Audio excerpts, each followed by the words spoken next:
A single day added onto my sentence meant the difference between a normal jail and the unending nightmare of Pembina prison. I was supposed to get 364 days. That was the deal. But the judge didn't like my attitude, whatever the hell that meant. So, he made it 365. Boom. 1 year was the minimum for prison. My lawyer made a stink and a half, but it didn't do any good. It's not my fault. In fact, he's the one who's going to release this statement to the press, or leak it online if the Guardian Corrections Group, GCG, tries to get an injunction on us. People have to know what happened at Pembina prison.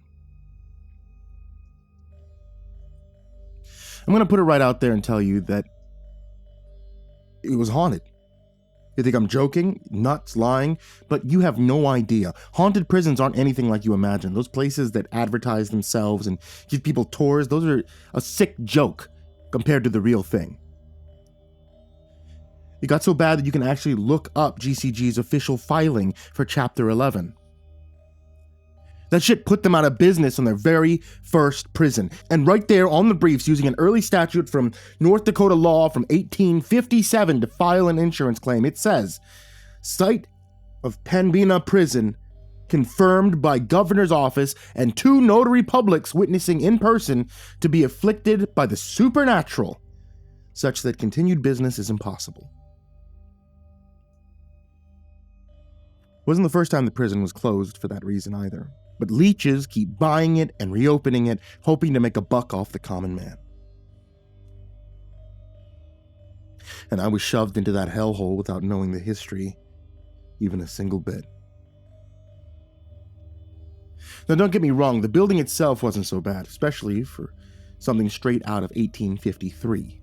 It was a big stone cube that was squat, heavy, cramped, but way less sealed off than modern prison. We could see a lot of the cells around us. There's only one main hallway per floor.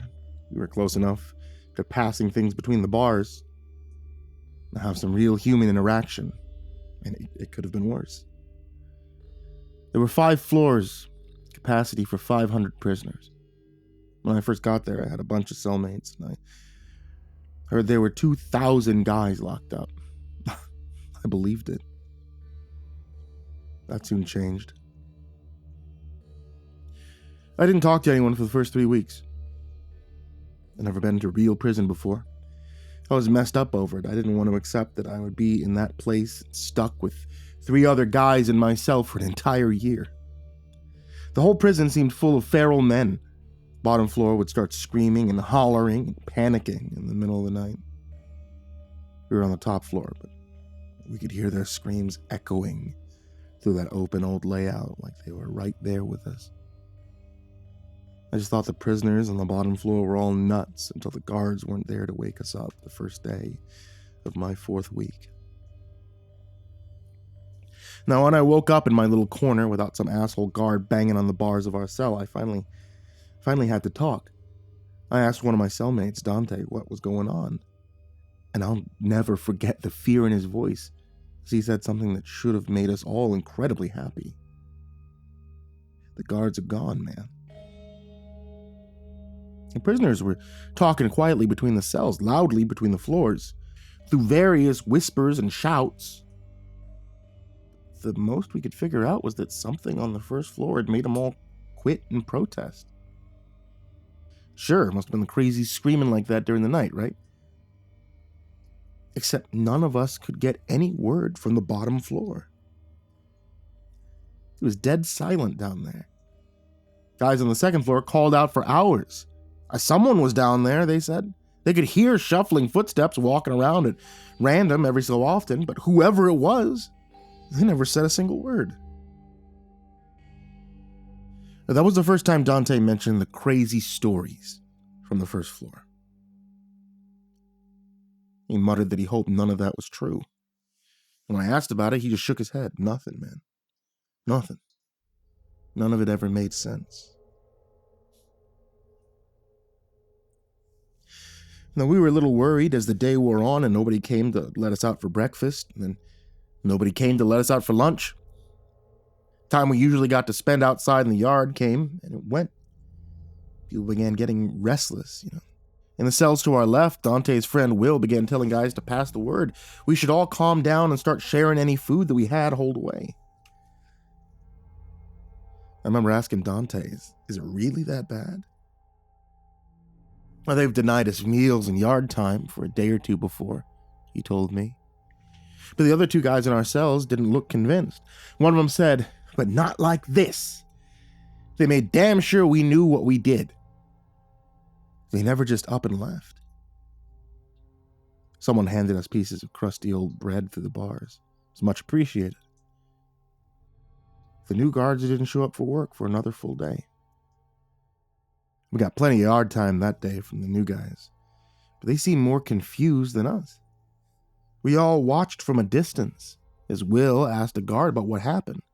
Guard shrugged. I don't know. GCG was paying a premium for fast hires, so I just signed up. And what about the prisoners on the first floor? Will asked. We could still hear them shuffling around down there. We looked on the way out to the yard, but we couldn't see anyone. The guard frowned. Nobody in there. They all got transferred. Transferred? The hell's that mean? It means DOCR took them back. Returned to state custody since the company couldn't handle them. Well, that made sense. I mean, if the floor had been full of nut jobs, then North Dakota's first local private prison company hardly had the experience to handle them. But these new guys didn't even have the skills to handle us. But they were half as many guards as before. They didn't know the routines or who the dangerous ones were among us, and as a result, they were distant, scared, forceful. I mean, all except one guy, Kellen. Kellen wasn't the first guard to treat us like human beings, but then he was the only one around. He traded jokes while in the yard, never hit us, looked us in the eyes when he talked. He went and found some paperwork to confirm the crazies had actually been transferred, but it took 3 months to get that info out of GCG. And by the time he told us he'd heard back, we'd sort of forgotten the whole thing. 2 nights later, maybe 2 hours past lights out, the guys on the second floor began screaming. Dante leapt up, fell on one of our cellmates by accident before shouting, "Shit! Shit! Must be a fire!" The other guys in our row began banging on the bars, shouting for the guards. But the uniforms charged past and headed downstairs without talking to us. And we could hear them shouting orders down below and then yelling in confusion. And the prisoners' screams were clearer coming from the second, and it sounded like they were terrified of something in particular, and that they wanted help. The sounds of gates being slammed, the people running, reaching us after about 10 minutes of shouting. And then it was silent. We sat in the dark waiting and listening until morning. And when the new shift came, they were surprised and confused, and Kellen came by to ask what had happened. We told him what we knew. He'd shown up and found open gates and empty second floor. There was no indication what had happened, but he promised to check with corporate and figure out if the absent prisoners had all been rapidly transferred again. Dante gripped the bars and made sure Kellen was looking at him. "Please find out what the hell is walking around down there at night." Kellen blinked at that. "I mean, I'm day shift, so I don't know what I could do, but what do you mean?" "Prisoners are gone," Dante told him fiercely but quietly. "But the guys on the third floor said they still hear someone. Maybe 2 or 3 someones, shuffling their feet every hour or so till morning." "I mean, I guess I can go look right now." Dante reached through the bars and grabbed his uniform, something which usually got us a beating. "Hear me. Do not go in there by yourself. Stay in the stairwell unless someone is with you." Kellen nodded fearfully. It looked like he finally understood how spooked we all were. He waved another guard off, and Dante let go. But nothing more came for a whole season. The night shift had quit, and more guards got hired at an even higher pay. Kellen and another uniform scoped out the first 2 floors, but they found nothing. Dante thought it was because they were looking during the day, but he wasn't about to ask our only friend to risk himself. It was maybe 3 months later. Yeah, I was halfway through my sentence. I had taken up drawing, so I had a pen and paper when we woke up in the middle of the night to everyone on the third floor screaming in absolute panic.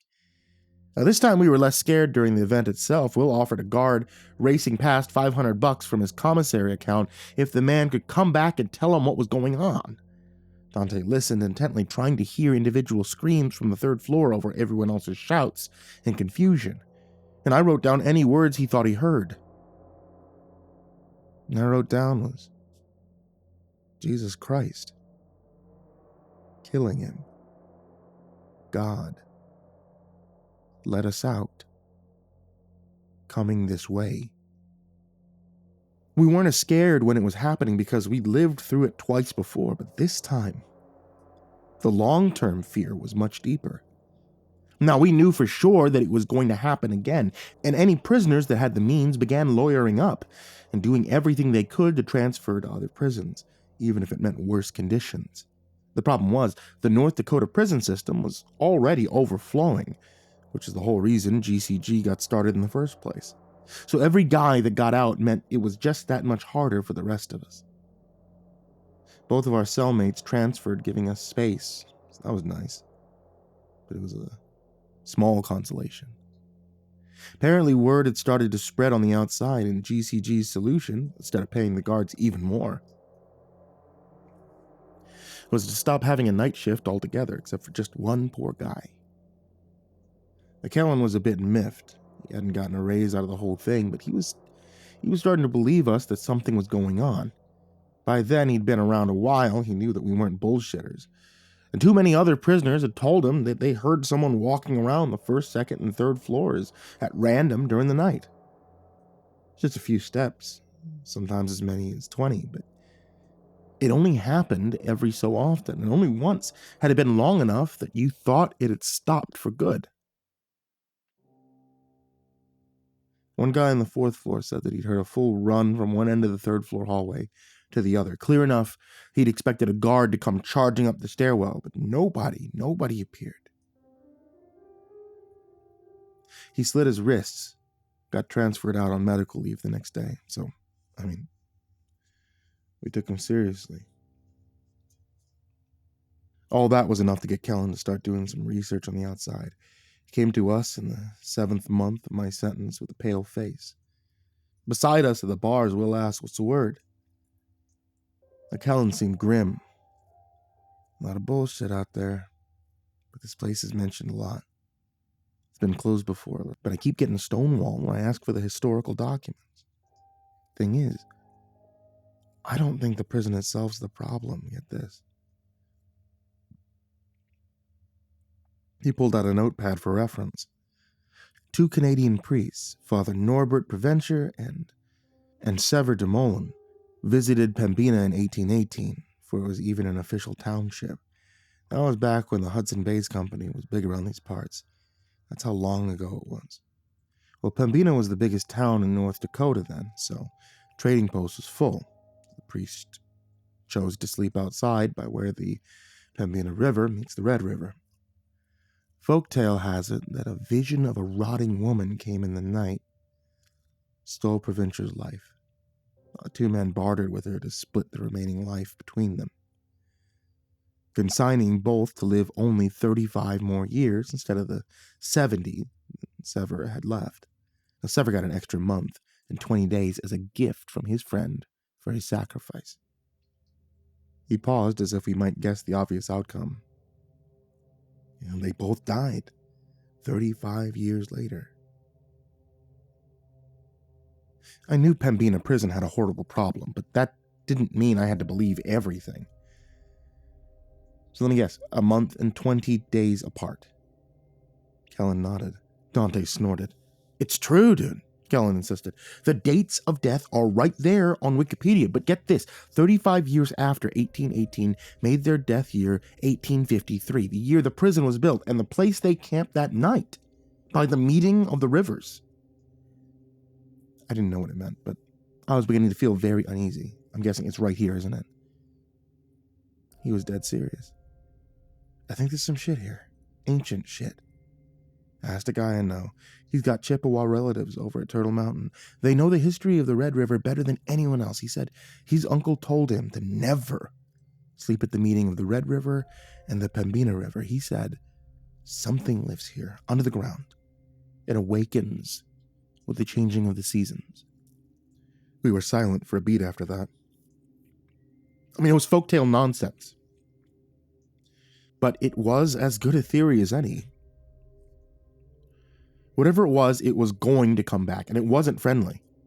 Will talked to Kellen for another few minutes, but Dante was silent. After he was gone, I asked him, what's wrong?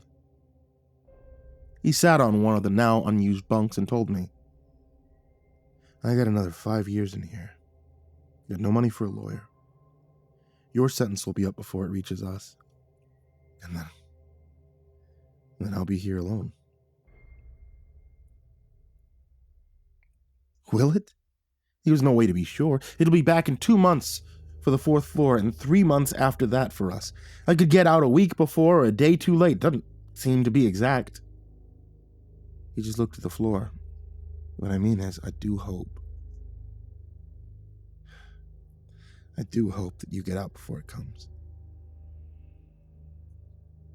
Oh.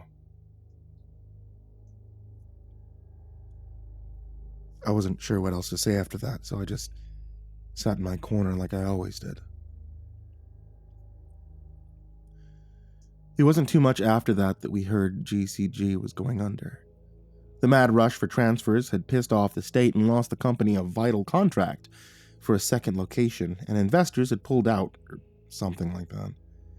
The number of guards was cut and slashed, and Kellen took a pay hit to stay on as the only guard in the day shift. There's only 2 prisoners left on the 4th floor, he told the 20 of us remaining as the general week we expected it to happen approached. Feel like I should stay just to see what the hell's going to go down there. Former guards I asked about it are all terrified as hell. They refuse to talk. Some got violent, just because I asked. It's cool, Will told him. You got a kid at home. They'll be here for it. The 20 of us left on the 5th floor sat in our cells once night fell. Praying. Listening. On Monday night, nothing happened. The 2 guys below occasionally shouted up to us that everything was clear. On Tuesday night, nothing happened. The strain was growing, though, and we could sometimes hear them breathing rapidly down there. I could only imagine the adrenaline rushing through them every minute until dawn. On Wednesday night, nothing happened. Yet something had changed in the air. The prison was much quieter now than 2,000 men had become 22. I thought I could feel a subtle sort of heartbeat in the air, pounding against reality like it was a thin sheet of paper. It's just your imagination, Dante whispered. None of us were willing to speak louder than that. On Thursday night, that heartbeat became a feeling of footsteps approaching from a great distance. Guys, Will shouted from his cell. You good down there? Still here, one responded from down below. I could feel it. It's at the door. It's knocking. What the hell's that supposed to mean? But the man below didn't respond. Friday night. That was the night it would happen. All day, the 2 guys on 4th pulled and clanged on their bars, begging to be let out. Kellen was torn. After 2 hours of listening to that pleading, he came up with an idea and transferred both of them up to our floor. If nobody's on 4, he said happily, then we'll all be safe, right? Out loud, we agreed, but we were kidding ourselves. When the night guard showed up, he freaked out, took the 2 men back down. He said out loud what we were all thinking. If nobody's on floor 4, then he'll just come right up to 5 and get us all. The hell was Kellen thinking? I had to listen for hours. sobbing that evening. It was the hardest trial of my life. I wanted to call out to the night guard. I wanted to ask him to get those men out of there, but if I did, I knew whatever was coming would find all of us instead. The moment it happened was like a cold hand on my shoulder. "Hey, what's going on down there?" Dante shouted. The man who was not sobbing called back. It's changing," Will demanded. "What's happening? Tell us!" "It's red." "What's red?" Will yelled insistently. "God damn it, what's red?" We stared down the hallway at the night guard who stood listening with fear. The screaming began a few seconds later. This time, only one floor above, we could clearly hear their every word. The sobbing prisoners shrieked, "There! It's there!" The man who'd been communicating with us began incoherently raging with fear against his bars. Then, strangely, he stopped. The 20 of us clung to our bars, unable to help, unable to flee. Many of us cried, but we were otherwise silent. For to yell would be to drown out the last words of the men below. But they were eerily quiet for nearly 2 hours. We waited in strained silence as random footsteps traversed the 4th floor every so often. What was happening? For the first time, the victims of whatever was going on down below had chosen to be quiet instead of yelling for help. Why would that make things different? At long last, the sobbing man broke the silence. "Oh my God, it's coming your way. Shut up, it'll see you. Distracted, hit your bars." The sound of clanging echoed up the stairwell.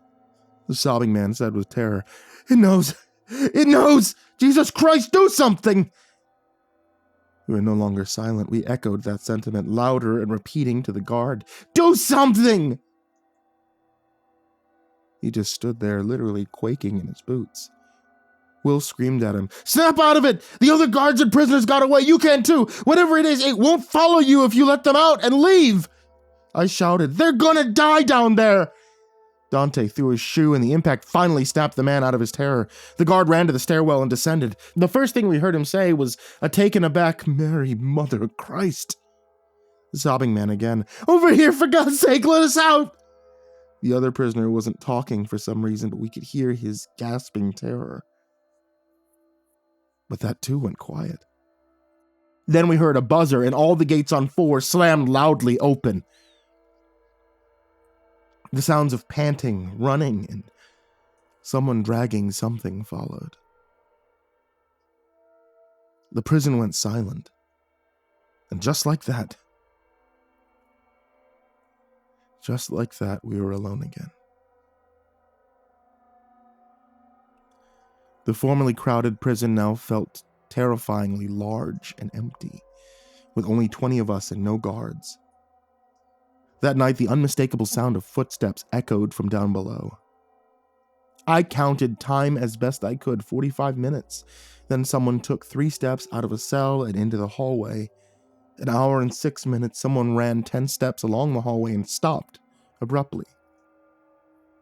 28 minutes, the footsteps approached the stairwell, but then turned into a cell and went silent. Thing was, whoever it was sounded barefoot. And the starting and stopping of locations didn't match. Where they ended was often nowhere near where they began again later. By the time dawn came, we were scared into motionless, terrified silence. It took Kellen's arrival for us to begin stirring again. With GCG in bankruptcy court, we no longer had a night guard at all.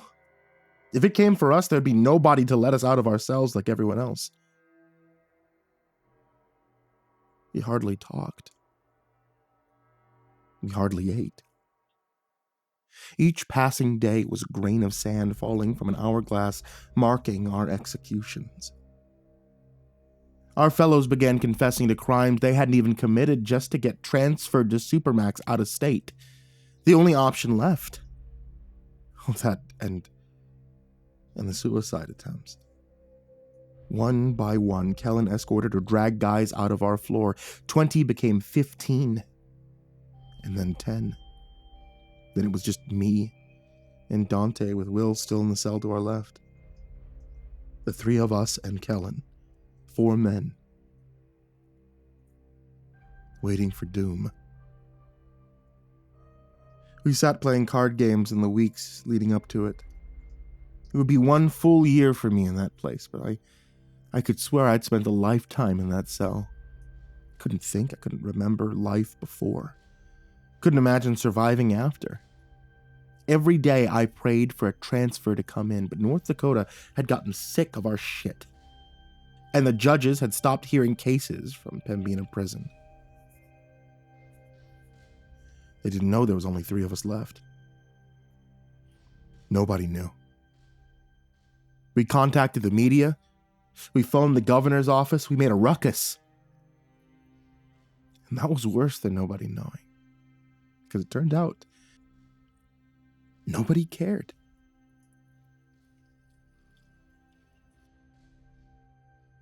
There was nobody higher up at GCG following the situation. Kellen couldn't get anybody on the phone. Payroll, meaning just his paycheck, was being handled by a third-party disbursement company. Couldn't answer questions about ongoing proceedings.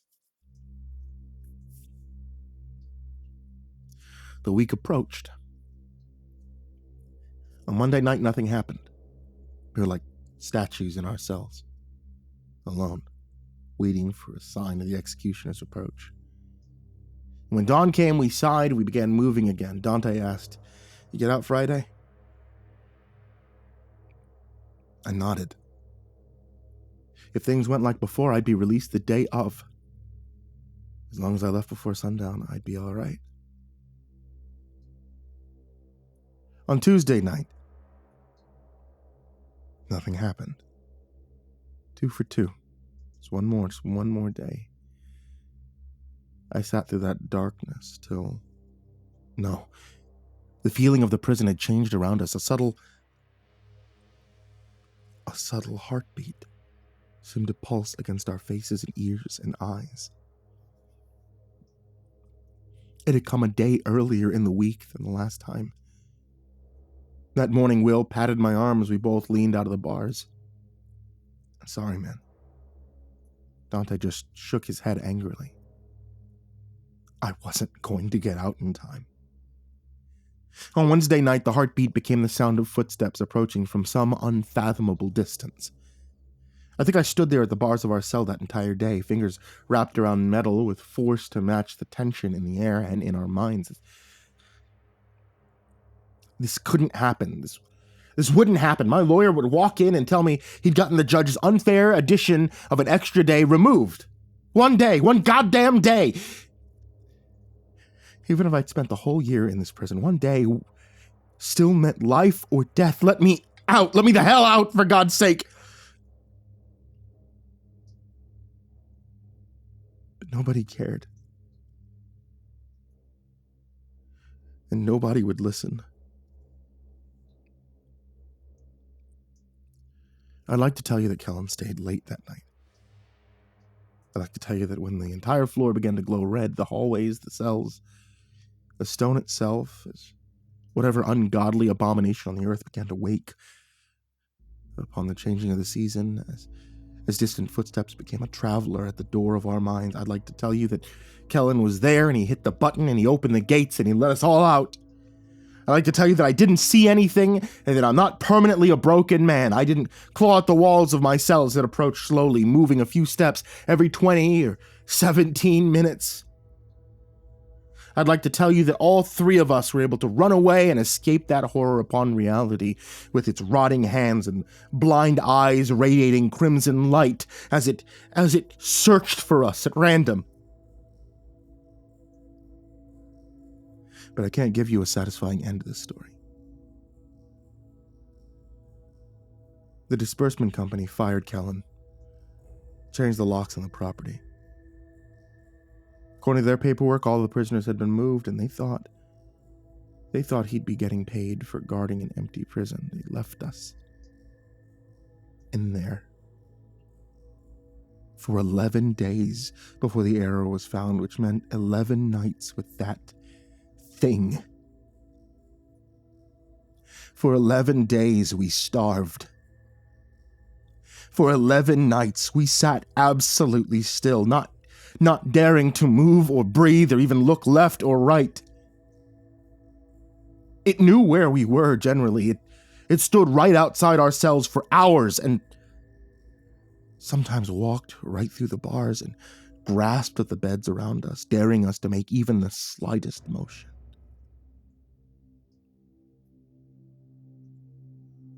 When you spent 6 hours staring into the blind crimson eyes of a rotting demon, unable to blink your eyes for fear that it would hear you, it would hear the air your lashes move.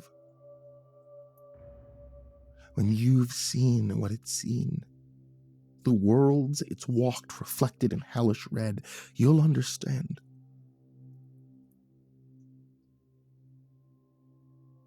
No one cares. I'd like to tell you that Kellen actually existed.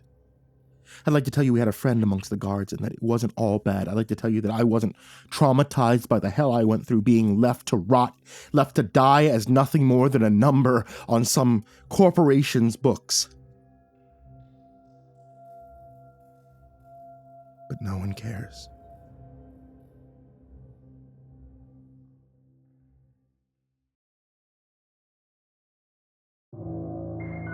I'm what you would call a Sigma male. No cap, just facts. I got my style on lock. I'm buttery with the ladies. My boys want to be me, and my vibes always pass the check. Hell, I was so Sigma that my dad never bothered coming back with milk. He knew he couldn't stand beside an alpha male like me, so why bother? It's cool though, because my mom is the best, and the bands I make from my zine cast on the Manosphere keeps us comf AF. I mean, she's got an OF, but she only sells feet pics, so it's classy.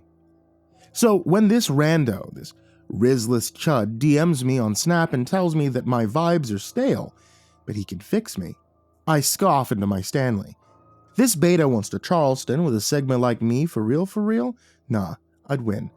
This bald head says to meet him on Ohio Boulevard at midnight, and that he can take my game to the next level. He's capping for real, but could he be dead ass? A true Sigma is always evolving, peaking game, and studying vibes, so I owed it to myself to check his vibes in person. His profile pic looked weak. Some chub who probably doesn't even edge. And I wasn't sweating him. I had time, so I got about my morning routine of mewing, gooning, and generally posting my workout on Insta. As an influencer, it's important for people to know when I'm maxing. They need that kind of positivity in their lives if they're ever going to be on my level. I had a Feastable for lunch, got to support the OGs, and put a Feastable bar in my pocket for later. I decided to go live and play a modest 8 hours of Roblox for the fans, but when I looked down, I realized I had almost missed my yap sesh with this Ohio Rizzler. Ha, like he could be the for real Ohio Rizzler, I thought, as I goon-maxed before getting an Uber to the deets he'd sent me. So I caught my Uber to Ohio Avenue, and the driver was some boomer who yapped about how he'd been in Korea or some shit. Bozo thinks I don't know you can't go to Korea because that weird haircut dude said so.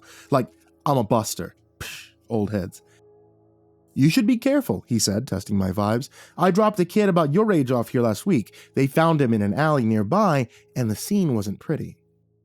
Yap, boomer, I said, only tipping 12% before heading to my meeting for the vibes. I looked fresh. I had my Logan Paul merch on, sweats, hoodie, and my Crocs were already in sport mode in case this Rizzler was a creeper. I had my Mr. Beast brand mace too, thanks Jimmy, and all that mewing had given me an even chattier chin line than usual. This guy was in for a shock. I don't think he had peeped my Insta and realized I go to the gym 3 times a week, and totally work out between photo sessions. I checked my phone. It was 11:59 and I was starting to think this guy wouldn't show when I peeped something from up the way. He was chuggy as fuck, no cap. Homie low-key looked like the Riddler, but after a glow-up. His threads were given stale vibes, but there was just something about him that was a mood. Round hat, ditty coat and tapered pants, straight up fiddle-dee-dees on his grippers, buckles and all. And his cane was pretty cringe with that skull on it. He was coming towards me like he was looking for hands, but I checked my vibe and found my chill. If bro wanted me shook, he was going to discover I was built different, period. You Sigma Chad 42069, he said, his voice giving big creep energy. Facts, you the so-called Rizzler of Ohio Street? He swooped his hands out as if to say, obvi. What do your eyes tell you, son? Looks like I crept out of my goon cave to share vibes with some buster, cause you look like a straight L, some Rizzless chud without a white toe to be seen on your bitch. I suppose you'd have to ask your mother about her toes, he said, crossing his arms and grinning. On God, that's almost hands, bro. Step then, and see what happens. I'd say less, I thought. I prepared to rock his shit with an absolute yeet-inducing right hook, but as I checked yes on gorilla mode, I found the Rizzler had already stepped out. Gone quicker than my dad on a milk run, the Rizzler was nowhere to be peeped, but when the cane came down hard behind me, I turned to see him standing where I had stood. Fake, I breathed. No fact check needed. I should have ate. Looks like you busted instead, the Rizzler of Ohio Street said, eyeing me like a snack. Speaking of bustin', I think it's my turn to do some clapping. Nah, I said. Unsubscribe. And I dashed. My vibes were cooked. I could feel his aura from here, and unless I wanted to get diddled, I needed to dip hard. The building zoomed past mad fast while I dipped, trying to bounce from the weirdos as I bolted. Couldn't even peep him trailing. Those kicks should have been loud AF, but when I looked back, he was just vibing mad smooth. Staying close. Ain't no way. How you pulling this vibe? I yapped, mad shook. I suppose you would say I'm built different, the Rizzler said. I was just sprinting, no cap, when a whip rolled up to the light. I opted hop in, but the closer I got, I peeped it wasn't just any ride. It was the same cab I rolled in with. The old dude had said this creep was sus. Maybe he could vibe check me. I banged on the door like, I need help. But as the Rizzler's hands hit my shoulder, I legit knew I was donezo. End of the line, Sigma. Looks like it's time to get clapped for. But the old guy had other machinations. He cranked down the window, flexing hard on the Rizzler while yelling for him to bounce. The Rizzler backed off, dodging that smoke, and I seized the moment to push the chuggy guy off me. He tripped back and I hopped in the whip as we skirt out. The old dude asked if I was lit. I said I was vibing before clocking who was just chilling in the road in front of us. The Rizzler was vibing there, arms out like he was gonna snag the whip, but the old dude just gassed it and rolled right over him. Built different or nah, the Rizzler got bodied by the cab and we dipped while I was begging him to take me home for real. I peeked at the back window, but dude wasn't chilling in the street. Didn't vibe with that. But I dipped, so that was fire. The old head said to ring the cops, but nah, too much drama. We made it out. That was the move, so I said that I just wanted to chill at home. He nodded, dropped me at the crib, telling me to be low-key next time. I said bet, and hit the sack. What a wild night. For real, for real. Next morning, I woke up to that brekkie aroma. Mom was MIA when I got back, so I guess she had been out vibing late. I slid up to the kitchen, keeping last night low-key so Mom didn't trip. Some dude was at the stove dripping in my mom's bathrobe, nothing else. I was like, who this? And he whipped around, giving me a mad scare. It was the Rizzler of Ohio Street. Ayo. Ayo, how'd you slide into my crib? I asked. My mom slid in and dropped the tea about that time. There you are, Sigma. I'm so glad that you met Mr. Ohio. We met last night, and well, one thing led to another, and he came home with me. He's just so charming, Sigma. I was putty in his hands. I hear that all the time, the Rizzler yapped, smooching her neck while I peeped her aura shift. But I think if you would have me, I could finally be a one-woman man. Oh, she said, peeping at the time. I've got to go. I'll see you boys tonight. Love you. She dipped out, rocking her open-toe kicks for work. I was low-key shook by what I peeped for real, for real. Her toes were slaying fresh Snow White vibes. He dropped the plate in front of me, like bacon and eggs on fleek, toast vibing. Had to say it hit different. They tied the knot last week, big vibes and all, and now the Rizzler of Ohio's my new stepdad, no cap. So I guess what I'm yapping, chat, is... Am I cooked?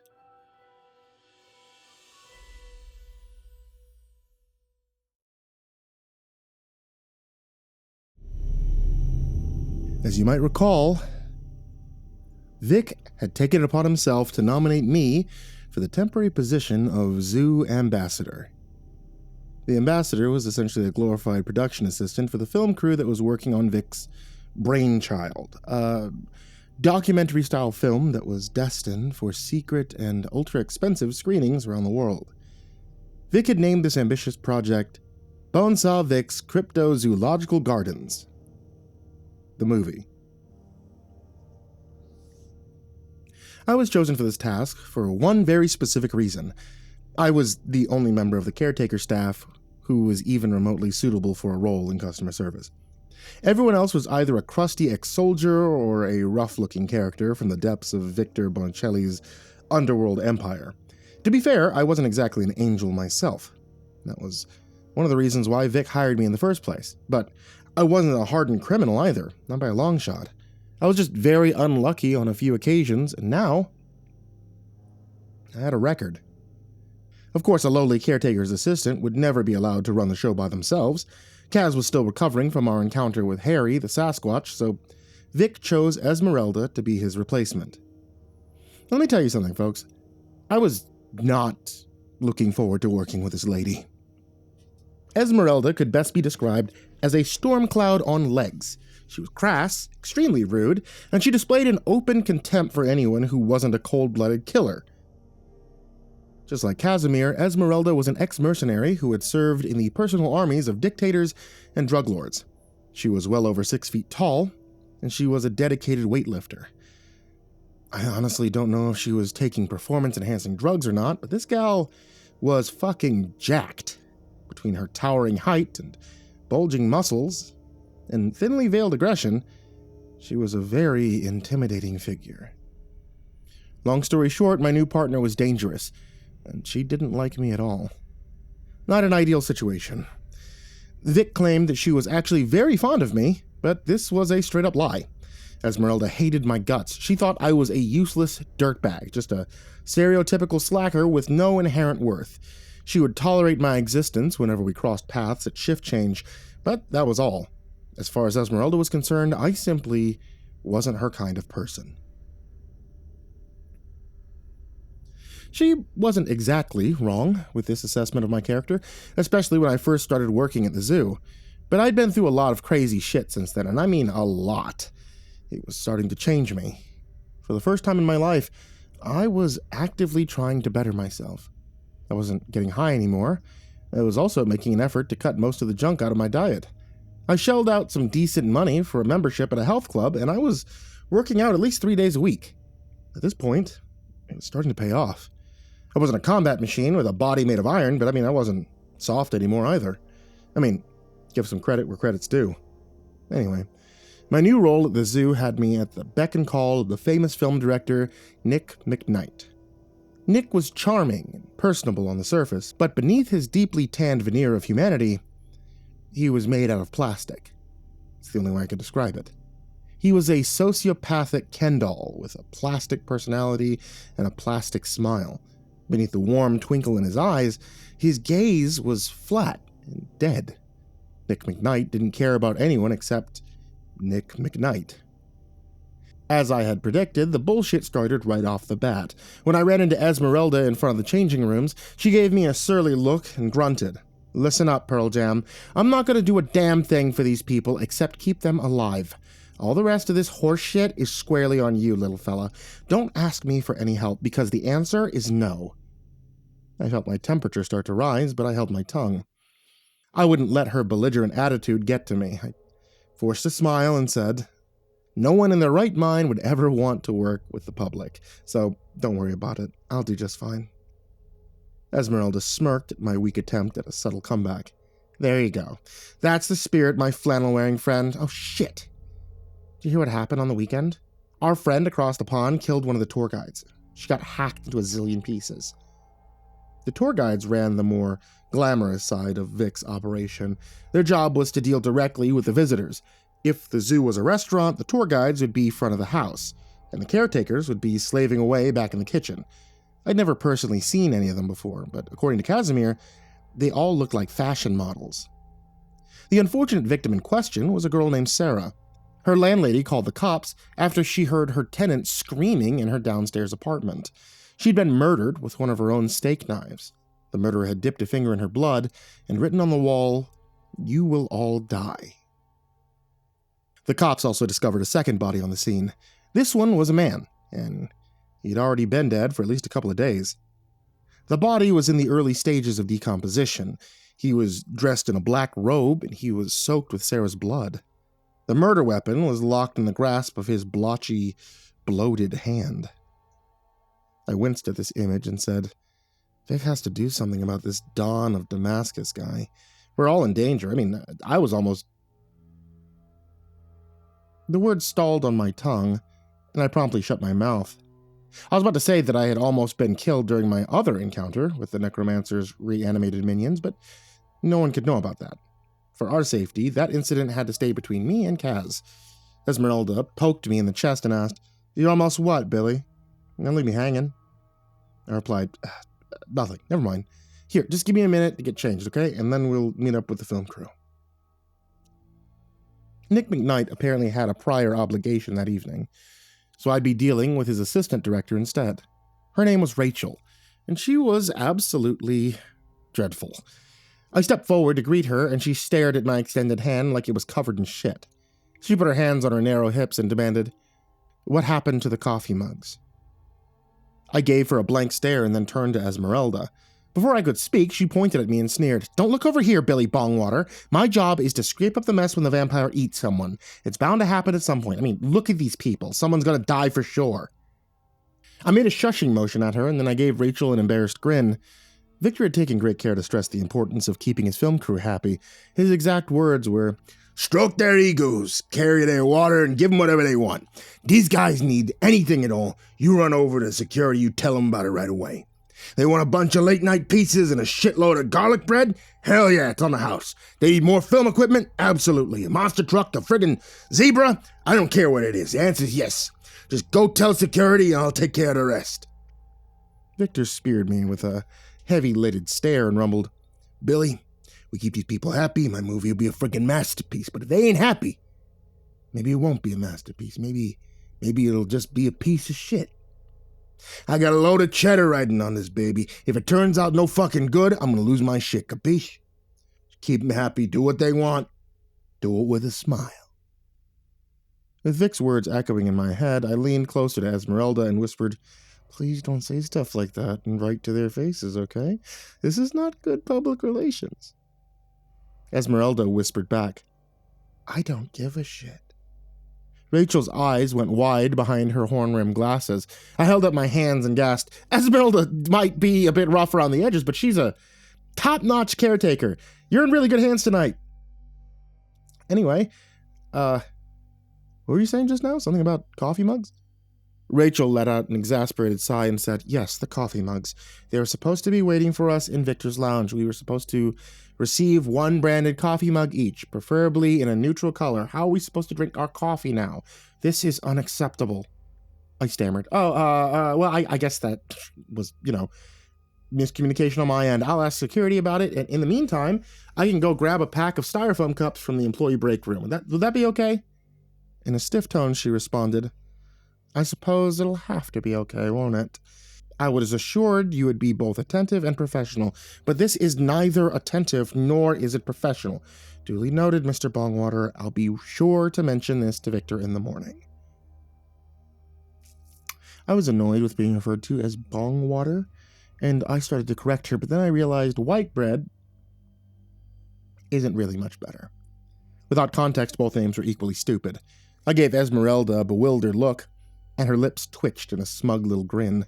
She said, "Nah, don't look over here," and wandered away, humming to herself as she pretended to admire the enormous statue of the Hydra that dominated the lobby. Her job was to keep the critters in line, and my job was to suffer this awful lady and her unreasonable demands. Rachel clapped her hands together and said, "Well, let's get on with it. Ashley, can I please see the..." "Yes, thank you." "Can I have everyone's attention? You too, please. Hey, you! I'm talking to you. What's your name again?" Without turning around, Esmeralda said, "I can hear you if I'm not looking at you. Sight and hearing work independently from each other. And to answer your question, you can call me either sir or boss. just like a prison guard, because this place is a prison and our inmates are very fucking dangerous. Do we understand each other? There was an awkward silence as Rachel struggled to think of a reply. She clearly wanted to challenge the hulking caretaker on her choice of words, but she was rightfully afraid to try. Finally, she murmured, "Yes, I see. Duly noted, sir. Anyway, hello, people. Listen up. We're working with the leprechaun tonight. Does everyone know what they did?" Okay, I see you all nodding your heads, so I'm assuming no one has any questions? No? Good. Okay, then, let's get started. Hesitantly, I waved my hand in the air to get her attention. Rachel glared at me and snapped, "Yes, Mr. Bongwater, how can I help you?"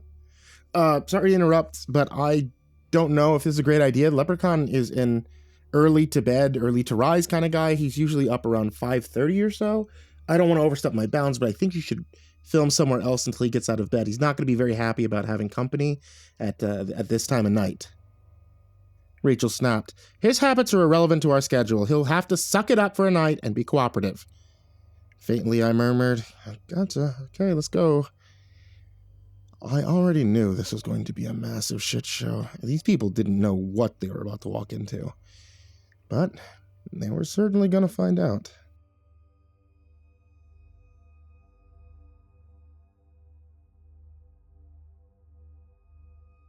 Dara O'Shaughnessy was several thousand years old. At this stage of his life, he was absolutely unwilling to suffer the company of fools. This would be a reasonable stance, I suppose, except he believed everyone else on the planet was one of the aforementioned fools. He was also a creature of habit with a very structured routine. After a hard day of eating snacks, gloating over his treasure, and dreaming up new insults for the caretakers, he'd sit down at exactly 6 p.m. to get shit-faced on whiskey. He was out like a light by 9:30 every night. I tried once more to explain this to Rachel, but she was barely even listening.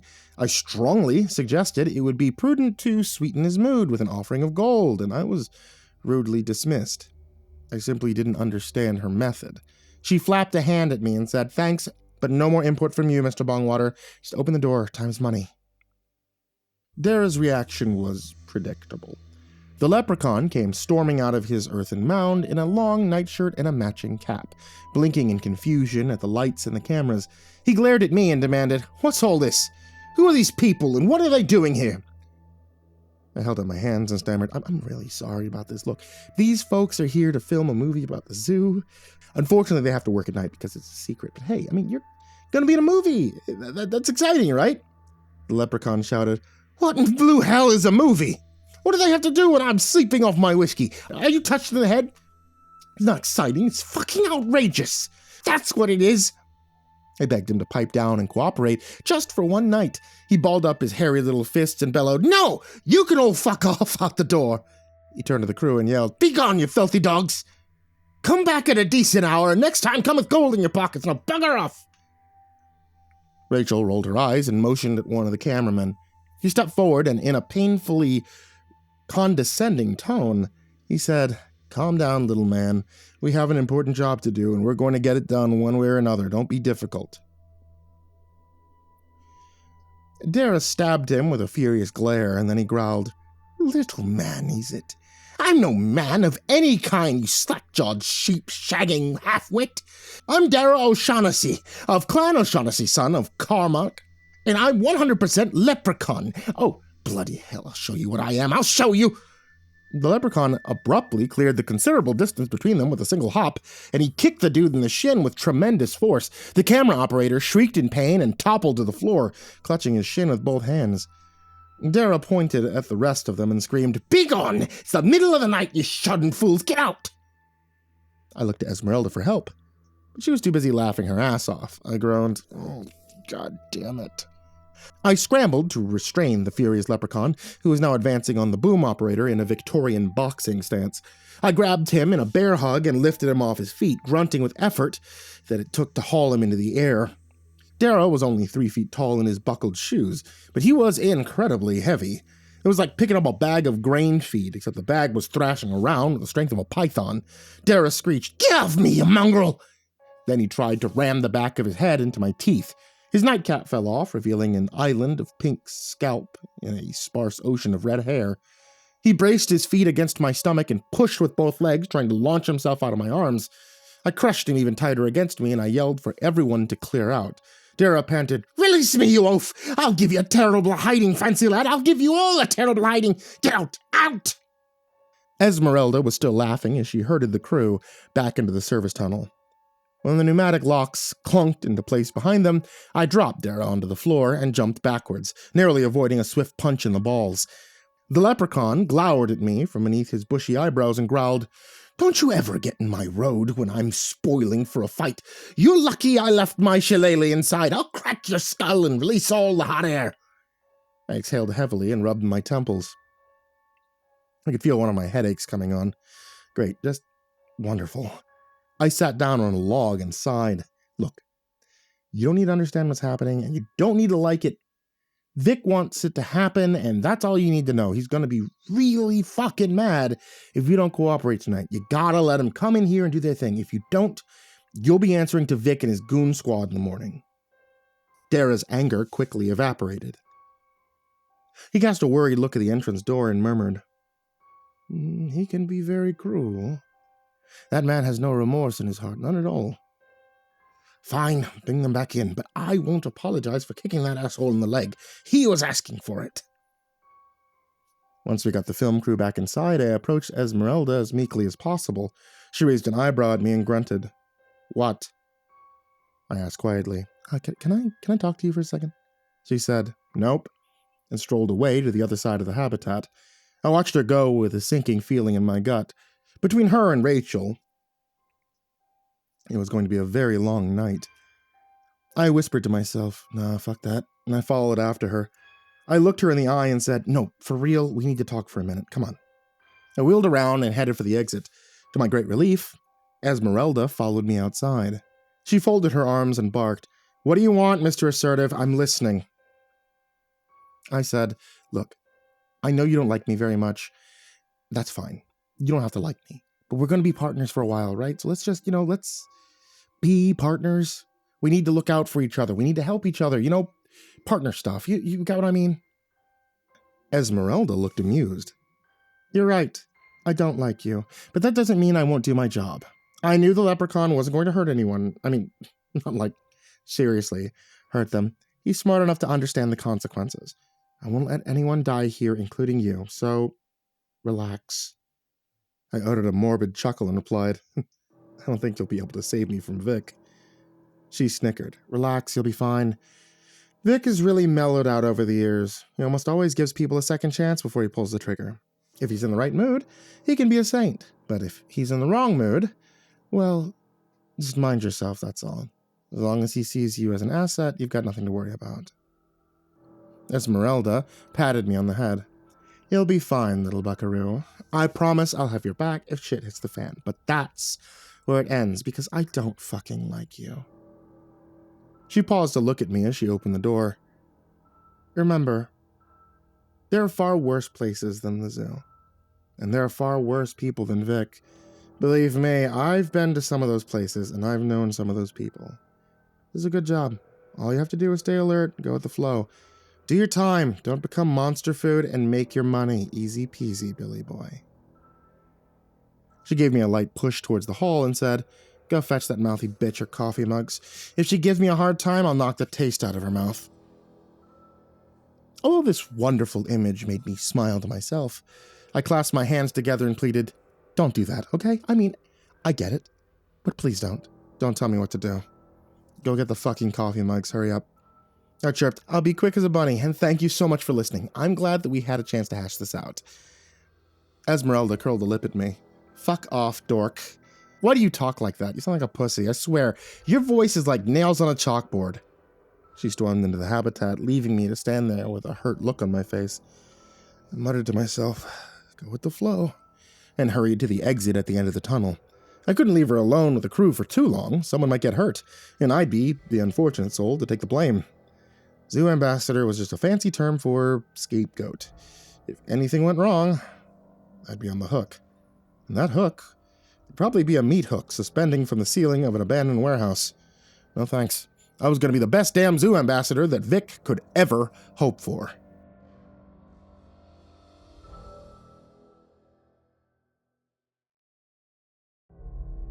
Obtaining the hypothetical coffee mugs turned into another clusterfuck situation. The security goons had no idea what I was talking about. They just shrugged and told me to buzz off. Against my better judgment, I demanded they give Vic a call at home. I didn't want to wake him up, but I had to cover my own ass. Vic was sleepy, irritable, and at least half in the bag. A security guard who made the call said, "We have no idea what he's talking about, boss. Here, I'll put you on speakerphone. You can ask him yourself." He pushed a button, and Vic's slurred voice filled the security office. He growled, "What the fuck is going on over there? Coffee mugs? Ain't got no fucking coffee mugs. What does Broad think she is, in a Sears outlet or something?" I stammered. She seems to think that you're the one who brought it up." Vic snorted. "What? Oh, she's on crack. I didn't say nothing about no coffee mugs. This lady must have been a whack job or something, because I never mentioned nothing but..." Vic trailed off. Slowly, he said, "Hey, you know what? Not a bad idea. A gift shop with branded merchandise. Bonesaw Vicks, t-shirts, hats, calendars, stuffed animals. Yeah, even the friggin' coffee mugs. Damn right, the friggin' coffee mugs. $40 a piece. You'd make it so you gotta walk through the gift shop and get back to the lobby. Shake them down one last time before they leave. That's a great friggin' idea. Can't believe I never thought of that before." The security guard said, "Yeah, it's a good one for sure, but what are you gonna do about, current situation? Lady wants some mugs." Vic grunted. "What do you think I'm gonna do? She wants some mugs, we'll get her some mugs. You still there, Billy? Okay, listen up. I'll make a few phone calls, sort this out. There'll be a guy coming to drop them off in, say, an hour or so. They won't have the name of the zoo printed on them, nothing like that, but I'll make sure they're real nice coffee mugs. Good quality. We gotta keep those people happy, right?" I felt relief wash over my body like a cool blue wave. I said, "Yes, sir, absolutely. Thank you, Vic.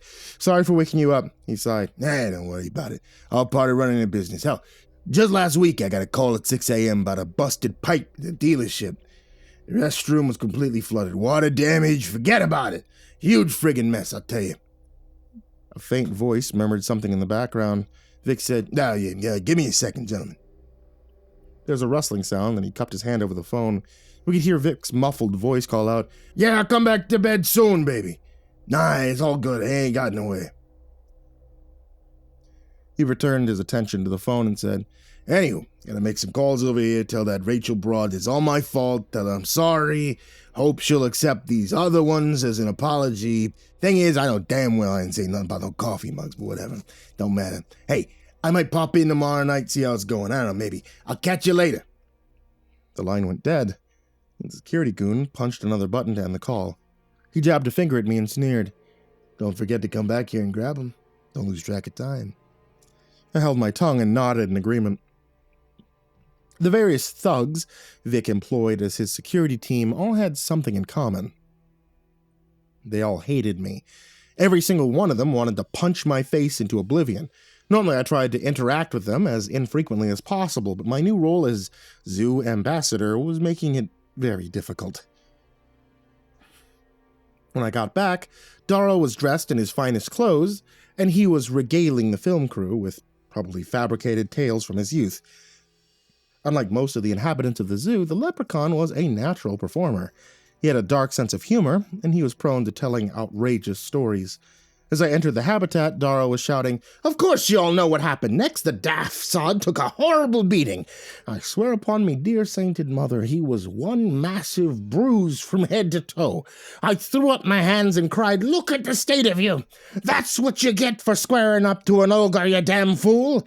And the poor lad, he just falls down. He moans, 'Oh, he shoved a live weasel up me bum. He's tearing me apart.' And then he died." There was a stir of uneasy muttering amongst the film crew. I heard one of them gasp, "Holy shit." "Aye, 'twas awful," Darrow murmured, and he placed his hat against his chest. "I hope the spirit realm was kind to the silly bastard. Even his donkey was shaken by the brutal nature of his death.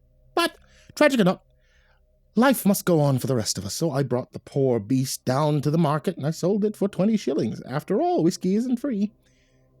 Dara interrupted into a gust of maniacal laughter, and then he began to dance a jig. Some of the crew tittered with nervous laughter, while the others exchanged uncomfortable looks with each other.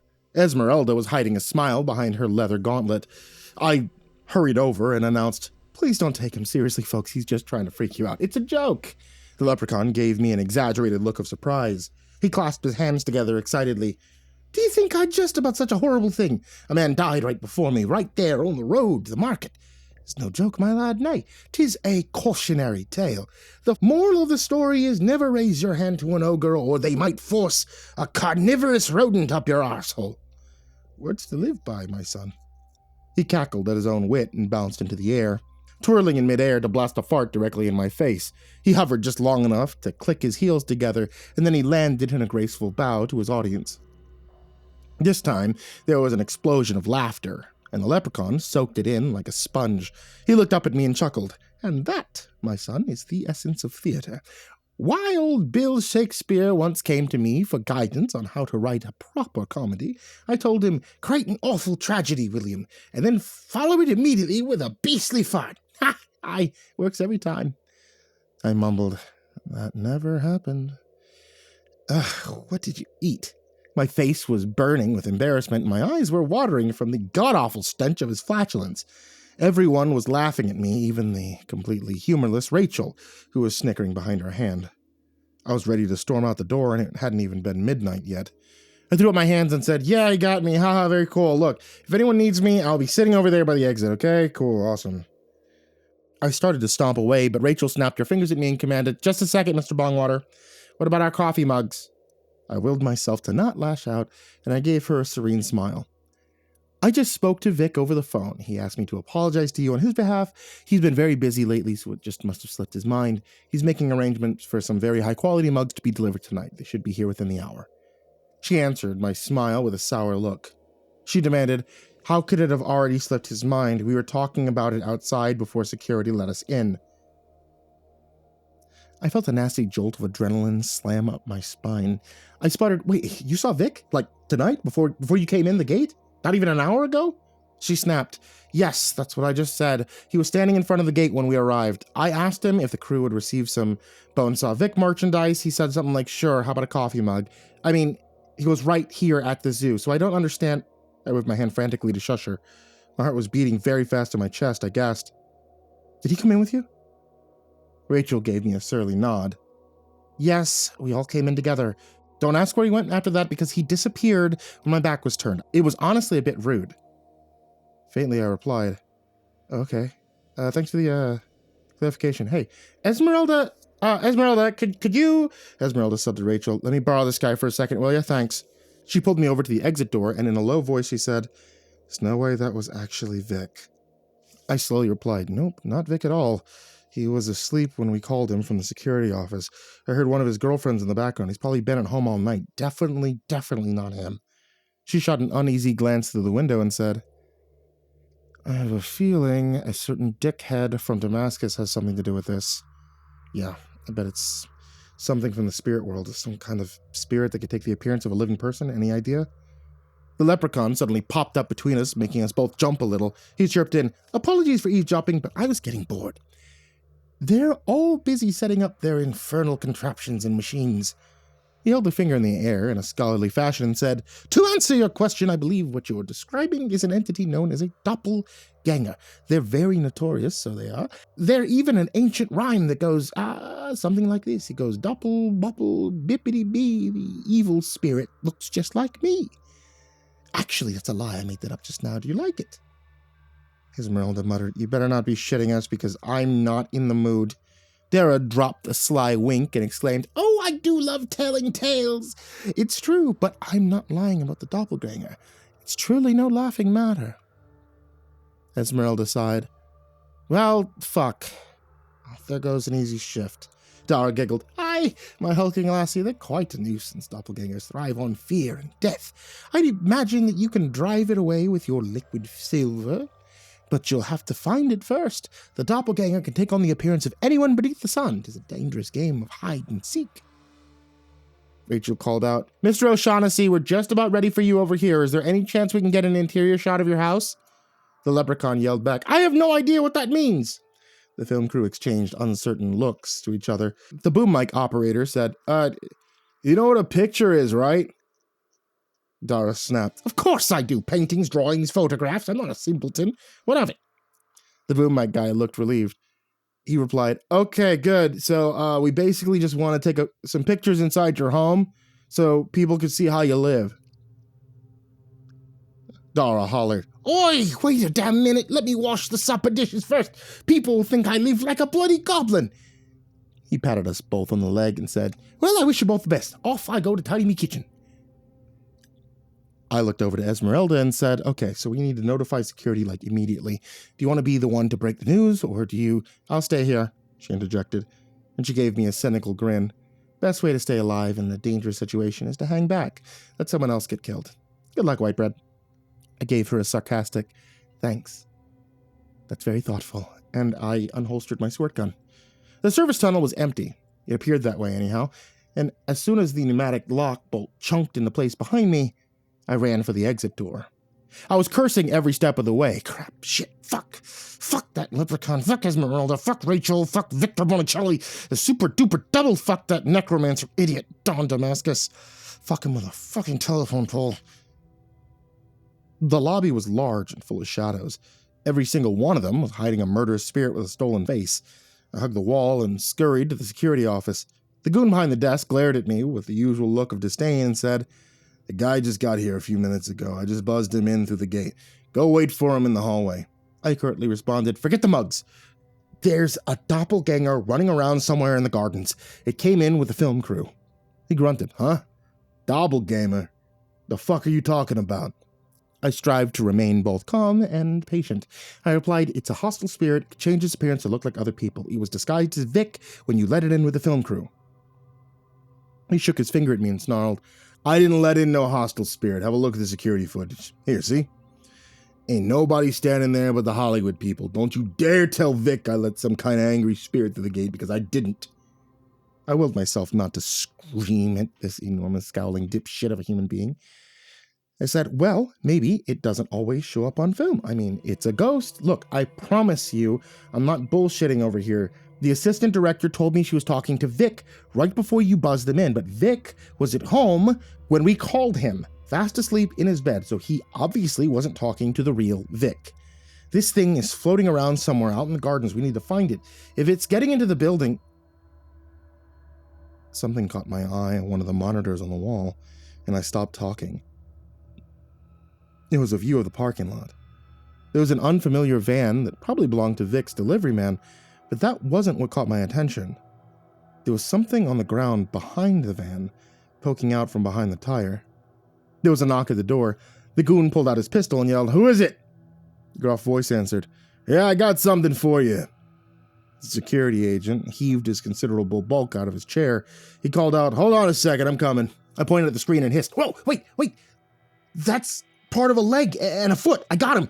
That's not the... The door abruptly exploded inwards with a tremendous bang. The goon managed to fire one shot, then he was flying across the room. His head put a huge dent in a metal filing cabinet, and he collapsed on the floor in a shower of fluttering papers. A heavy-set guy in a tracksuit was standing there in the doorway. He looked exactly like a mafia associate who just got a call to run an errand in the middle of the night, but the look in his eyes was feral and savage.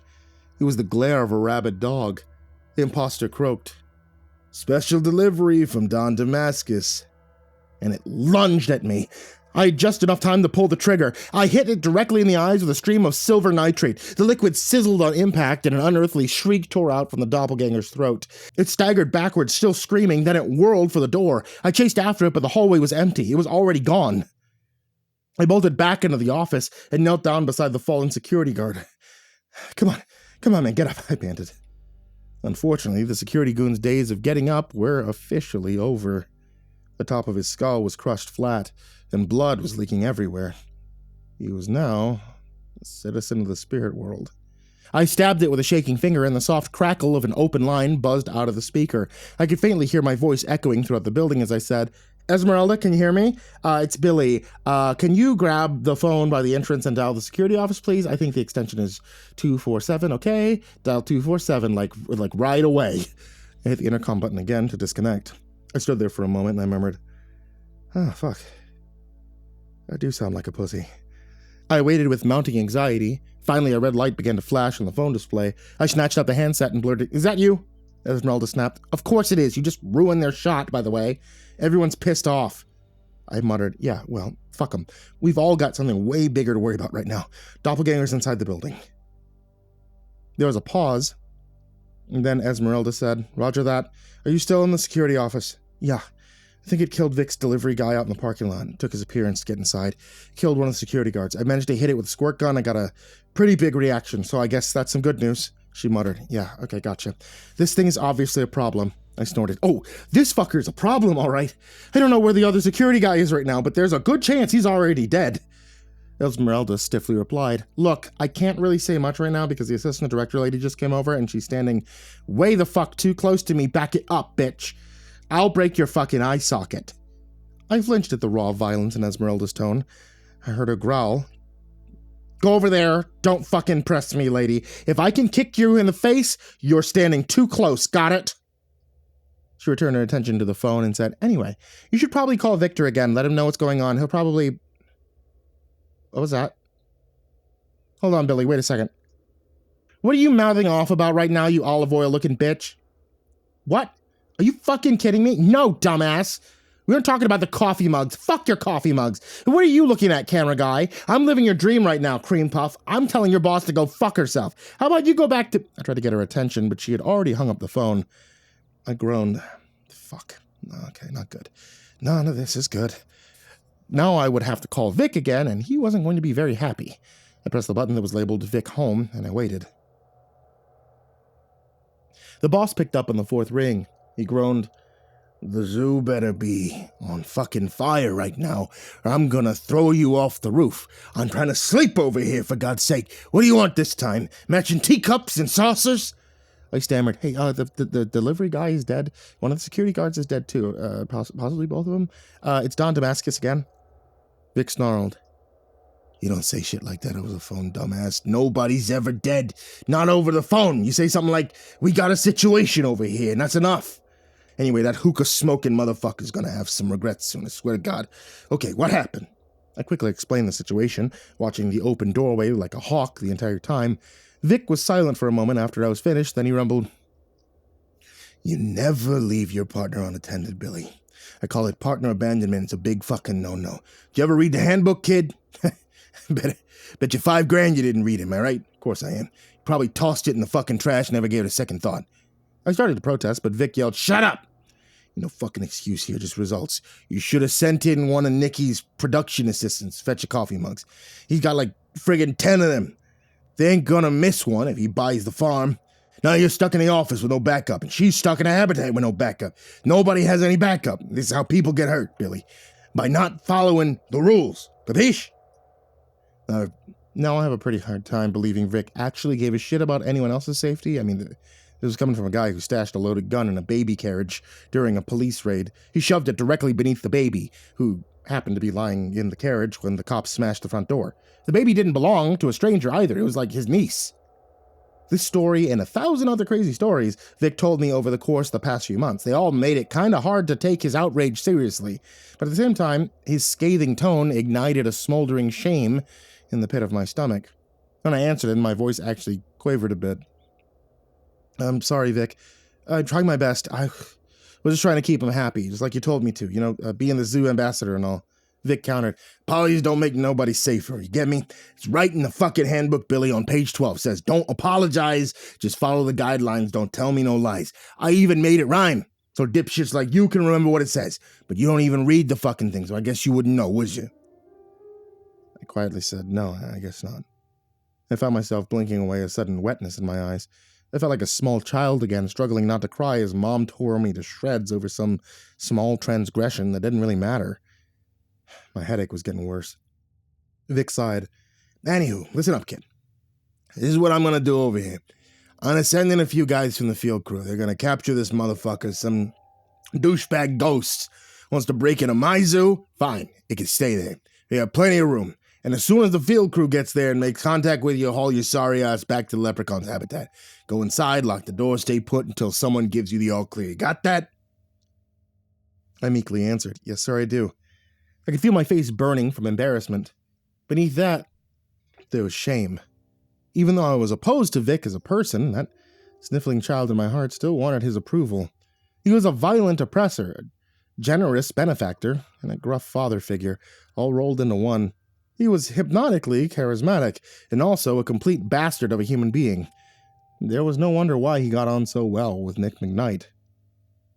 Vic rumbled, "Yeah, I'll make sure you get a new handbook, kiddo, and you make sure you read the fucking thing this time. Okay, I gotta go. Hang in there, kid. Big guns will be there soon."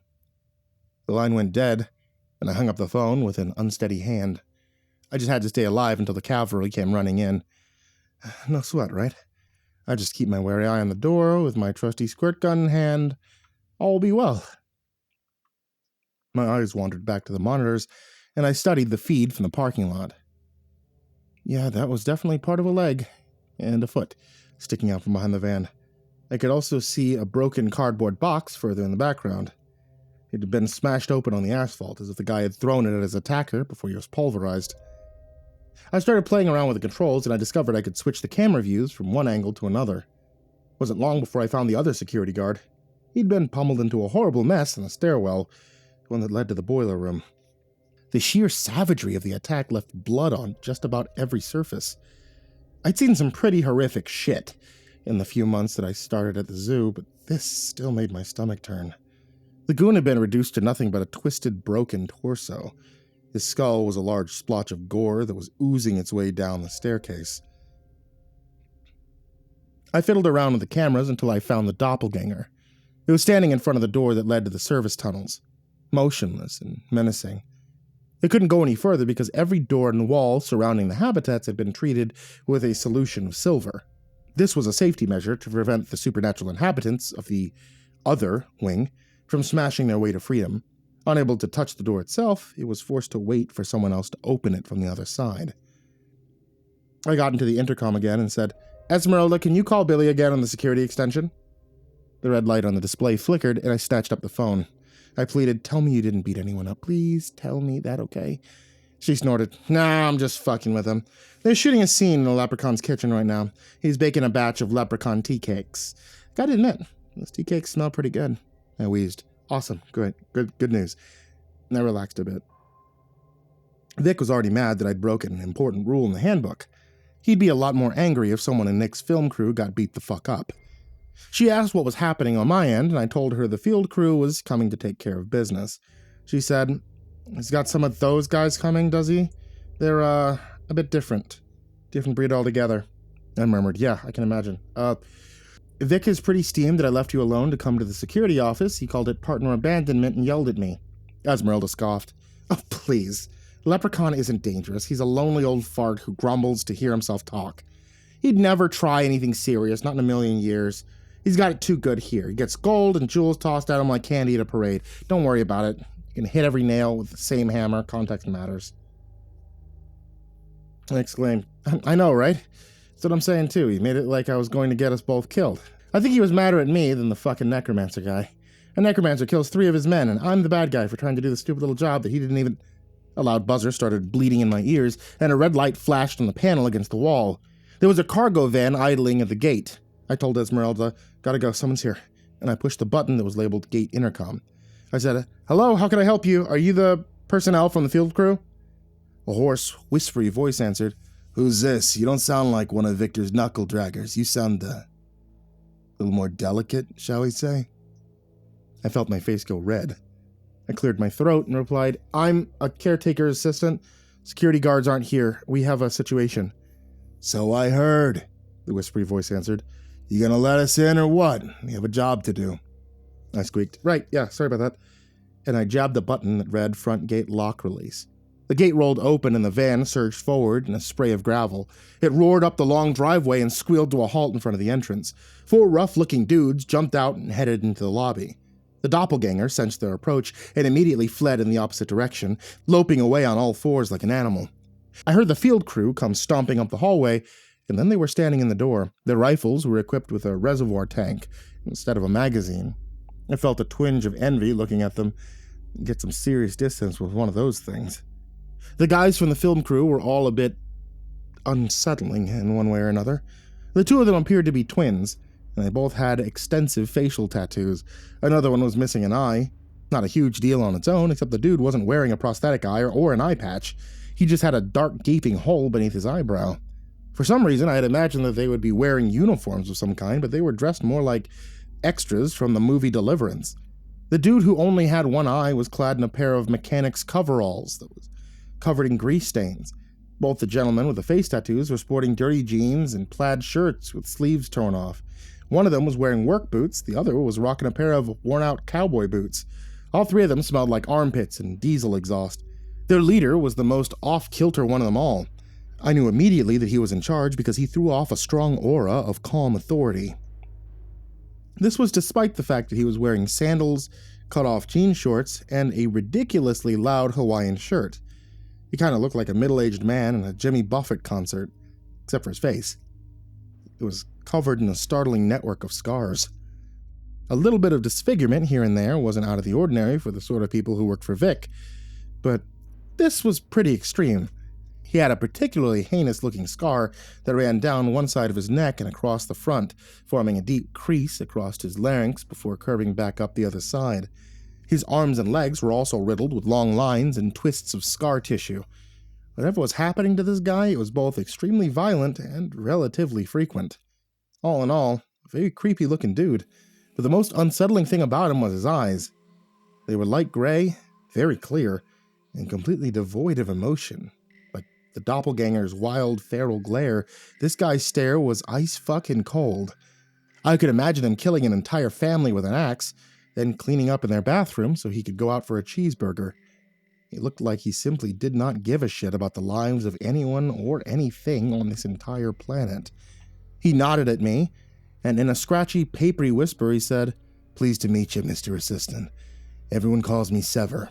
You know, because of the..." He trailed off, tapping the scar on his neck with a finger. I faintly replied, "It's good to meet you too. I'm glad she got here so fast, because I think this one is a little above my pay grade." Sever glanced over at the dead security goon, and he asked, "Who was the last place you saw this thing?" "I was standing outside the tunnel entrance for a while, but it took off when you guys came through the door." I motioned at the bank of monitors and added, "I tried to keep track of it, but it disappeared somehow." Sever revealed a mouthful of gold teeth with a humorless smile. "Spirits only show themselves if they're preoccupied with something. Doesn't matter, because Blinky over here can sniff them out." The one-eyed man pointed at his empty eye socket, and he said with obvious pride, "I can smell them with my brain. They smell like pepper." I was at a loss for words. I mean, seriously, what the fuck? I just nodded along and said, "That's really something. Anyway, now that you guys are here, I'm supposed to get back to the leprechaun habitat." Sever showed me his gold-plated smile again. He drawled, "Yeah, it's probably a good idea to make yourself scarce while we're doing our thing. They never go down without a fight." The strange quartet escorted me to the tunnel entrance. I'm honestly not sure if I felt safer with them or without them. It kind of seemed like I was just swapping one variety of danger for another. As I was opening the door, Sever tapped me on the shoulder and said, "Hold up a sec, Rockstar. I hear Esmeralda is working tonight, is she?" I wasn't sure if I should answer that question, but I didn't have the courage to lie to this dude. I said, "Yeah, she's back there right now." He flashed me a gleaming grin, and he asked, "Think you can pass a message along? Tell her. Sever wants to know if you ever think about the night in Casablanca. If her vibes are agreeable, let her know I'll be staying at the River Court Hotel for the next few days. Can you do that for me?" I forced myself to meet his empty gaze, and I answered, "Yes, sir, I will." Sever clapped me on the shoulder and said, "Don't forget." It sounded more like a threat than a reminder. He stepped back and waved me inside. "Scoot your patootie back to that habitat and stay there until I give the all clear. Have yourself a good one." I swung open the door to the leprechaun's habitat, and I was slapped in the brain with a wondrous aroma of baking. Everyone was sitting around and munching on a variety of pastries. Dara was wandering in their midst with a serving tray, offering his supposedly unwanted intruders second and third helpings. Despite all the blood and mayhem from earlier, I felt my stomach rumble. Didn't care that security's brains were currently oozing down a staircase. I wanted some of that magical baking, and I wanted it immediately. He cried out, "Ah, look who's come back! Do you care for a scone, lad? Or would you rather try some nice soda bread? Perhaps an apple tart?" I gave him a tired smile and said, "I'll take one of each, Mr. O'Shaughnessy. Thank you." It's the first time I've ever seen him crack a genuine smile. He exclaimed, "Go ahead, take 2 of each. You're so inclined. I made enough to feed a tribe of ogres. Have yourself a mug of tea while you're at it. Or would you prefer a drop or 2 of the father's good cheer?" The leprechaun's breath smelled like a distillery. I saw the rosy bloom across his nose and cheeks, and I realized he was well on his way to getting shit-faced. Father's good cheer was apparently a euphemism for whiskey. I declined the booze and sat myself on a log, a pile of goodies in my lap and a steaming mug in my hand. Dara's baking wasn't just good, even great. It was fucking magical. They were the best desserts I'd ever had, before or since. I'm not exaggerating when I say that Dara could have opened the most successful chain of bakeries in history. Like, just, damn, drunken leprechaun could bake. I watched it mill around the room, showering the crew with endless treats and a steady flow of off-color banter. I realized Esmeralda was right. Dara was a lonely old man. He disguised his sadness behind a spiky personality. He wasn't meant to become a scowling, toxic miser. Dara was meant to spread boozy good cheer as his magic lanterns glowed beneath the forest canopy. He was put on this earth to scamper through mossy woodlands, unhindered and unknown by the eyes of humankind. Dara O'Shaughnessy was created to drink whiskey and dance a jig beneath the stars. He was created to be free. I had a sudden flash of insight and understood his greed for accumulating wealth was a side effect of his captivity. Before the zoo, Dara's treasures had been the precious things that he would find in the forest: a chunk of sparkling quartz, a perfect stick, a fragrant bloom. Before the zoo, all these things had been equal to gold in his eyes. He desired these objects not for their material worth, but for their simple beauty and the wonder they stirred in his heart. Victor Bonicelli took it all away from him, and he replaced it with 4 cement walls, thousands of years snatched and stolen by a grinning tyrant, leaving him with nothing but a hoard of treasure only he could see. And this, my friends, is why I was becoming obsessed with bringing it all down, because it was fucked up. It was wrong. Esmeralda strolled over and plopped down beside me. In a low voice, she said, "You have such a miserable expression on your face, it's almost funny. You sad about the passing of those security dumb fucks? Because the world became a better place when those 2 clowns stopped breathing. Victor only hires the worst scumbags for his security team. I think he does it so that he won't care too much if they get themselves killed. Happens all the time." I forced myself to smile a bit and replied, "Nah, it's got nothing to do with that. And I almost got killed too, you know. If I was a second slower with the water pistol, I'd be a splotch on the wall right now. And that thing's no joke. I don't know, it's nothing. I'm fine." "Oh, hey, so one of the guys from the field crew asked me to pass a message along. You were right, by the way, those guys are a bit different." Esmeralda narrowed her eyes. She said, "Let me guess, it was a guy in a Hawaiian shirt, right? Shorts, probably sandals, beefy looking, blank stare." I shuddered a bit and grunted, "Yeah, that's him all right." Said his name was Sever, as in like, he almost got his friggin' head cut off. Really gnarly scar on his neck. Just a creepy dude all over. Something about him screams war criminal, you know what I mean? That's my ex." Esmeralda sighed. "We were going to get married, but work took him to a different continent. You know how it goes. Eventually, it just sort of fizzled out. Long-distance relationships are hard." I blinked at her in disbelief. I croaked, "What? You can't be serious. That fucking guy? He's probably got a necklace of human teeth at home. You guys were engaged? That's wild." She shrugged and said, "I like emotionally unavailable men. Sue me. The more unstable and dangerous they are, the better. I can never see myself with some dork who eats corn pops in his jammies. That would make my skin crawl. I'd end up kicking his ass." As someone who really enjoyed eating corn pops in his jammies, I felt deeply insulted by this. But I let it go. Different strokes for different folks, am I right? I said, "Yeah, of course you would. You're basically She-Hulk with a bad attitude. Anyway, I'm supposed to ask you something. Do you remember that night in Casablanca?" "Our first date," Esmeralda murmured, and she smiled to herself. "We took a stroll through the market in the old Medina, and I beat up a pickpocket. Sever beat up his lookout. God, sometimes I miss being young." The intercom clicked to life, and Sever's raspy voice announced, "Operations concluded." Looked over at Esmeralda and muttered, "Damn, that was fast. Guys don't fuck around." Rachel made a beeline over to us, script in hand like a shield, and she demanded, "What was that about? What operation? Is this going to affect the shoot? Because I need to know if there's going to be a delay." Esmeralda glared at her, and Rachel's tirade abruptly cut off mid-sentence.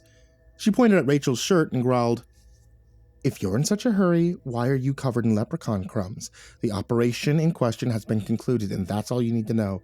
Keep filming or don't. It's your choice. I'll get paid for the entire shift either way." Rachel huffed. "I've never been treated in this manner," and she stomped back to her crew with an expression of outrage. She clapped her hands together and called out, "Okay, people, that's a wrap for tonight. I think we got what we needed here." The script supervisor regarded her with a look of dismay, and she started to raise her hand. Rachel snapped, "I don't want to hear it. I'll talk to Nick tomorrow. Let's just pack up."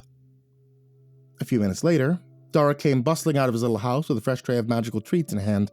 He looked around with a confused expression and asked, "Why is everybody leaving? The night's still young. Don't you need to take some more pictures for your movie? Surely you can't already be finished with me." Rachel glanced in his direction, her face blank and disinterested. She turned away and said, "We have what we need, Mr. O'Shaughnessy. Thank you for your cooperation." They all paid minimal attention to the leprechaun as he wandered around with his tray, trying in vain to engage them in conversation.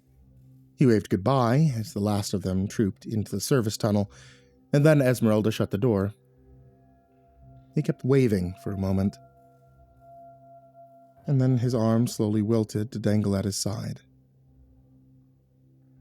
Just like that, he was alone again. I couldn't see the leprechaun's face from where I was standing, but the slumping of his shoulders gave me a dull ache in my heart. I called out, "Hey, I'm still here. Those things smell real good. Can I have one?" He whirled around and snarled, "You can shut your mouth, that's what you can do. Look at the mess they left behind, ignorant bastards. Who's going to tidy this disaster? Look, they've left dirty teacups, spoons all over me habitat, half-eaten scone here, some forgotten bric-a-brac over there, bits of paper all over the damn ground. Sweet serenity. Where are these people raised by wild dogs?" I patted his shoulder and said, "It's my job to clean up the habitat. I mean, my regular job, not this ambassador bullshit. I'll do it." Dar shouted, "Of course you will, you wee gobshite." He dropped the tray onto the ground, pastries tumbling everywhere. He stomped one beneath his foot, then he kicked it across the room. He muttered, "Interrupt my slumber, will they? Take what they want from me and leave. Well, they didn't take me gold, did they? Nay, not one scrap of gold, straight a damnation with the whole wealth and whiskey are all you need in life. Everything else is rubbish." I reached up and plucked a leaf from the oak tree beside us. I handed it to him without a word. He gave me a puzzled look and said, "A leaf? What am I supposed to do with this?" "Look at how shiny it is," I answered quietly. "So balanced and symmetrical, it's a wonder all on its own, right? Wealth is everywhere, but if you think about it, treasure's fine, but that leaf, it's perfect." Dara frowned at me as he shook his head. "You must be daft. Can't trade a leaf for a strong horse or a wheel of cheese. No, a leaf's worthless. It's nothing."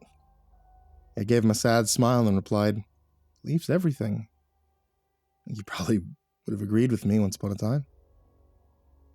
"Well, it's over. Why don't you head back to bed? Still catch a few hours of sleep before dawn. Shit, zoo doesn't even open till 9. Maybe you should sleep in for a change. What do you think?" He looked like he was about to hit me with a foul-tempered zinger, but instead, he tucked the leaf in his pocket and grudgingly said, "Suppose even a half-wit like you can speak the truth every now and then. I'm off to bed. Make sure you have this unsightly clutter picked up before you go." Dara walked back over to the mound of earth he called home, his shoulders still drooping in a dejected manner. He turned around and called out, "A pleasant eve to you, Billy Whitebread. And thank you." I gaped at him in surprise. Until that instant, I wasn't sure if the leprechaun knew how to thank someone, but there it was. He tipped his hat to me, and then he was gone. I looked around the habitat and murmured, "They did kind of leave a mess, didn't they? I'll get it cleaned up, Dara. Sleep tight." After I was done, I tossed the trash bag into the incinerator chute, and I started for the exit. As I was walking, I noticed something was weighing heavily on the breast pocket of my Kevlar suit. I stuck my finger inside and found 2 completely unexpected objects. One was a scrap of paper with a brief note, scrawled with an inkwell, and a feather. It said, "Please accept this sum as fair compensation for a task well completed. Yours in good fellowship, Dara O'Shaughnessy." The other object was a circular chunk of gold. There was a bird of some kind stamped on one side, and the profile of a Roman emperor on the other. I was speechless. My only coherent thought was, holy fucking shit. I tucked it away and made a mental note to get it examined by someone who would know its worth. I found Esmeralda standing by herself in the lobby. She was looking at the statue of the Hydra again. I asked, "Where's the film crew?" And she pointed in the direction of Victor's lounge. "Sitting around, patting themselves on the back for being a bunch of dickheads," she muttered. "The guys from the field crew were already gone before we exited the tunnel. Bunch of cleaners just showed up a couple minutes ago. They've got their work cut out for them." I grimaced and said, "What a horrible fucking job." "No, thank you." She nodded at the statue and replied, "Could always be worse. Hey, do you know this thing's real? Yeah, there's an actual Hydra trapped in there." I gave her a skeptical look. "There's no way that's true. Why would Victor release it and put it on display? That would be a huge attraction for sure." She gave me a cryptic look and said, "Some things should never see the light." "Anyway, I know what you're thinking, and yes, I'm going to see him. He left behind a scrap of paper with an address on it. A hotel, I assume." I gasped. "Oh shit? Yeah? I was supposed to tell you that. I think it was called the Raven Court Hotel. Sorry, yeah, I forgot." "Yeah, you would forget, wouldn't you?" she mused. "In case you thought something has changed, it hasn't. I still don't like you." "What a shocking development," I shot back sarcastically. "And that's totally fine. You don't have to like me. Just give me some respect. That's all I ask." "And why should I do that?" she retorted. "Give me one good reason." I looked her in the eye and I said, "Because I'm Billy fucking Whitebread. And don't you forget it." I left her there to gaze at the statue and think her thoughts, whatever they might be.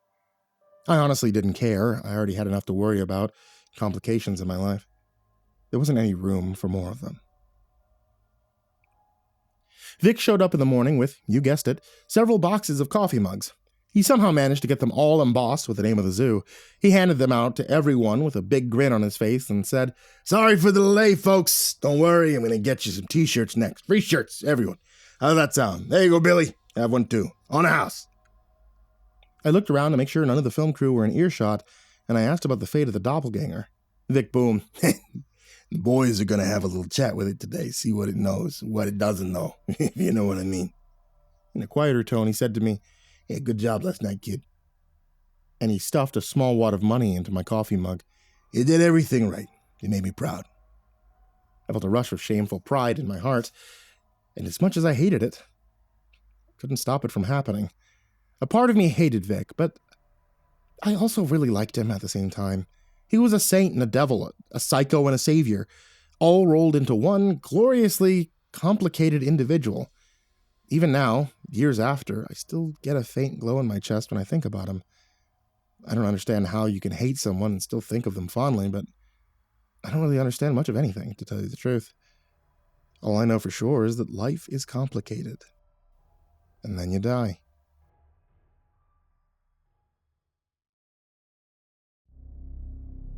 I worked up the courage to have the coin appraised by a professional a few days later. He determined it was something called an aureus, a gold coin that was in circulation during the reign of the Roman Emperor. To be more exact, it was minted during the rule of Emperor Septimius Severus. The expert demanded to know how such a marvelous find ever came into my possession. I showed him my gun, which I always carried whenever I wasn't at the zoo, and I told him that it was none of his concern. Probably not a smart move, but I suppose being around Vic all the time was starting to rub off on me a bit.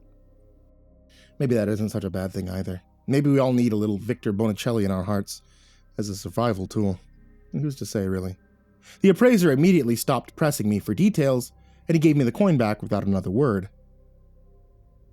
Victor was a villain, for sure, but you have to admit, his methods always got results. The next week I managed to find some time to visit the leprechaun's habitat and thank him for the gift. Dara surprised the hell out of me, invited me into his house to see his vast collection of Roman currency, and as I sat there in a tiny chair and listened to him talk about his coins, my wandering eye spotted something that made my breath hitch in my chest. It was the oak leaf. The leprechaun had pressed it behind glass, and he mounted it on the wall of his kitchen. I felt my eyes mist over, and my lips curve into a big, goofy grin. Dara noticed I was staring at it, and he said, "Hi, this is a good leaf. Perhaps the finest leaf I've ever seen. It's quite a treasure, isn't it?" I nodded in agreement, and I jokingly asked, "Where'd you ever find such a nice leaf?" "It was a gift by a good friend," he softly replied. "Good friend is quite a treasure. Perhaps the finest treasure of them all. They're very rare. Only the universe can bestow such a blessing." I suddenly had a huge lump in my throat. Dara patted my hand, and he gently said, "I think I had enough company for today, me boyo. I'm not accustomed to it, not just yet. Small doses and all that, correct? Be off with you. Take care." He came to wave goodbye as I was leaving, and I waved back. He beamed at me and waved again as I closed the door. I felt another swell of pride rising in my chest, but it was different from the response to Vic's blustering praise. It felt pure. That job really sucked in a lot of ways, but it had its perks too. I mean, not many people could say that they had a Russian mercenary, a Navajo skinwalker, and an honest-to-God leprechaun as close personal friends. And even if they could say that, well, they aren't belly fucking white bread, are they? That honor will be my own personal treasure. Mine and mine alone. Until the end of days.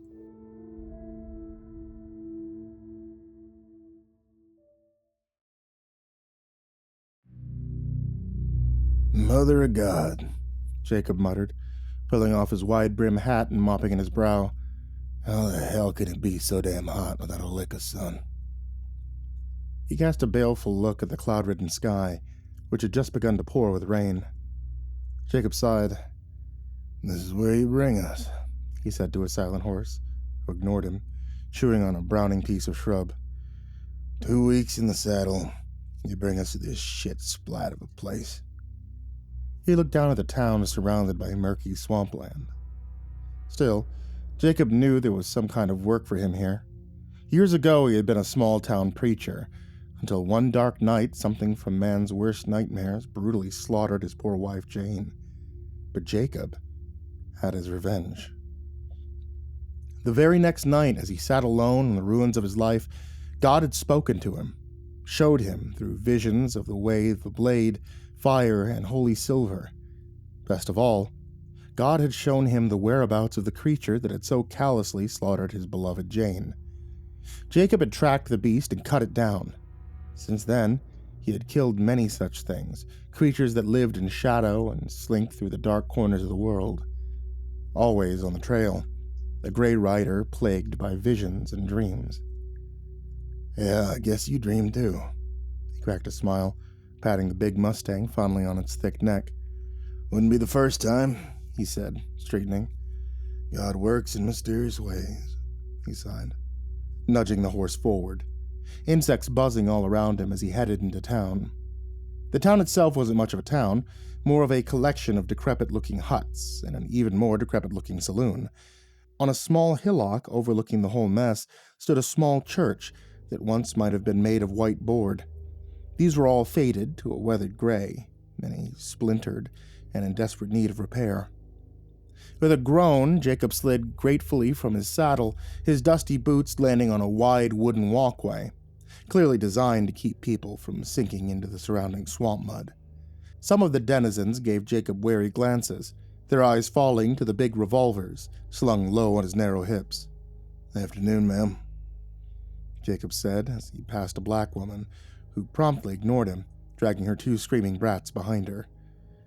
"Hell, got ourselves a real mix here," Jacob murmured, noticing both white and black folks mingling. He smiled. It had been 2 years since the end of the Civil War. Could it be that even here, in the sweltering air of the Louisiana swamp, folks were learning to get along? Jacob doubted it. The overall picture of the place was one of poverty, and that particular son of a bitch didn't seem to care about the color of your skin. It would screw you over, one way or the other. Banging the trail dust from his long duster coat, he tied his horse to the hitching post and wandered into the saloon, pushing easily through the swinging batwing doors. A few people turned to face him before going back to their drinking and gambling. Jacob paid them no mind, sauntering over to the rough wooden bar and leaning heavily, wiping at his brow once again. "Barkeep," he called to a heavy, mustachioed man who hurried over, a dirty towel slung over his rounded shoulders. "Tell me you got something cold in this damn place." "Well, we got piss-warm beer or whiskey. Take your pick, mister." "Figures," Jacob growled, slamming his money down. "Yes, piss-warm beer'll have to do."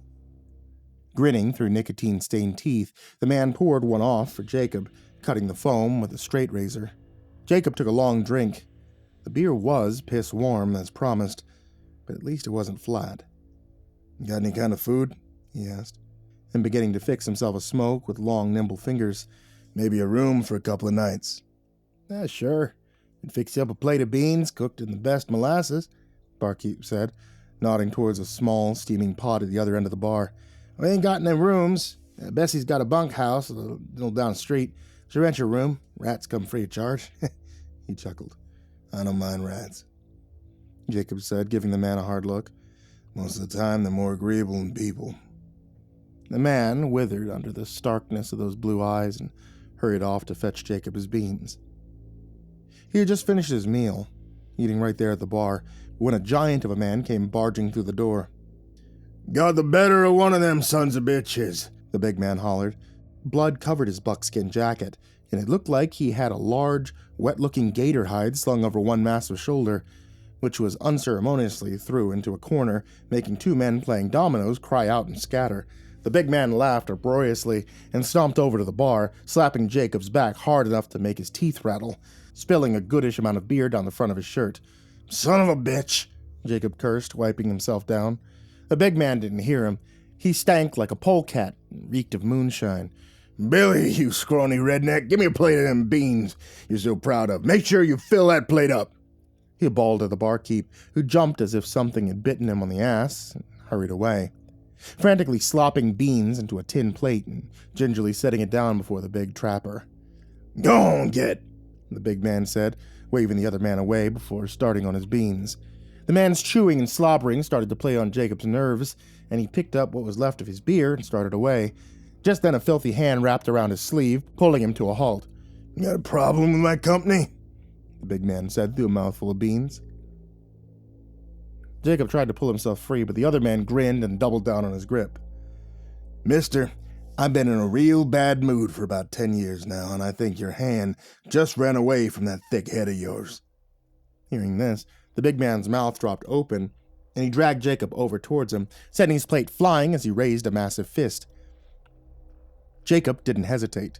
He brought his beer glass crashing down, smashing into the other man's face in an explosion of glass and blood. Screeching and pawing at his bloody face, the man loosened his grip, and Jacob wrenched himself free before kicking him square in the balls. The man doubled over, lost in pain. Jacob half kicked, half pushed him out of the batwing doors and into whatever passed as a street, and then followed on after him. The man lay on his back, cradling his swelling balls. Seeing Jacob, his eyes filled with rage, his free hand scrambled towards his gun. Quickly, Jacob threw back his old duster, revealing the big revolver on his hip. "Don't do it, mister. Ain't worth dying over a small disagreement." For a moment, the man's hand dropped away, but in the end, his pride won. He drew down on Jacob, his gun barely clearing its holster before Jacob drew, fired, and reholstered, leaving a smoking hole in the now dead man's head. "Jesus," a scrawny-looking man in a straw hat and coveralls said. "You killed Big John. You shot him down dead in the street." "I warned him. Better go fetch the sheriff," Jacob said, eyeing the growing crowd. If there was any talk of a lynching, there'd be a lot of dead people before they got a rope around Jacob's neck. "I'm afraid we don't have a sheriff," the tall man said, stepping from the crowd. He was dressed in priest's vestment, a Roman collar around his neck. "Suppose you can call me the leader here in town, spiritually, if nothing else. Matthew, Timothy, if you'd be so good as to get a burial party for Big John. He was a big fool and a bully, but he was a Christian, and we'll bury him in the churchyard, undeserving as he was."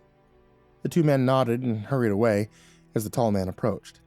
"My name's Delaney, Father Delaney. St. Michael's," he said, nodding towards the small church.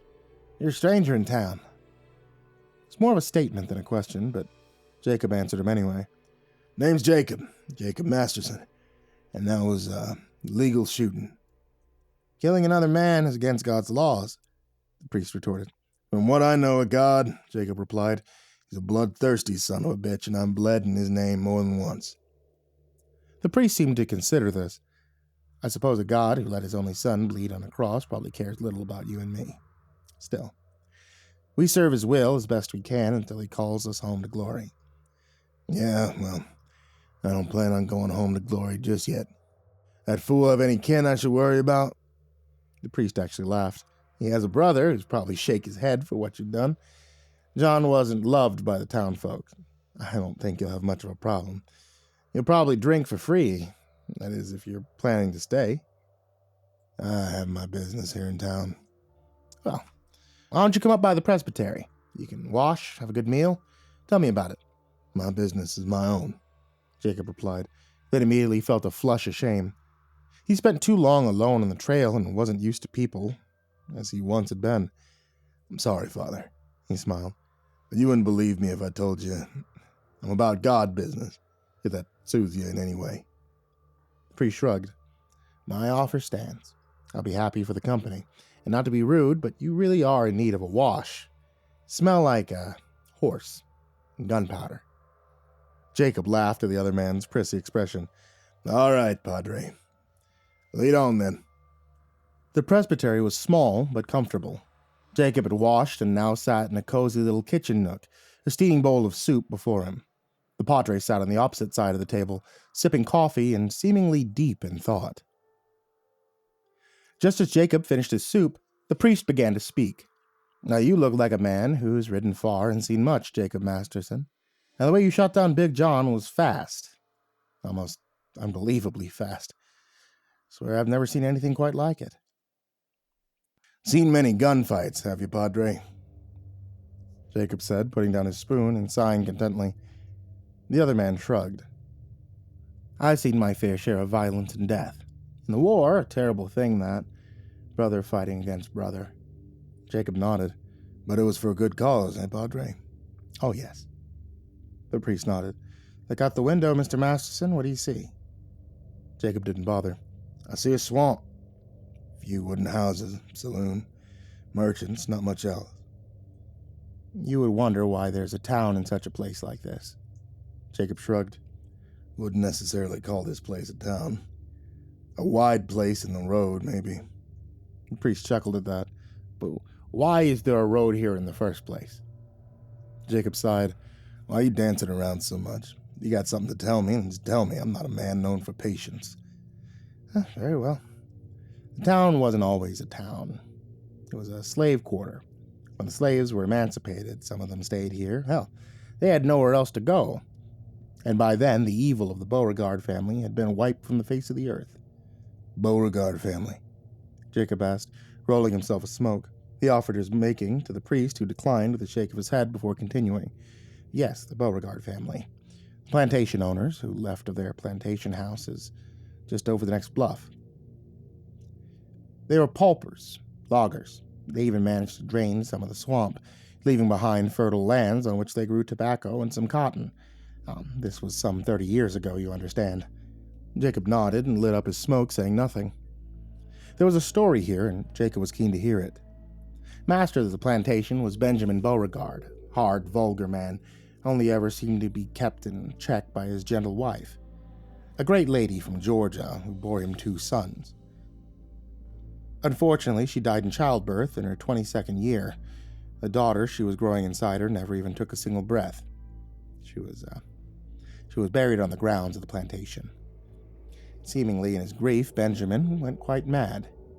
He was always a hard man, but after his wife passed, he took his wrath out on his slaves. The women especially got a lot of unwanted attention. One girl in particular took his fancy and soon found herself burdened with her master's bastard child. Her mother, outraged, marched her up to the big house to confront their drunken master. That was her first mistake, and her last. Outraged, Benjamin Beauregard, or so the story goes, strangled the poor girl to death and beat the mother within an inch of her life before his overseer managed to drag him away. You know their names? Jacob interrupted. The other man smiled. That was before my time, to be honest. It's kind of local legend, along with the curse. Curse. Well, curse. If I may be permitted to continue? Then it'll all become a little clearer to you, Mr. Masterson. Sighing, knowing the priest wouldn't be hurried along, Jacob settled back more comfortably in his seat as the man picked up the thread of the story. As I was saying, the poor girl had been murdered along with her unborn child. Her mother, half dead and crazed with grief, managed to drag her daughter all the way back to the slave quarter. But according to legend, the horror of that day would be eclipsed by the horror conjured that night. The girl's mother came from a long line of magic users, making a sacrifice of her own daughter's poor, beaten body and infusing it with her rage and heartache. She finished the ritual by slicing open her own throat. The rest of the quarter cowered in fear as the sky broke open in a terrible deluge. Thunder boomed, lightning flashed, and for a moment, the whole swamp seemed to heave and bubble, for a deafening silence fell over the place. The next day, Overseer Daniels came down from the big house and took the bodies away, dumping them both unceremoniously into the swamp, food for the lurking alligators. 2 days later, while overseeing a logging crew, one of those same alligators dragged Daniels screaming to his death. That was the official report anyway, but rumors had already begun to spread around the quarter. Whispers of a dark presence in the swamp. Rats had been seen fleeing in droves, and the bodies of coyotes and muskrats were found with strange bite marks on their torn and battered flesh. Less than a few months later, both Benjamin's sons were dead. One died in a riding accident thrown from a startled horse with his neck broken. The youngest, prone to sleepwalking, was found drowned in the very edge of Deep Mire Swamp. As for the master of the plantation, his death came less than 6 months later. He was found in his own bed. The official verdict was a heart attack, probably brought on by the strain and heartache of losing his wife and sons. But there was a rumor amongst the house slaves. Talk of a strange substance found on the stairs leading to the master's quarter. Benjamin Beauregard's sheets had been covered in swamp mud, a look of terror stamped across his pale, dead, screaming face. With the death of Benjamin Beauregard, these strange occurrences seemingly stopped.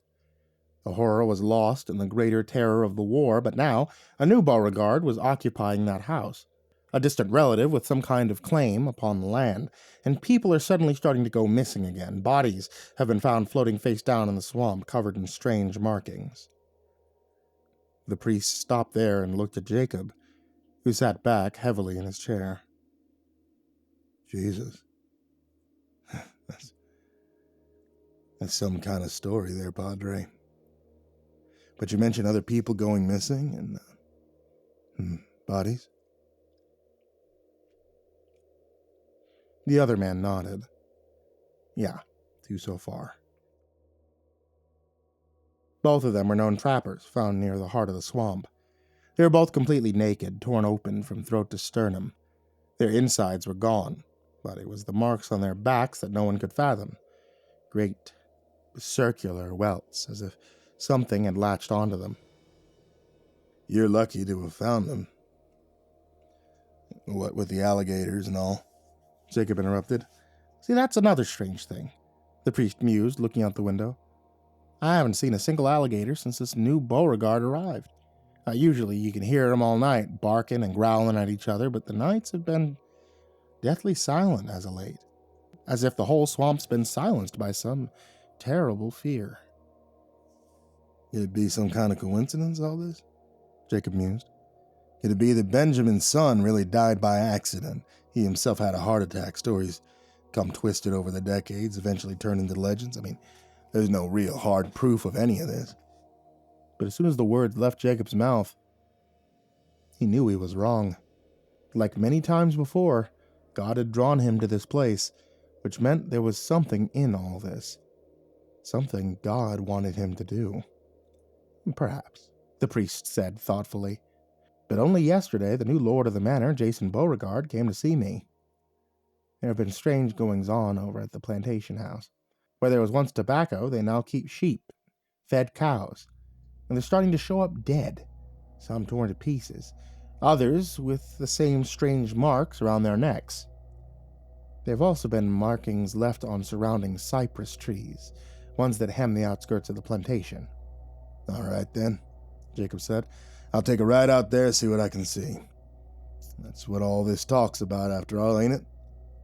The priest shrugged. I don't know if anyone can help, but I feel like there's something about you, Mr. Masterson. Like you coming here was ordained. Yeah, ordained, all right. Dragged from pillar to fuck post, Jacob muttered grumpily, slamming his wide-brimmed hat back into place. Thank you for the victuals, Padre, but I guess I'd best be on my way. Then go with God, the priest said, making the sign of the cross. Yeah, you too, Father, Jacob replied, opening the door and stepping back outside into the Louisiana heat. The plantation house was closer than Jacob expected, literally over the next bluff, where he now sat astride his horse, looking down into a small, fertile valley below. The house was small for one of its kind, surrounded on all sides by green, swaying fields, much of them taken up by sheep and cattle. The house itself had seen better days. The roof sagged, and the paint was peeling, yet even now the signs of restoration were visible. Wooden scaffolding had been erected along one side of the building, and part of the roof looked like it had already begun to be reshingled. Just then a cry of alarm rang out, and two men ran towards the barn. Moments later, they came galloping straight towards Jacob, rifles drawn. Jacob let them come, keeping his hands in plain sight and fixed firmly on his reins. The two men slowed and drew up in front of him, their horses blocking his path. "What do you want here, mister?" the smaller of the two men asked. He was weasel-thin, his chin poking out aggressively. Jacob was tempted to tell him to go to hell and reined in his temper. "Howdy, friend. Name's Jacob Masterson," he said with a smile. "Come to speak with Jason Beauregard." "You got an appointment?" The other man spoke up. He was a big, tough-looking cowboy with arms that bulged under his cranberry work shirt. He was also now loosely pointing his rifle in Jacob's direction. "You want to lower that rifle, friend," Jacob growled, "before it gets you in trouble." The man took a long look into Jacob's eyes and must have seen something there he didn't like. He didn't exactly put the rifle away, but he did lower it somewhat. That was something, at least. "Now, to answer your question, no, I don't have an appointment. I'm here on behalf of Father Delaney. Says you got some trouble I might be able to help with. And I'll tell you something else. It's too goddamn hot to be out here yammering in the sun with the hired help. To be honest, this whole stinking swamp's making me feel testy as a rattlesnake with shingles. So I suggest you move out of the way or I'll move you. Make your choice." His hand dropped towards his gun belt. The smaller man snickered. "You think you're fast enough to take us both on?" "Shut up, Seamus," the big man interjected. "I heard there's been a killing in town today. It wouldn't have anything to do with you, now would it?" he said, eyeing Jacob nervously. "Yeah," Jacob said, "and I ain't ashamed of it. Fool turned a disagreement into a gunfight and lost. Gave him a chance. Same choice you're giving us now," the other man retorted. Jacob sighed. "Look, mister, I'm here to help, nothing more." The big man thought on it for a moment, and Jacob swore he could almost hear the cogs turning and clashing in his head. "All right, then. Follow us down to the big house. If Mr. Beauregard don't want to speak to you, you leave. No fussing, agreed?" Jacob spat in the dirt. "Agreed. Lead on." Jason Beauregard had just stepped out onto the porch as Jacob and the two men hitched up their horses. The thinner of the two men ran over to his employer in an almost comical bow-legged stride. Moments later, he returned, mopping at his brow. "Mr. Beauregard will see you now," he said loftily. "Well, ain't I the lucky one?" Jacob muttered, strolling past the other man, who had to scurry to get out of his way. The man who greeted Jacob was tall and lean, with a sparse ginger beard, but his grip was firm as he snatched up Jacob's hand and pumped it enthusiastically. "Welcome to my home, Mr. Masterson. I hear from Seamus that Father Delaney thinks you may be able to help us with this problem of ours." Jacob noticed the other man's smile was somewhat strained, and he had large, dark circles under his eyes. The overall effect was of a man under enormous strain, trying to make the best of a bad situation. Jason Beauregard ignored Jacob's scrutiny, but took him gently by the shoulder. "Come, Mr. Masterson. You're most welcome here. Let's sit on the porch a while out of the sun. Have some iced tea or maybe a little bourbon, if you fancy." Never could resist a good bourbon.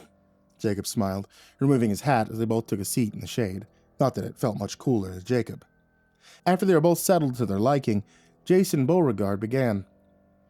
You have obviously been told about the sins of my ancestors, the so-called curse that was laid upon them. Jacob nodded, enjoying the cool feel of the iced glass in his hand. Father Delaney told me the whole mess. And do you believe in this curse? Beauregard asked, leaning eagerly forward. Mister, I've rode hard and seen all manner of evil in this world. Most of it came from plain old men. The devil don't need too many monsters when he has all of mankind fucking one another over on a daily basis. Still, such things do exist. I've seen them with my own eyes. Sent more than a few of them back to hell. So if you're asking me, do I believe in your curse? Yes, I do. I was a preacher once, something I'd been trying hard to forget.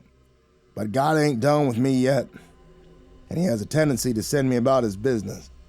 I believe he sent me here to do his work. God commands, and I bleed. Seems to be the rough shot of it. He barked a harsh laugh, throwing back the rest of his drink. Well, there's been plenty of bleeding on this ranch of late, Beauregard sighed. And if you really want to help, maybe a picture is worth 1,000 words. Please, follow me, Mr. Masterson. Jacob did as he was bid, stepping off the porch. The two men walked past the side of the house, both unconsciously keeping to the shade. It was heading towards dusk now, and Jacob could smell honeysuckle and jasmine perfuming the air as the insects droned with a kind of insane intensity. In here, Beauregard said, opening the door of a big red barn. As soon as the door opened, the smell of carrion meat enveloped both men, almost eye-watering in its intensity. Jesus, Jacob cursed, looking at the pile of dead pigs and sheep stacked against the barn's wooden walls. About $200 worth of damage so far, Beauregard sighed. But Jacob hardly heard him. He knelt down by one of the bodies. The pig had been completely eviscerated, hollowed out. But it was large, circular welts across its back, both deep and bloody, that intrigued Jacob. You ever seen anything like this, Mark, before? He asked.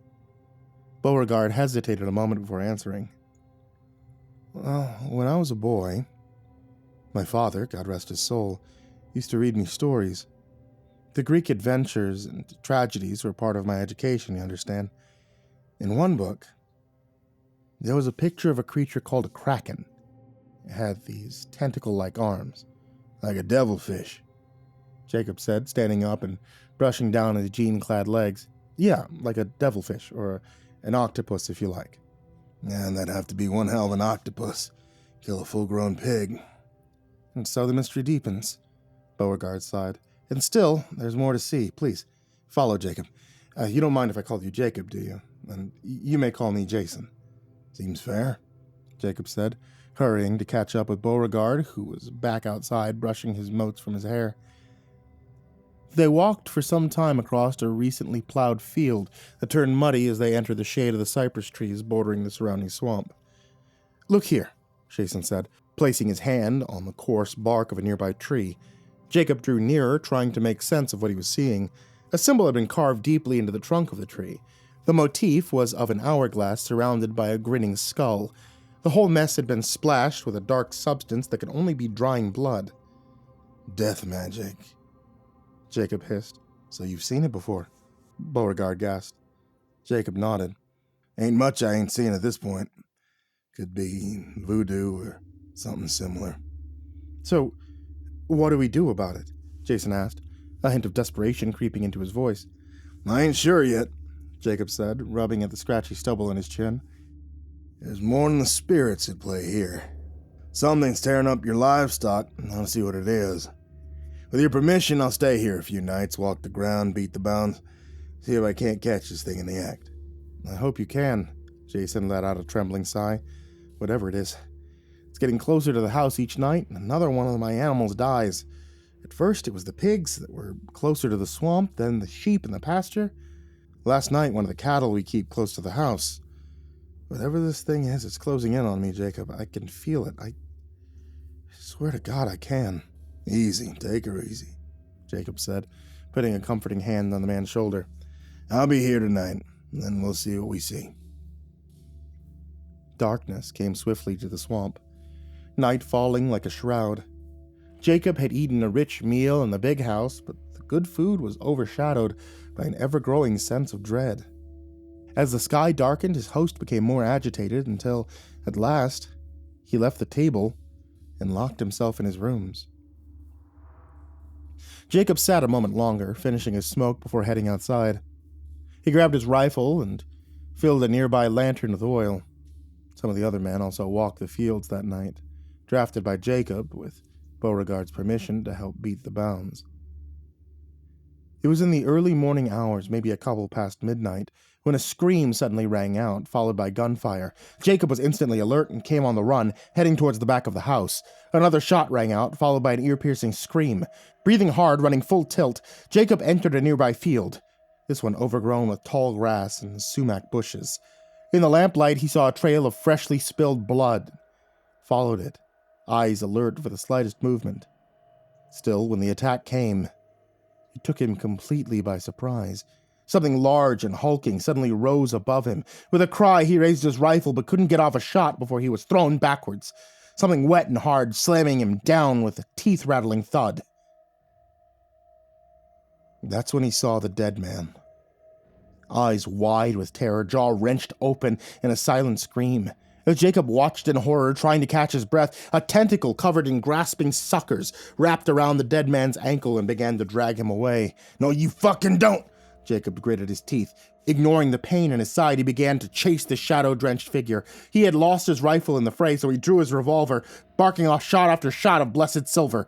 But the creature never slowed, though it let out a cry of pain when one shot found its mark. There came a sudden loud splash, and Jacob let out a yell of surprise as his boots sank into the muddy water. The creature was gone. Only the murky swamp waters remained. "Fuck!" Jacob cursed in frustration.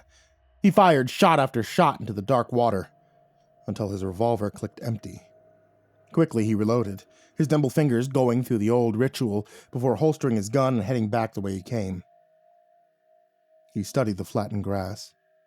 "There," he muttered, kneeling down, his lamplight illuminating a black viscous fluid and an empty shell casing nearby. With one gloved hand, he rubbed the substance between his fingers and raised it towards his face. A grim smile flashed across his rough features. "So you bleed. If you bleed," he whispered, "I can kill you, you son of a whore." He turned, and he headed back towards the big house, the moon on his back. When he returned, the house was alive with activity. The men had all retreated inside, and the place seemed to burn with light. Jacob had barely stepped into the porch before Beauregard was there. "What the hell happened out there, Jacob? What do you see?" "Something," Jacob said, sitting down heavily on the porch, gingerly cradling his bruised ribs. "Are you hurt?" Beauregard asked, kneeling beside him. Jacob waved him away. "I've had worse. Don't worry about me. Worry about yourself. I saw it, or some of it anyway. Too dark to make out, but it was big and fast. It took one of your men and retreated to the swamp. It's a haven, refuge. It's where it hides. We need to draw it out. It bleeds, feels pain. I tend to get on an equal amount of both from that son of a bitch. And you're gonna help me." "Me?" Beauregard said, not liking the look in Jacob's eye. "What do you mean?" Jacob smiled. "You'll see, Jason. You'll see." After a restless night's sleep, Jacob gathered what remained of the men. Some had fled in the night, overcome by fear. Not that Jacob blamed them. There was bloody work ahead. By mid-morning, Jacob had set the men to task. One crew began digging a large square hole in the field closest to the swamp, while others cut down thick branches. Jacob himself sat shirtless, a large bowie knife in hand, sharpening the branches into staves. Jason Beauregard sat nearby, a large whiskey in hand, trying not to look at the scars on Jacob's lean, hard torso. He would need to be pretty drunk for what Masterson was suggesting. He'd need to be very drunk indeed. By sundown, Beauregard had started to get uppity. The man had been drinking hard all day, his fear compounded by liquor. First, Jacob tried to convince him, then cudgel him, but Beauregard wasn't having any of it. He even went so far as to threaten to shoot Jacob if he didn't get off his damn property. In the end, Jacob simply slugged him in the chin and staked him out in the middle of the field. Some of the men argued, but Jacob silenced them with a look. They soon decided they wanted no part in the business and left abruptly. Not that it bothered Jacob. More men might only have startled the creature, and now, as night truly fell, the hunt was on.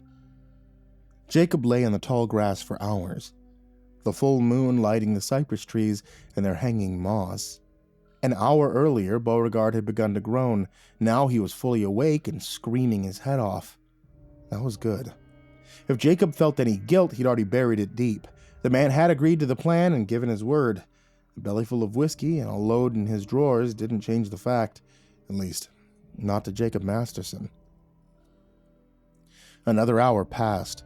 Beauregard had finished his hollering and now stood tied to the post, mumbling what sounded like the Lord's Prayer over and over.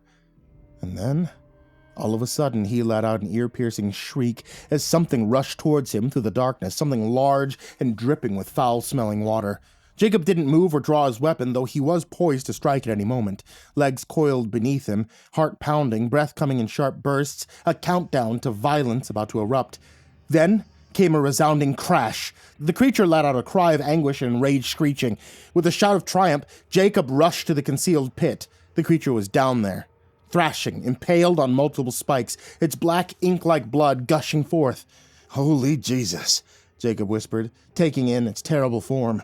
The top half of the thing resembled a woman, her skin the color of dark molasses, but her lower body was a mass of leprous tentacles that thrashed and heaved as she fought to free herself. As she saw Jacob, she looked up at him with hate-filled eyes. Her hands reached towards him. The fathers shall not be put to death for the children, nor the children for their fathers. Everyone shall be put to death of their own sin, Jacob muttered. With that said, he cast down his kerosene lamp into the creature below. Flames enveloped the screaming beast, doing their grisly work. "No, please!" Jacob spun around only to see Beauregard torn from the stake he had been tied to. There was another one of them, this one much smaller, but with the same coloring and features as the first. Mother and daughter, Jacob gasped, remembering Delaney's story, cast into the swamp together. Jacob drew his revolver, lightning fast as the creature's tentacles wrapped around Beauregard's neck, pulling tight. His eyes began to bulge. "Mine!" the creature hissed through needle-like teeth, its eyes blazing with triumph. Jacob barked off a single shot, snuffing out one of those eyes in an explosion of jelly-like gore. The creature fell backward but did not release its terrible grip on Beauregard, whose face was now turning black, his quivering tongue protruding from froth-covered lips. Cursing, Jacob holstered his pistol, drew his large bone-handled knife, and leapt upon the writhing mass, desperately sawing at the creature's tentacle-like arm, trying frantically to get Jason Beauregard free. The creature howled in pain, beat at Jacob with its foul, stinking limbs. He felt the suckers piercing his skin, tearing through his clothes, and the smell of his own blood began to perfume the air. In a welter of black blood, he finally managed to tear Jason free and kick the coughing, gagging man away, just as the creature latched onto him, biting deep into his shoulder. In pain and desperation, Jacob rolled on the ground, thrusting his knife into the thing's writhing mass over and over, and then he was falling. A pain that seemed to fill the world sheared into his leg, and he found himself surrounded by burning flames. He was in the pit. The creature had taken the worst of the fall. Pierced in multiple places, it began to burn, screaming long and loud. With a cry of agony, Jacob, driven by adrenaline and fear, pulled his lower leg free of the wooden spike and lunged upwards, his back beginning to burn. Suddenly, Beauregard was there, helping him out of the pit. Jacob rolled in the long grass, tearing at his smoking shirt before collapsing onto his back. The last thing he saw was the moon sailing overhead, and the screams of the damned followed him down into darkness. Jacob stayed at that ranch for nearly a month while his injuries healed. His leg needed multiple stitches, and for the rest of his life he would carry a small limp, especially when the weather turned cold. As for his back, it had been a mass of blisters, another set of scars to add to the many. And yet, by the grace of God, he recovered quickly. Now he sat astride his horse. He had made his farewells to Jason Beauregard, though the man's final words still rang in his ears. "I don't know if you're a good man or a bad man, Jacob Masterson. But you're one tough son of a whore."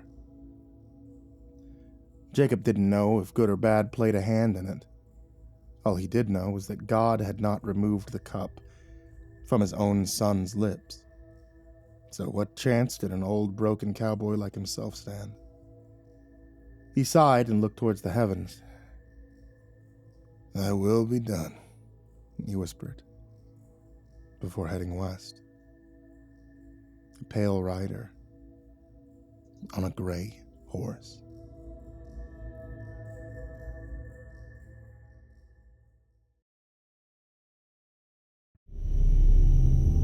I don't know if any of this is going to get through to anyone.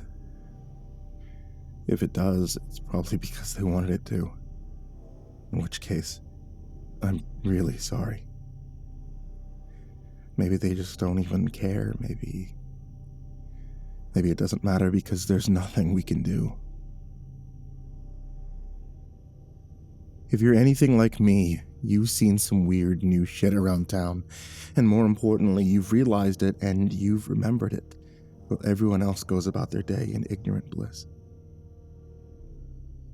I don't know how far it goes, but so far, nobody has shown any capacity to register what I'm saying. I could spam it up and down the internet and I don't get one relevant response, nothing. I've considered that I might just be crazy. But even crazy people can get some sort of reaction. Someone will at least try to humor them, calm them down. I've tried doctors, police, professionals. You all just stare off into space when I start to describe this shit like something's actively blocking the exchange of information. My biggest fear isn't even that I'm all alone. My biggest fear is that I might still only perceive bits and pieces of something bigger or worse. That my capacity to perceive all this is shrinking. I can write it down. I can record every last detail, but it's not going to matter if I become like everyone else. I could wake up tomorrow, look at my journal entries, and only see a pile of mysterious cake recipes. Who the hell knows?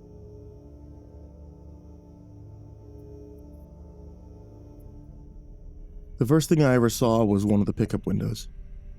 It was just like any other that you might see at a fast food place, but it was right on the side of my own goddamn house.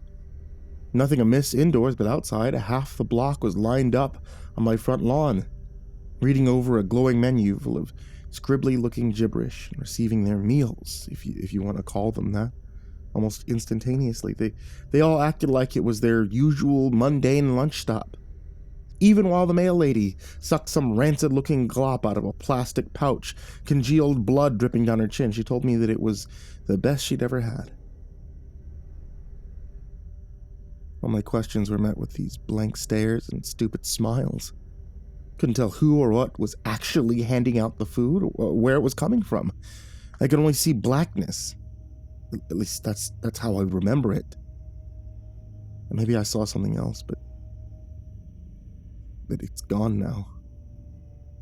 God, and it was only the beginning.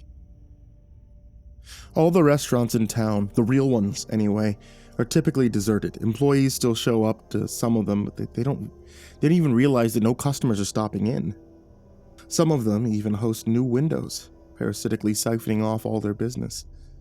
The things seem to multiply constantly. I've seen them indoors, outdoors, on houses, on trucks, even one on a tree. A window to nowhere on the trunk of a fucking tree dispensing deep-fried slop to an ignorant gaggle of hikers. Near as I can tell, all the products are meat, or some vague semblance thereof. I can't always tell what kind of animal or even what kind of body part it used to be. I've seen things that could have been dredged from some black, godless deep-sea trench, gelatinous slabs of flesh in blindingly unnatural colors, fried bugs just slightly larger than any I thought existed. It isn't just the windows either. I started seeing this shit right on supermarket shelves, foreign-looking packages with that same gibberish language on it, occasional bouts of quasi-English like number a million taste or it can dream a great flavor.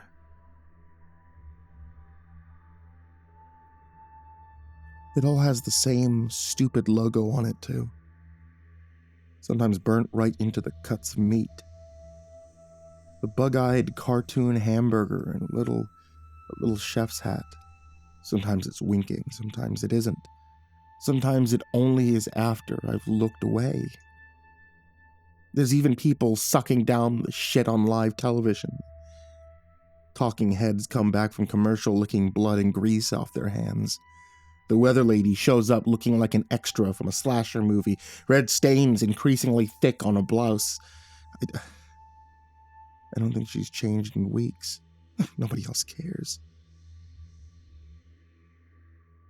Nobody thinks anything's odd or new or different. Nobody but me. My appetite for meat is thoroughly dead, to say the least. I don't think I could ever trust it again, but I've noticed non-meat products are growing steadily rarer. Fruits and vegetables are sitting out longer between restocks. A lot of things are just getting phased out to make room for all the new items. I shouldn't have to say this if you could already read and comprehend this far, but for the love of God, don't eat it. Don't taste it. Don't touch it. Try not to even smell it. The more people eat, the less they act like themselves, the funnier they talk. If you know something's up, but you can't see what I'm seeing, I advise you to stick to cereal. I haven't found anything fishy about any of the cereal yet. I can't begin to postulate what's behind it all. I mean, aliens, terrorists, Illuminati, reptoids. I could believe damn near anything at this point.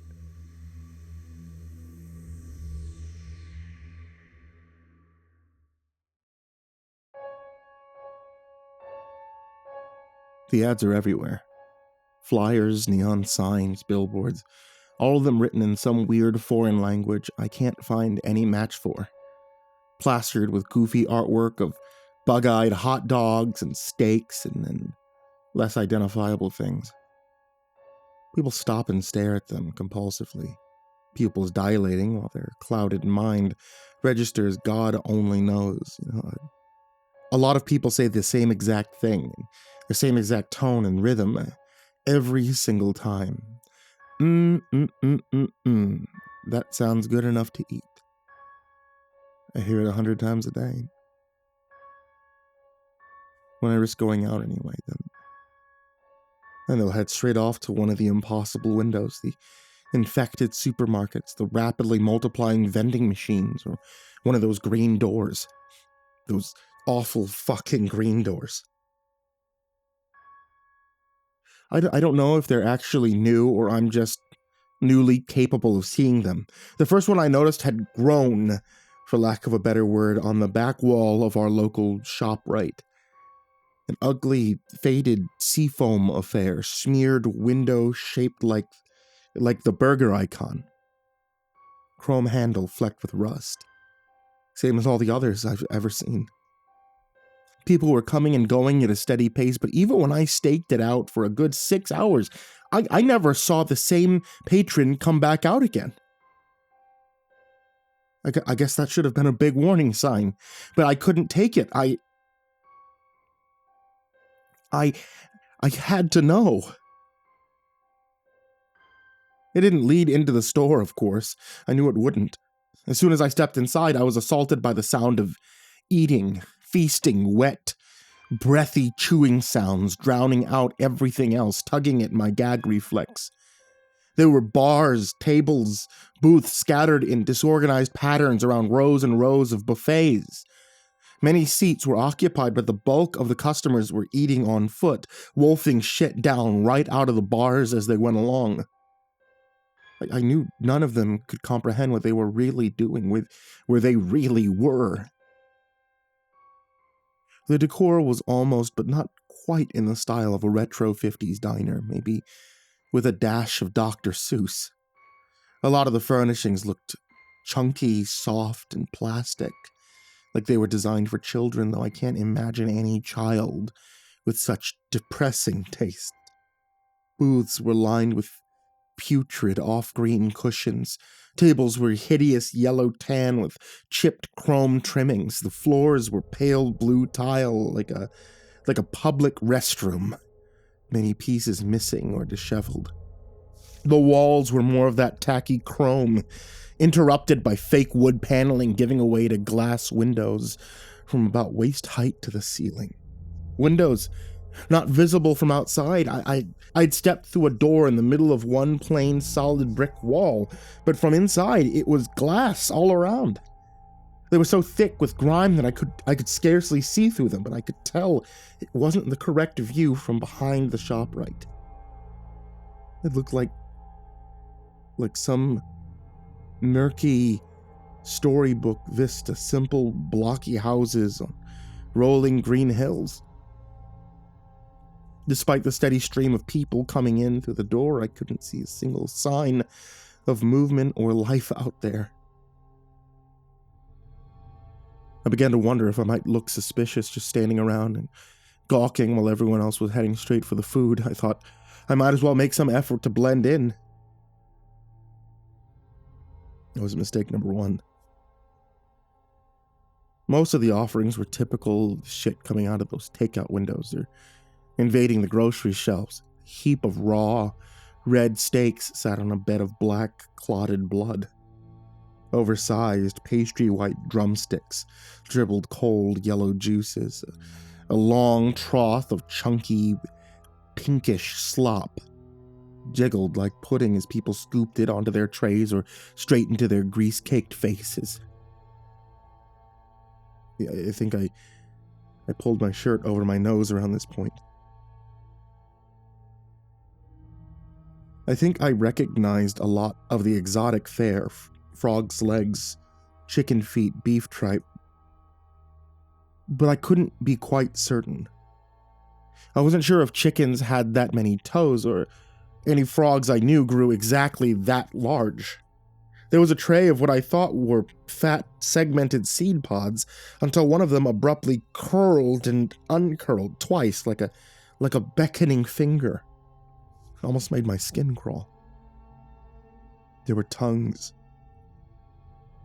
There were brains. There was something like clear yellow spaghetti in a pastry brown sauce. At least, that's what I'm going to keep telling myself it was. There were fish fins and goat eyes and even bones, just steaming, hot, perfectly bare white bones. I could barely take the sight of anyone eating. Mrs. Faber, a grim and crotchety old bag from down the street, was digging like an excited child through a big heap of what looked like horse teeth, sucking off whatever scraps of gum tissue she could find. I felt my stomach shudder. We made eye contact, and for a moment I almost thought that I saw a look of horrified clarity, like the fog was almost lifted from her mind and she was just about to ask me what in God's name she was doing.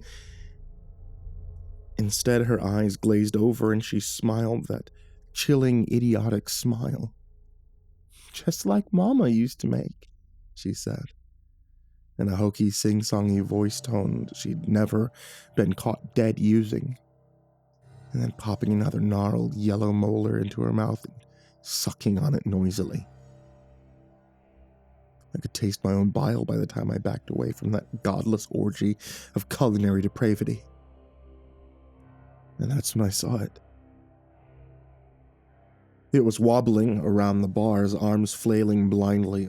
A chalk-white, naked, sexless human figure dominated by a featureless beach ball of a head.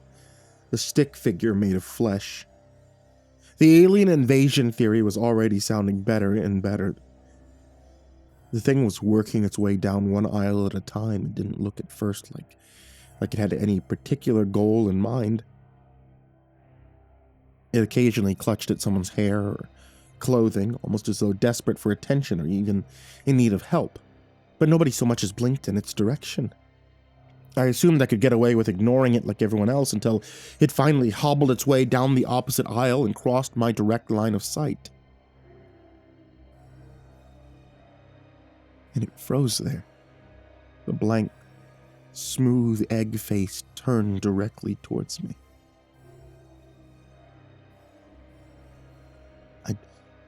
I don't remember the sprint home, but I do remember it was the dead of night when I exploded out of that ugly, greasy green door.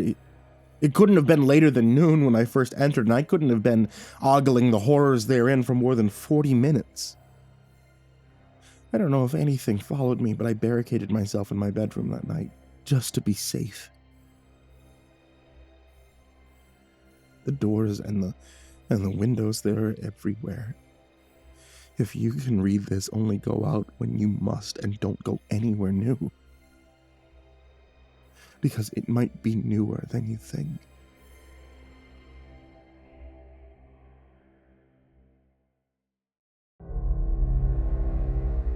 They used to be people. The eggheads. I've seen it a lot in the weeks since the buffet. Not everyone shows the signs, but some people, the ones who get hooked the hardest on that sick foreign meat slop, only seem to gain weight from the neck up. Hair falls out. First thing to disappear are the eyes and then the mouth. It seals itself shut and the whole head smooths over. They start to wander aimlessly, invisible to everyone else. Forgotten by friends and loved ones, they do nothing but mumble, just groping their arms around like they're hunting for their lost eyes. I killed one today. I spent my afternoon scrounging around town for normal things to eat, increasingly challenging task avoiding the overly weird shit. It's only the half of it. I have to be careful for anything that boasts a new formula or improved flavor. Sometimes I just have to scan the package for the hamburger logo or check the ingredients for some new gibberish like extracted bone jellies or natural life parts.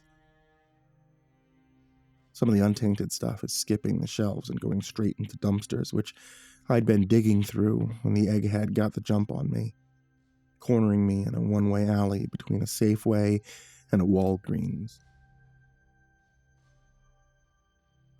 Its head was bigger than most. An impossibly bloated globe that almost brushed the walls on both sides. I don't know how its feeble, chalky body could have held it up. Barely more than a skeleton, thin skin, shrink-wrapped tightly to its bones. All that remained of its former identity was a black dress tie, swaying like a pendulum from its pencil-thin neck.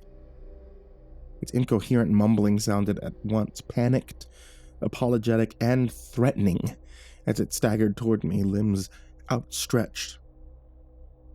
I had nothing to defend myself with but a bag of stale bread and a warm can of Coke. I screamed at it, told it I didn't know what it wanted, that there wasn't anything I could do, but it just kept coming. It was mumbling, and the moment my back hit the wall behind me, I snapped. I grabbed the nearest garbage can lid, I swung it with all my strength, I slammed it straight into that fat, bulbous face like a battle axe. It felt like striking a huge, taut basketball. The mumbling grew more frantic, more confused, as the thing stumbled backwards, gravity tugging at its awkward cranium, arms whirling cartoonishly as it fought to regain its center of balance. It was like some bent slapstick routine, like somebody struggling not to drop a wedding cake. I charged at it, screaming like a banshee as I struck at it again, and the thing finally toppled slowly, like it was filled with air. As it hit the ground, that massive noggin exploded like a swollen tick. Where the wet splash, pinkish gore, and hunks of rubbery white flesh gushed out of the alley and into the street. For one terrifying moment, I wondered how this scene would look to the rest of the world. If they just see some random, senseless act of murder against a completely normal, innocent human being. The people already nonchalantly stepping over the scattered piles of gore would have eased my mind if it weren't for what happened next. One of the piles started moving. Something about the size of a baby was squirming out from the pulverized sludge, a fat, slightly oblong shape with a lot of thin, wriggling appendages underneath, still too thick with gore for me to make out any details. It was still between me and freedom, and I could only watch in a confused stupor as it unfurled a pair of big, transparent fins and abruptly took flight, buzzing off into the afternoon sky like a bloated, fleshy bumblebee. Thankfully, it never seemed to notice or care about me. It's funny how I settled on Egghead. I just thought they looked like eggs. I didn't know they literally were. A woman stopped dead in the crosswalk to smile and wave at the thing as it disappeared into the skyline, then continued on her way with only a momentary look of puzzlement that "what am I doing?" look, followed by the, "well, whatever," the one I'd grown so accustomed to over the past several weeks. When I got home, I started reading up on diseases, parasites, bugs, puzzle pieces dropping into place. There's a kind of wasp that lays its eggs in a living caterpillar, and when the larva hatches, they modify the host's entire metabolism to suit their needs. The caterpillar, it eats more, it grows bigger, all to provide the developing wasp with more sustenance. But this kind of shit is everywhere in nature. There are microbes that make mice suicidally attracted to cats. There are flies that grow inside the heads of ants who keep on moving even after their brains are eaten. It all makes so much sense. Maybe they're from space. Maybe they're from hell. Maybe they've always been here, toppling one species, one civilization after another. Who knows? They feed us so that we can feed them, so that they can have a nice, warm body to keep them safe and nourished until they don't need us anymore. We're just a herd of cattle, oblivious to our position in life as we're fattened up and slaughtered by something that looms just above our understanding of the natural order. I don't know why I can see them. Why I can see what they're feeding us. I'm like a cow who grasps exactly what goes on in the slaughterhouse, and I can't stop thinking about what a cow would ever hope to accomplish with that knowledge. Your guess is as good as mine.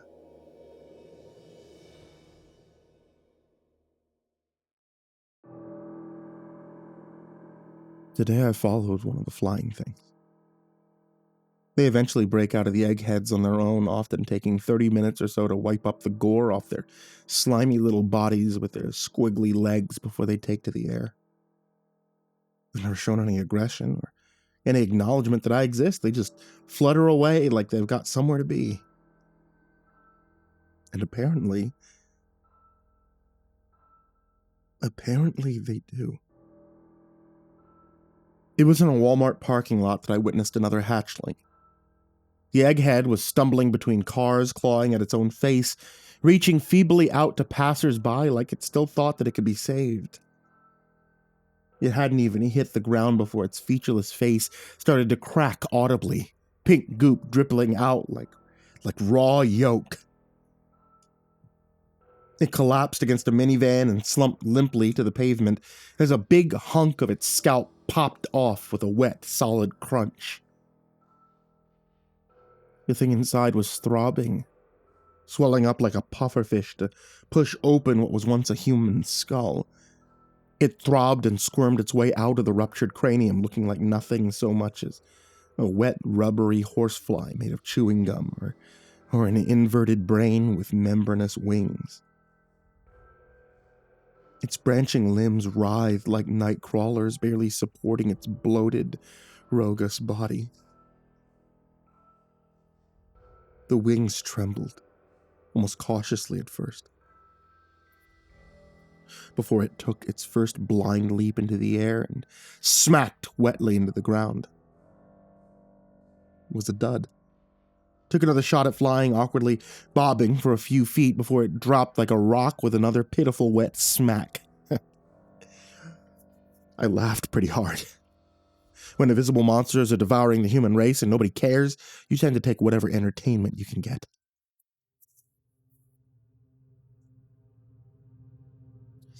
It took off again in the same direction, landing itself on the hood of a Jeep. The little guy was determined. And that's when it dawned on me. The opportunity I'd stumbled upon. They'd always disappeared into the sky before I could even get a sense of their direction. But I could easily tail this one on foot. I figured, worst case scenario, I'd see nothing new. I'd have to take a bus back into town. As luck would have it, its destination really wasn't that far. I came close to giving up, waiting for the damn thing to collect itself every 10 or 15 feet, watching it plummet like a bent paper airplane and flounder like a dying fish for a minute at a time, but not an hour had passed before I learned its little secret. Half a mile from the crumpled remains of the egghead. A porta-john. Between the magic doors, the garish advertisements, the mutant snack food, and odd shit I can't even begin to get into, I'd never stopped to think about the bright blue portable toilets that seemed unusually common as of late. I mean, I never needed one. With the seemingly perpetual road work guzzling our tax dollars for as long as I've lived here, it's not as if they were all that strange a sight. The grimy plastic door quietly swung open as the brain bug flopped closer. I feigned disinterest, doing my best to pass by as obviously as everyone else, but snuck a quick glance into the open honeypot.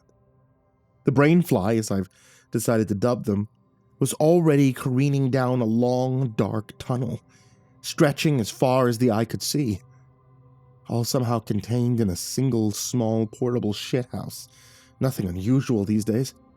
As I made my way back to my car and drove the rest of the way home, only one thought persisted.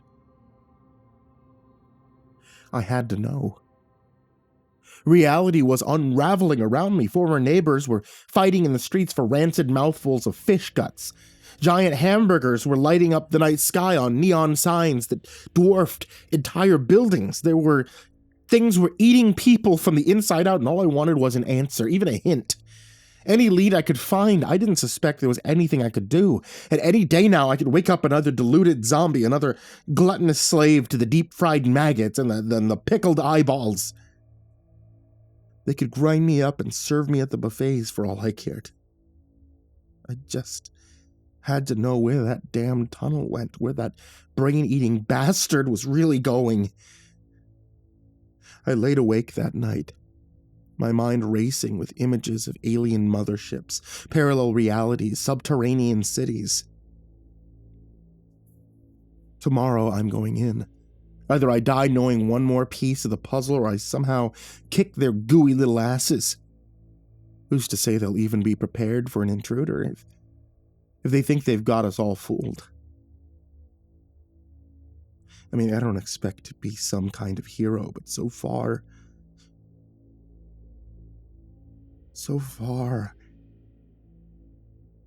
I'm the only one I know who even has a shot at trying.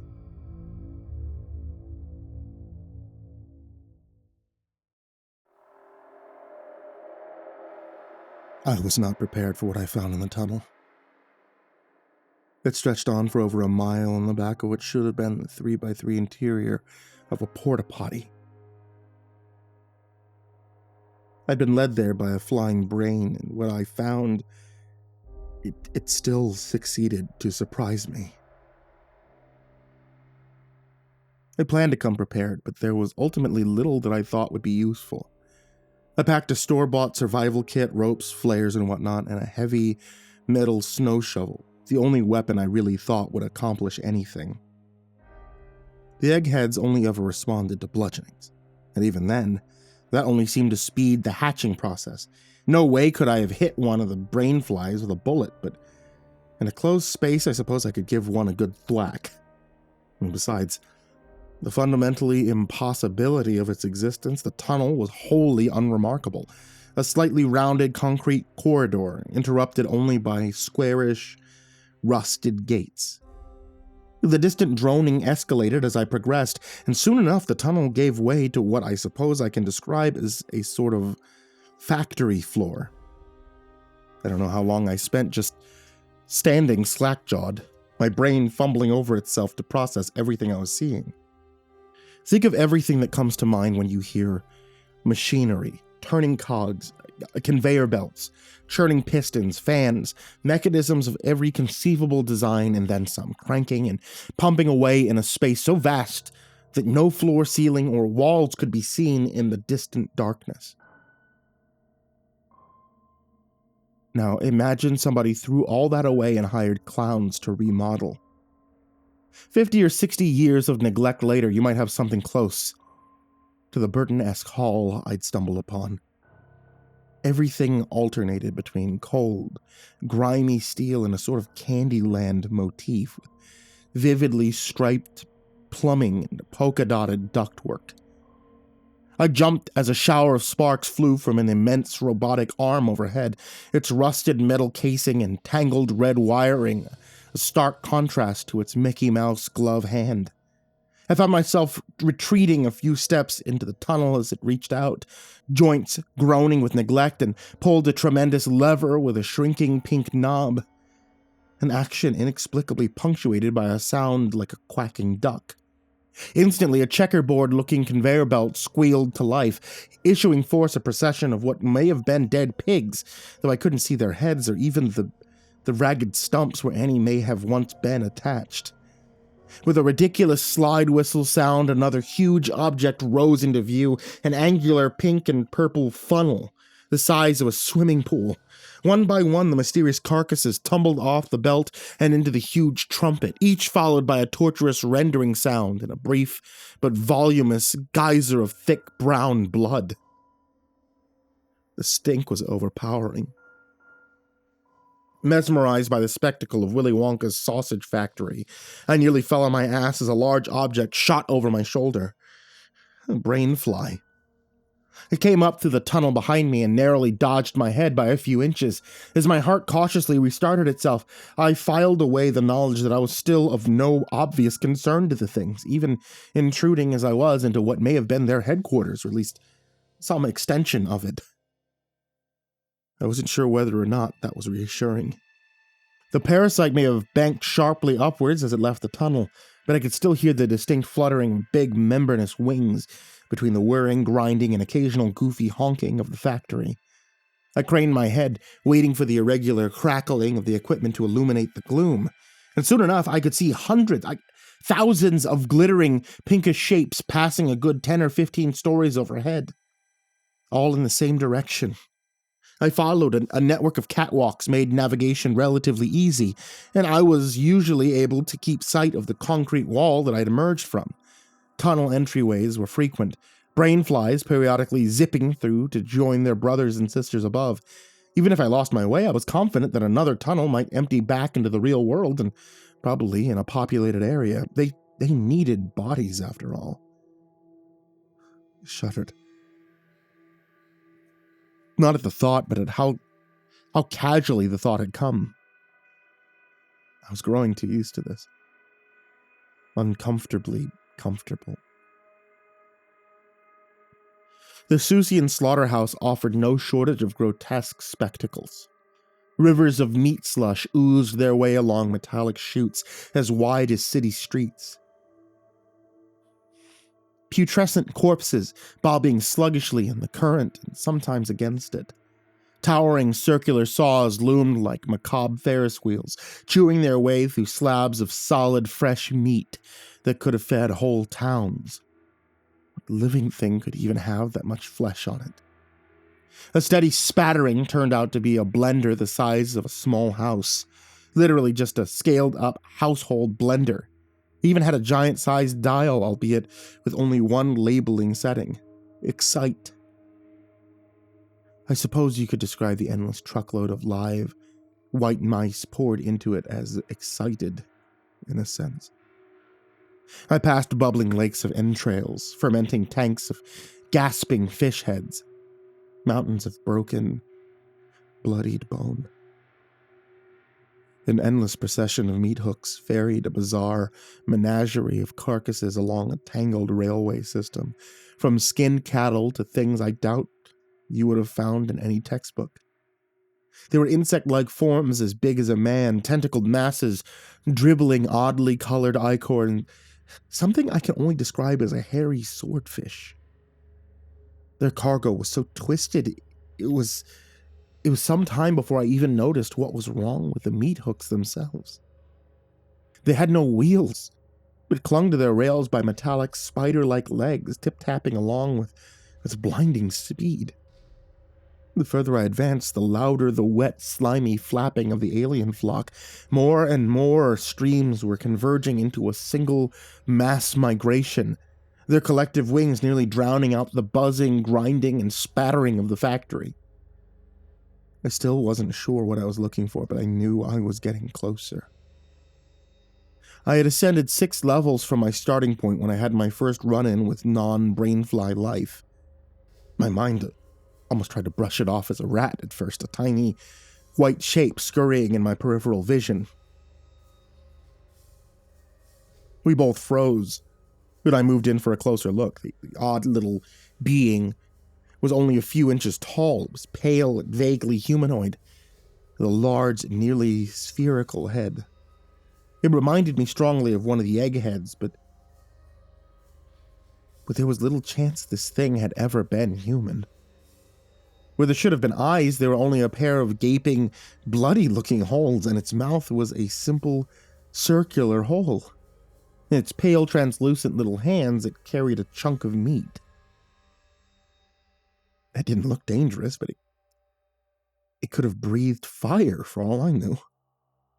I cautiously raised my shovel and took a step back, not wanting to arouse any aggression, and the diminutive imp jerked into motion. In an instant, it crammed the meat into one of its empty eye holes and took a flying leap off the catwalk, landing with a soft, wet splat on a lower level and scampering off into the darkness.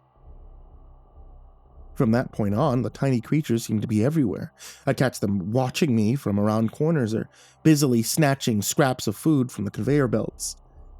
I suppose the rat comparison wasn't that far off.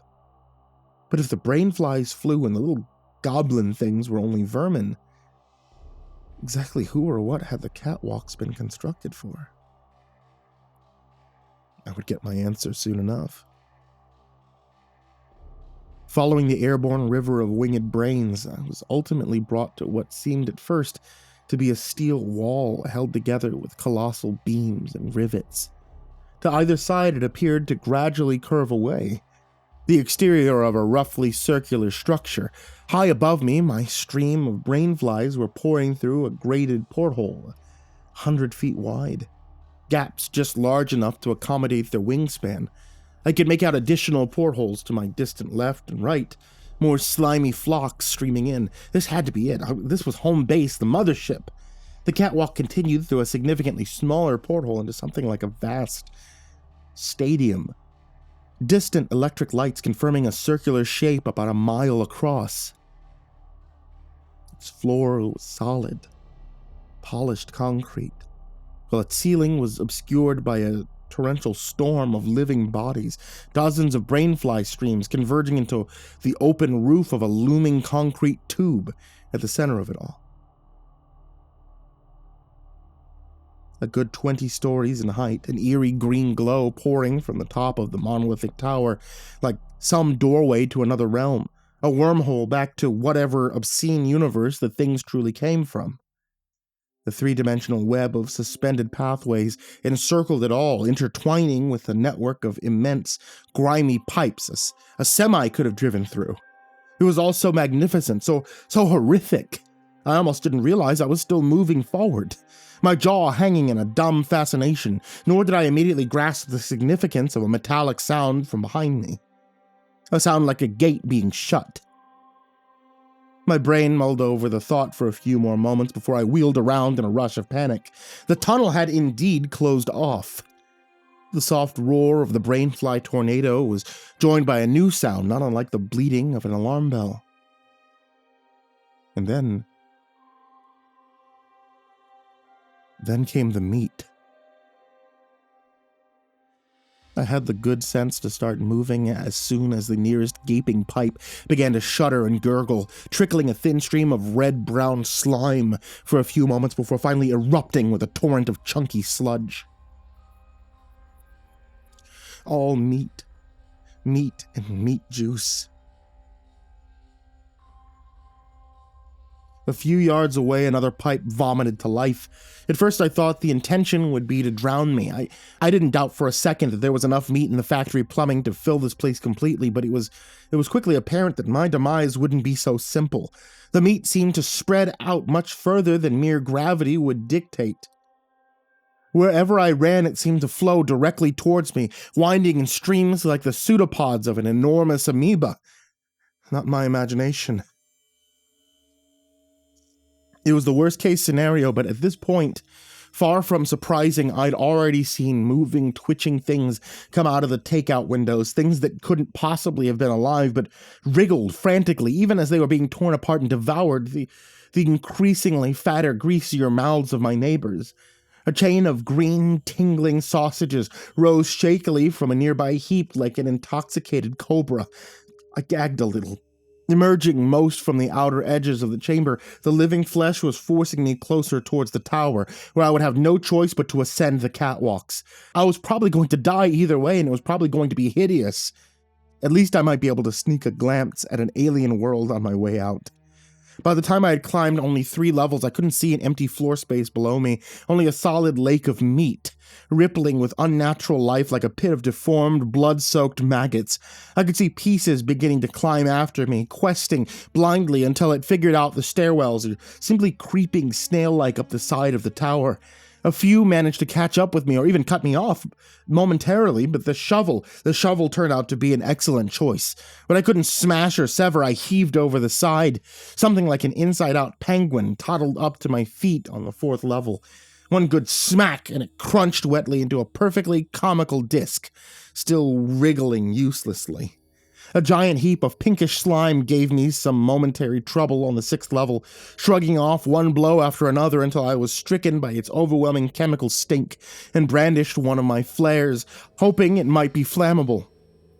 As though it knew exactly what I was thinking of, it retreated like a snail into a rusted metal drum that it had lugged around.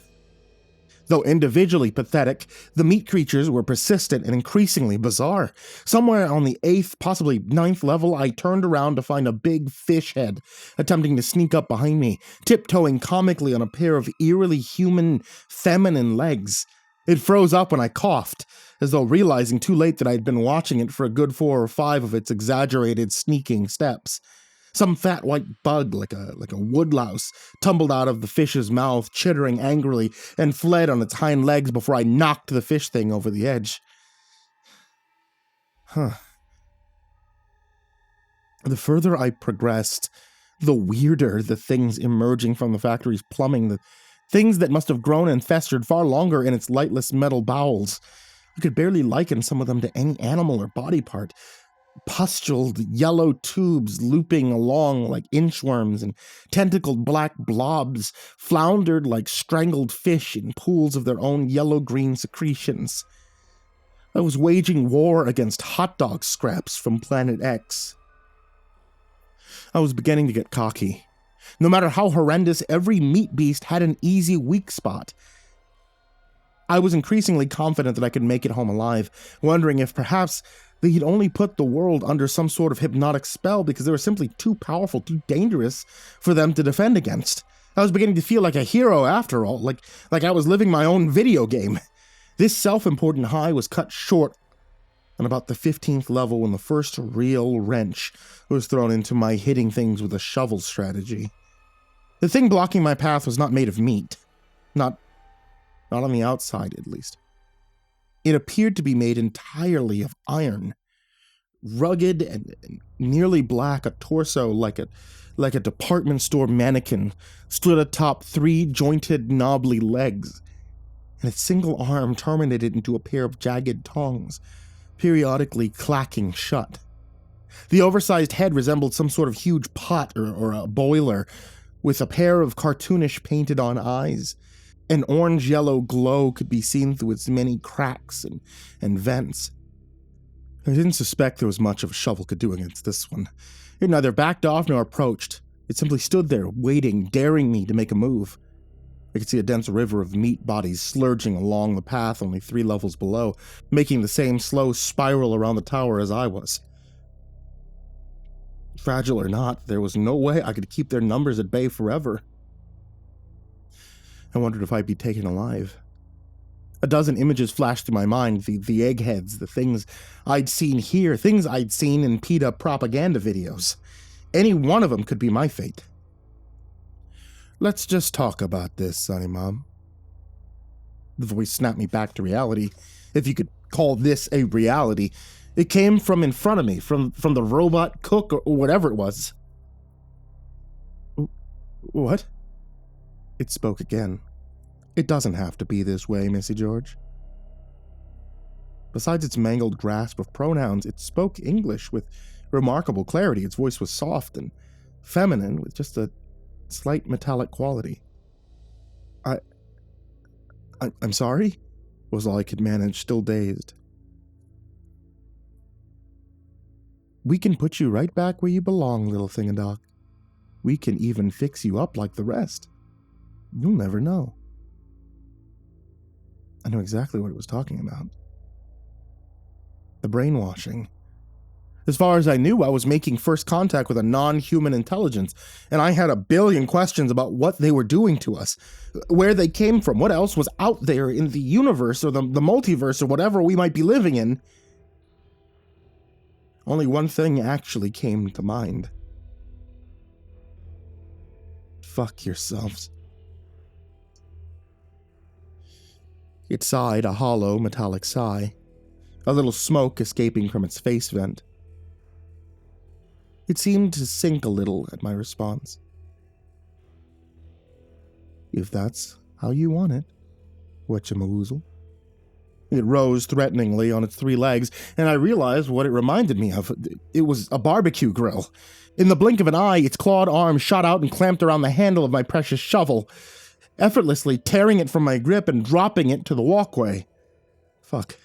It shot out again, and this time got me by the neck. It slammed me to the ground, taking apparent care not to choke me just yet, but at least cause considerable pain. Its legs clanged noisily as if positioned itself directly over me and planted its metal ass directly onto my stomach, pinning me down even tighter. Lines of black grease began to roll down the thing's artificial face, sizzling furiously. I screamed weakly through the creature's grasp with a single tiny droplet met the exposed skin of my arm. It felt like being branded. The monster giggled. Tee-hee-hee-hee. It spoke out the laughter like it was reading it from a bad script. If its eyes had been real, it would have been looking directly into mine, and if it had lips, I'm sure they would have been smiling. It bent backwards, the grease now cascading in a thick curtain, threatening any moment to start raining in hissing streams onto my exposed face. The claw around my neck tightened, finally pinching shut my airways. It was going to burn my eyes out while it strangled me to death. I let go of the thing's arm to shield my face as best I could, wishing I had the foresight to be wearing heavier-grade gloves as I awaited the torrent of boiling grease. The thing's giggling, reaching a fever pitch. He, ha, ha, ha, he. Who? It stopped. The grease didn't come. Removing my hands, I saw the monster's head now turned away from me. "You!"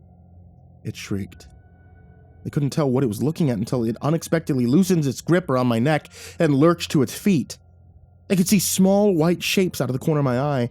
"Ugh, gross, gross, gross!" It wailed like a child as the rubbery hobgoblin scrambled up its metal body like boneless gecko lizards. It started to tumble about, trying its best to pick off the teeming pests with a single arm, but they slipped through the claws like jelly. I wasn't sure how long it would be distracted, and I dove for my shovel before teetering painfully to my feet. I could see the swelling legion of meat just 1 level below. "Vile things, vile! They're in my vents!" I was almost too fascinated to act.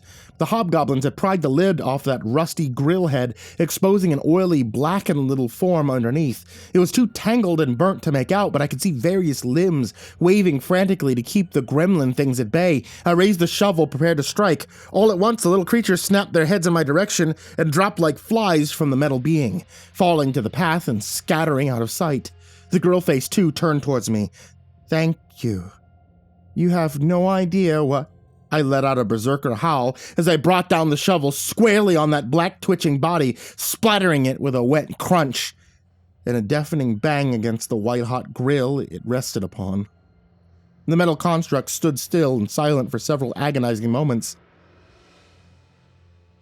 before it finally began to pitch backwards, creaking like a rusty door before banging to the ground. Dead, or asleep, or whatever the shit I just did. I prodded it a few times before cautiously stepping around it and continuing up. Something didn't want me to reach the top, and I felt pretty good about that. The rest of my climb was relatively uneventful, broken only by the odd hot dog squid or scuttling pork rib. It was a full 23 flights up that I was at last roughly level with the top of the tower. The walkway branched around it in a perfectly wall-to-wall spiderweb. Up close, the sight of the brainfly was more awesome and more hideous than I could have imagined, bathed in the alien light. The roaring funnel of unearthly life was almost too beautiful to have burst its way from former human skulls. The death toll they represented must have been staggering. That terrible beauty rather harshly clashed with a figure standing a few yards ahead on a raised rectangular platform, back turned towards me as I overlooked the tower and appeared to fidget with a large control console. I blinked hard, trying to register its strangely familiar shape. It had no apparent head or neck, its body only a broad, rounded mass like a squashed barrel. A pair of dark, mushy limbs extended from its sides. A white object bobbled around on its upper surface. I didn't want to accept what I was looking at. It was too much. Even now, it was just fucking stupid. It was a hamburger in a chef's hat, like the logo. If I could sneak up on it, I could plunge my mighty blade straight down into its big, stupid bread head. There was no way it could hear me coming above the teeming bugs. I took my first light, cautious step. It whirled around. Fuck. For a long time, we just stared at one another. The rancid-looking beast regarding me with bulging, bloodshot eyes the size of soccer balls, oozing and twitching as it looked me up and down. I didn't know what else to do. What was going to finally break the staring contest? I lowered my shovel and raised a hand in greeting.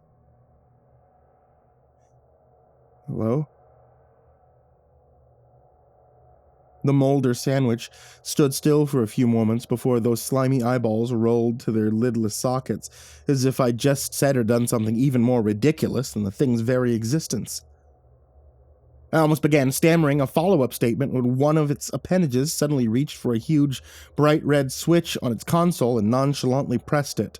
It raised one sludgy beef hand, gave a sort of toodaloo finger wave, as its entire platform abruptly plunged through the floor and disappeared out of sight. The elevator shaft sealed off behind it, and moments later, the catwalks began to flood with activity. From somewhere on the opposite side of that glowing, flying brain tornado came dozens of new shapes. Meat beings were pouring from some unseen new opening, already looking larger and meaner than any of the oozing rejects I'd been mowing down.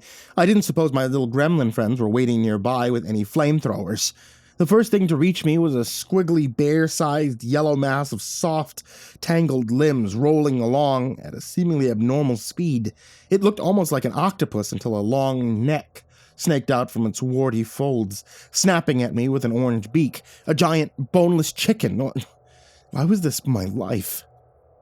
With a surge of contemptuous bloodlust, I hacked mercilessly into the abominable thing long after it had ceased moving, only for something else to whistle just over my head. I spun around in the shredded remains of an octo-bird coming face to featureless doll crotch with a pair of skinned legs, 6 feet high and fused at the hip.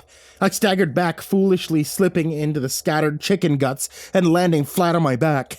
The legs terminated in needle-sharp lances of bone, precariously balanced on the metal mesh of the walkway. They raised one wicked lance into the air again, aiming straight for my eyes, and it was a miracle I put the shovel between us quickly enough. The legs seemed to momentarily vanish with the speed of its strike.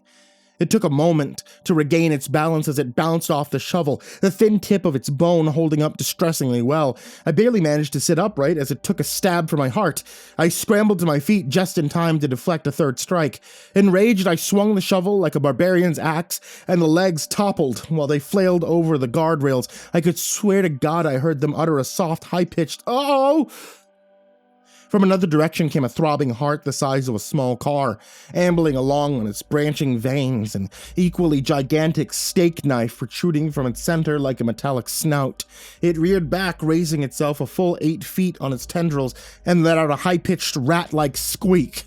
Nope, no. I attempted to flee down another branch of the metal web, but my course was soon interrupted by a clattering scarecrow-like assemblage of bone shards and flimsy sinew, chattering its many fractured dog-like skulls as it swung a large sawtooth jawbone at my stomach. I struck back with my own weapon, its skull splintering even further beyond recognition. My adrenaline was surging. As single-minded as the gore-faced hordes themselves, I demolished one twisted child of Satan's deli after another. I toppled shuffling golems of pork scraps, wailing ghouls of dripping lard, a serpentine mass of fused chicken feet, and even that giant squeaking heart, its arteries dousing me with geysers of hot blood as its throbbing at last subsided. I was almost disappointed by how easy it had all been. I shouldn't have been. As I stood in a puddle of mashed viscera, blood, and who knows what else streaming off my face, I heard mysterious clangs echo through the vast space and felt the walkway shudder under my feet. It was followed by another clang. The shaking intensified. Clang! It reminded me rather uncomfortably of huge, heavy footsteps on the grating floor. 2 guesses what it was. Come on. I dare you. As the stomping grew louder, an even larger figure emerged from the other side of the flying brain tornado, a shape looming 15 feet tall in the dim flickering green light, like the pressure cooker bitch or whatever that was. It had a largely metallic appearance, though at the same time strangely organic. Its spindly, nearly skeletal body didn't seem like it should have been heavy enough to rattle the floor so violently, its long, bony feet terminating in thin, sword-like talons. Most of its weight was likely concentrated in its head, immediately recognizable as the shape of a sausage grinder, slowly wavering with each laborious step. A pair of slimy eyeballs like the Burger Man stared down at me from one side of this huge contraption, and where there should have been a handle was only a black skeletal arm, ending in another one of those white cartoon gloves. Its worst characteristic by far was the way it breathed, a hollow metallic wheeze of increasing speed and intensity, the pant of some starving dog who just caught whiff of fresh roadkill. It stepped effortlessly from one catwalk to another like a spider, climbing in slow motion along the strands of its web, and as it drew closer, something unimaginably worse began to happen. The meat. All the meat I had just slaughtered for at least its second time was beginning to move once more. As one, the mutated horrors around me began to writhe, stumble, and drag themselves towards the grinder-head giant, whose single arm shot out the moment one groping, rolling pile of giblets came within its impressive reach. It lifted the shiny, sticky mass up to the filth-caked funnel on the top of its grinder head and dropped it straight in. It continued to stomp its way in my general direction, scooping up more monsters and dumping them into its upper orifice until they were nearly spilling over the sides, a churning bathtub full of flesh and innards. The thing was slow, but as I ran from one end of the spider's web to the next, I found every possible exit sealed tight. and by now the meat rising from below had almost reached my level. There was no way out. There was nothing to fight. I could only keep running. I turned to look back at the grinder being, still ponderously but relentlessly pursuing me in a straight line as I was forced to zigzag. It snatched up the last straggling monster in some sort of spider-legged white pod resembling nothing I really recognized, and dumped it in with the rest. Without slowing down, the monster clenched its now blood-soaked glove and began spinning its entire arm in its socket, around and around with a ratchet-like noise, the collected mutants churning and twisting as they were sucked deeper into the grinder. I turned to continue running, but made it only a few more yards before a sickening, flatulent, sputtering sound echoed through the chamber, and something thick, warm, and wet slammed hard into my back. The catwalk dropped away as I was swung through the air and brought to face the grinder man's unblinking gaze. I was being held tight in an enormous pulpy pink hand, wavering on the end of a tentacular limb composed entirely of raw ground meat.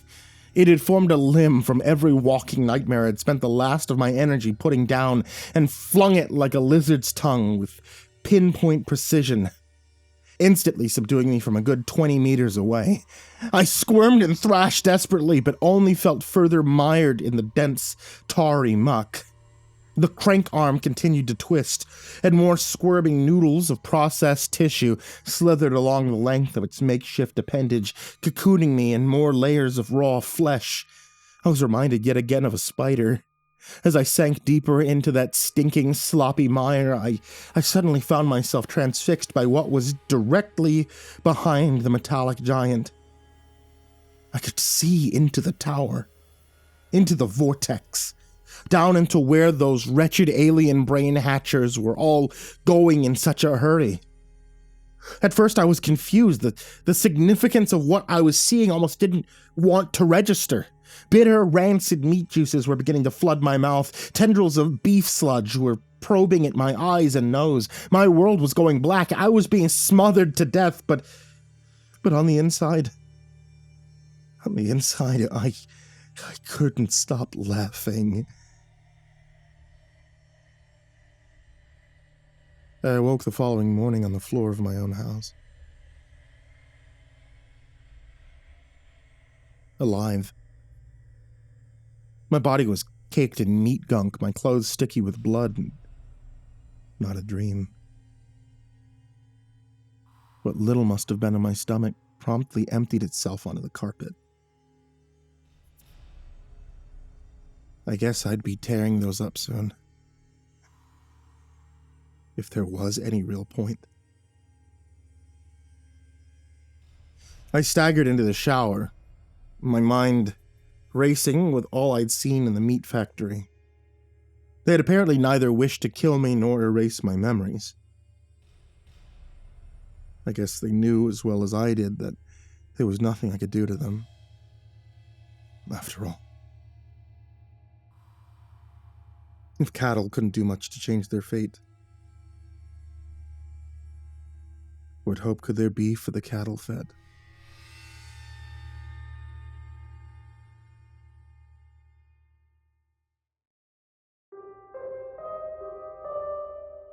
I tried to get a fountain Coke at the 7-Eleven. Some sort of pinkish gunk coiled out like soft serve, smelling like hot bologna. I cut open what I thought was a watermelon. The inside was a lot like a brain. I unwrapped an Almond Joy and got nothing but a length of bone filled with a clear yellow mush. I put money into a Coke machine. I saw the bottle tumble to the bottom. I reached through the door, and all I pulled back was a heart. Still beating. I hurled it to the pavement and stomped it into nothing but a red, sticky stain. I came home starving, not even surprised by the flock of chickens hobbling around my front lawn, plucked and headless. I staggered to my kitchen and cracked into another box of cereal from my dwindling stash. Cat food stink. Cartoon hamburger. The words superior food matter had replaced Frosted Flakes.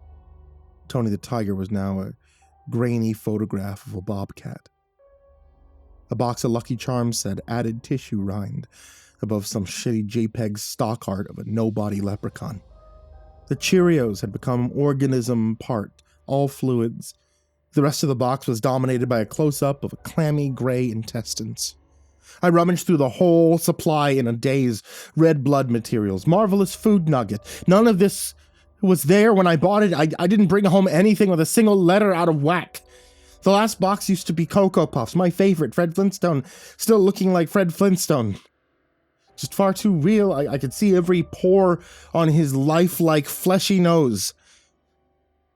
This is now apparently a box of flavored meat substance. Whatever. What the fuck ever. I ate it.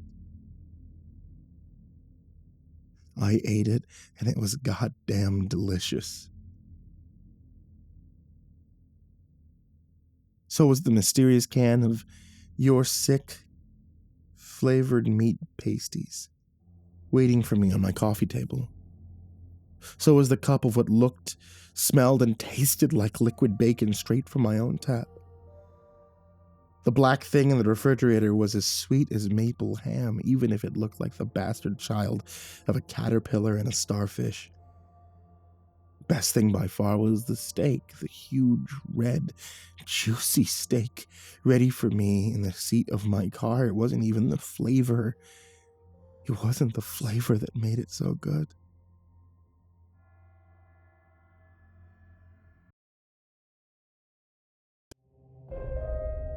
The following conversation, audio recordings, and testimonies all pertain to the incident which occurred from October 7th to October 30th in the Aden County National Reserve and its outlying towns, Alden and Greenvale. This first part contains both a series of emails between researchers Michael Hayes and Richard Harris. From HayesResearch.gmail.com to Richard Harris at Alden National Research. Subject: Important find. Richie, I know that we haven't spoken in a long time and that you need your space, but earlier today, while me and my crew were digging for new mineral samples, we stumbled upon something huge. Get back to me as soon as you can. Michael. From Richard Harris at Alden National Research to at HayesResearch.gmail.com. Subject: What is it? Despite the creeping feeling that you're trying to get me to respond, I'll bite. What did you find? Oh, and what do you mean by new mineral samples? What happened to the old mineral samples? From HayesResearch.gmail.com to Richard Harris at Alden National Research. Subject: The Vault. Richie, what happened to the old samples isn't anything to worry about right now. We've got bigger things to discuss. As I had said in my previous email, me and my crew, that is to say a crew of 20 bored college grads, were digging up at the base of the tallest mountain in the park, I can't remember its name, when we found the entrance to the vault. Most of the kids were more interested in the view, which was, granted, a very nice one, but some of the kids were actually trying to earn their credit for a change, and it was this little group who called me over, rather suddenly, just as I was about to call it a day. Their voices were so loud, and their collective tone was both excited and frightened. I leaped from my chair and ran past a little cluster of trees to where they were. I found them all crowded around something that I couldn't make out until I was close enough, but when I saw what it was, I understood both their reactions. The ground had collapsed where they had been digging, the loose soil falling away into a hole which had appeared out of nowhere. So I pushed past the whispering, frightened students and looked down, trying to see if someone had fallen in, hoping that no one had. We're on a shoestring budget as it is without having to deal with a lawsuit. But I didn't see some deep, dark pit. I saw a set of stairs descending down into the darkness. A faint rush of cold air hit me when I leaned in for a closer look, and I backed away. I've heard stories about toxic spores found in the tombs beneath the pyramids, so I went to my tent and retrieved my bandana, which I tied around my face, as well as my gloves, which I put on. I mean, I just had to see what was down there. I had to. I returned to find that some of the kids were already starting towards the stairs.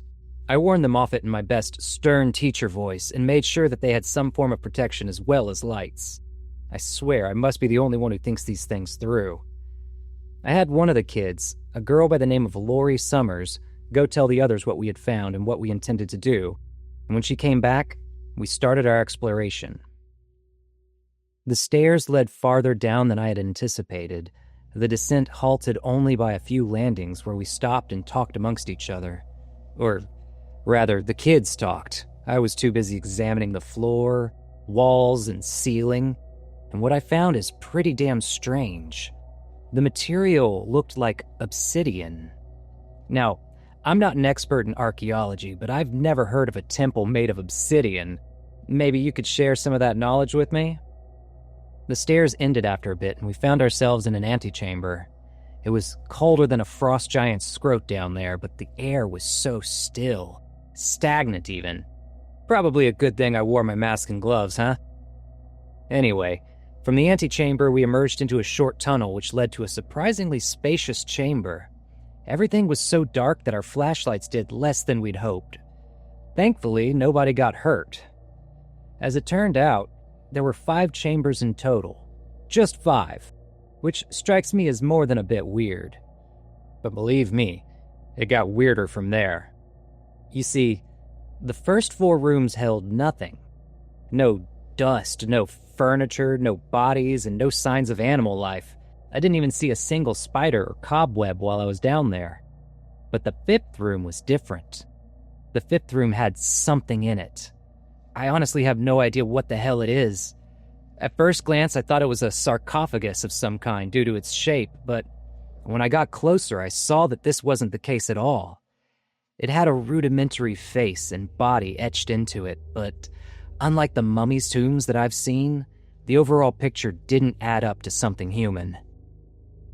I honestly can't really describe what was wrong with it, but everything about it looked off, despite how it looked from a distance. The coffin is also made of metal, though I'll need to run a few tests to determine just what type of metal it is. We brought it back here and have been setting up the necessary equipment, but I think that this one will give us a bit more trouble than the usual fare, mostly because I can't see any way into the damn thing.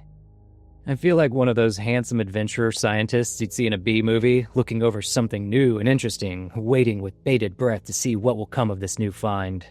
It's so interesting. Maybe we can talk more in person, say, over dinner? Michael. From HayesResearch.gmail.com to Richard Harris at Alden National Research. Subject: Sorry. Sorry I missed dinner. Work at the lab has yielded some unforeseen results, and me and most of my team have been feeling under the weather. I'm glad the kids let my team do the rest of the work. Don't think that I could stand to hear them whining about how much their heads hurt or how sick they've been feeling. I feel like crap in the usual flu-type way, but I haven't stopped working on opening that damned coffin, whatever it really is.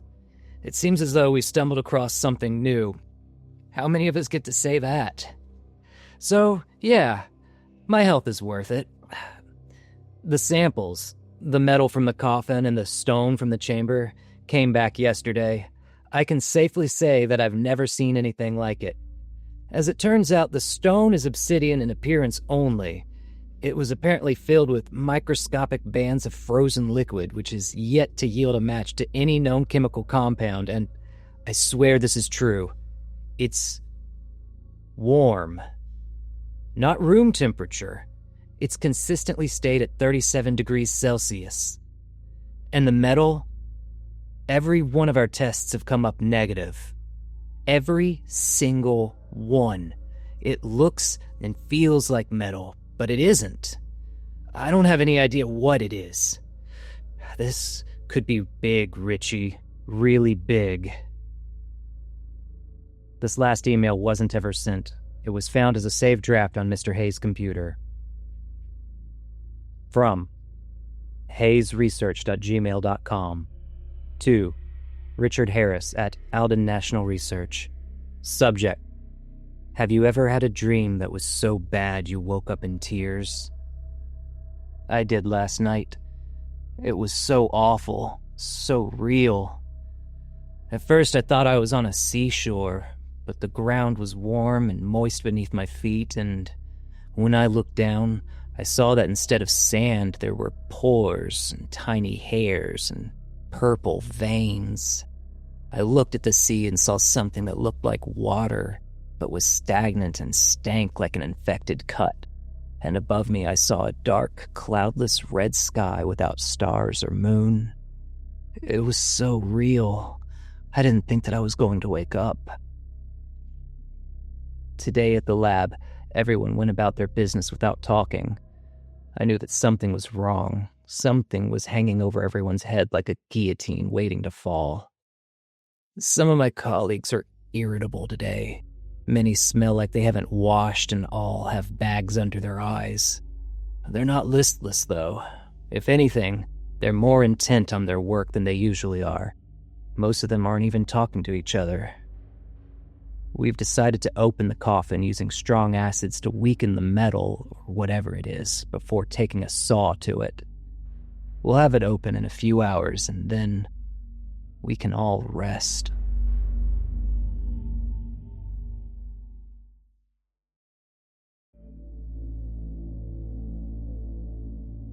The following is a transcript of the testimony of police officer Eileen Moore, who was called in to investigate the research facility after 2 weeks of no outside contact.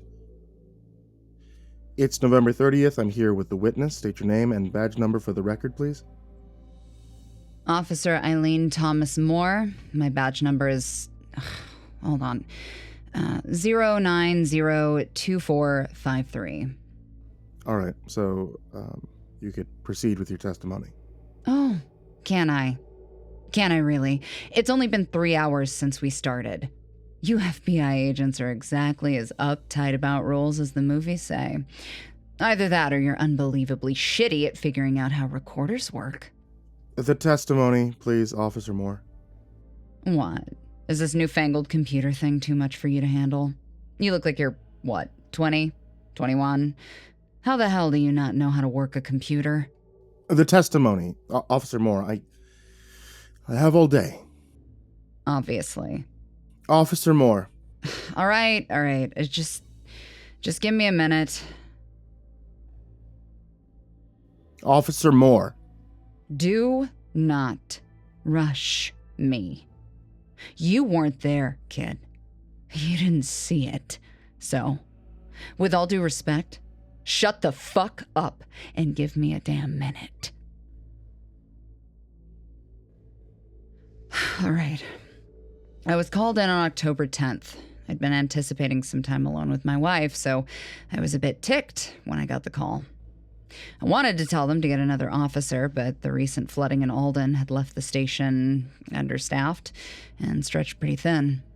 What my little town lacks in population, it makes up for in overzealous whining. I cannot count the times I've been called out because some old lady thought she saw a wolf or a bear or Bigfoot. Despite their pleading, I wanted to let them handle it, but Andrea, that's my wife, told me to go. So, that was that. Now, my little town lies farther from the National Reserve. Alden is the town closest to it.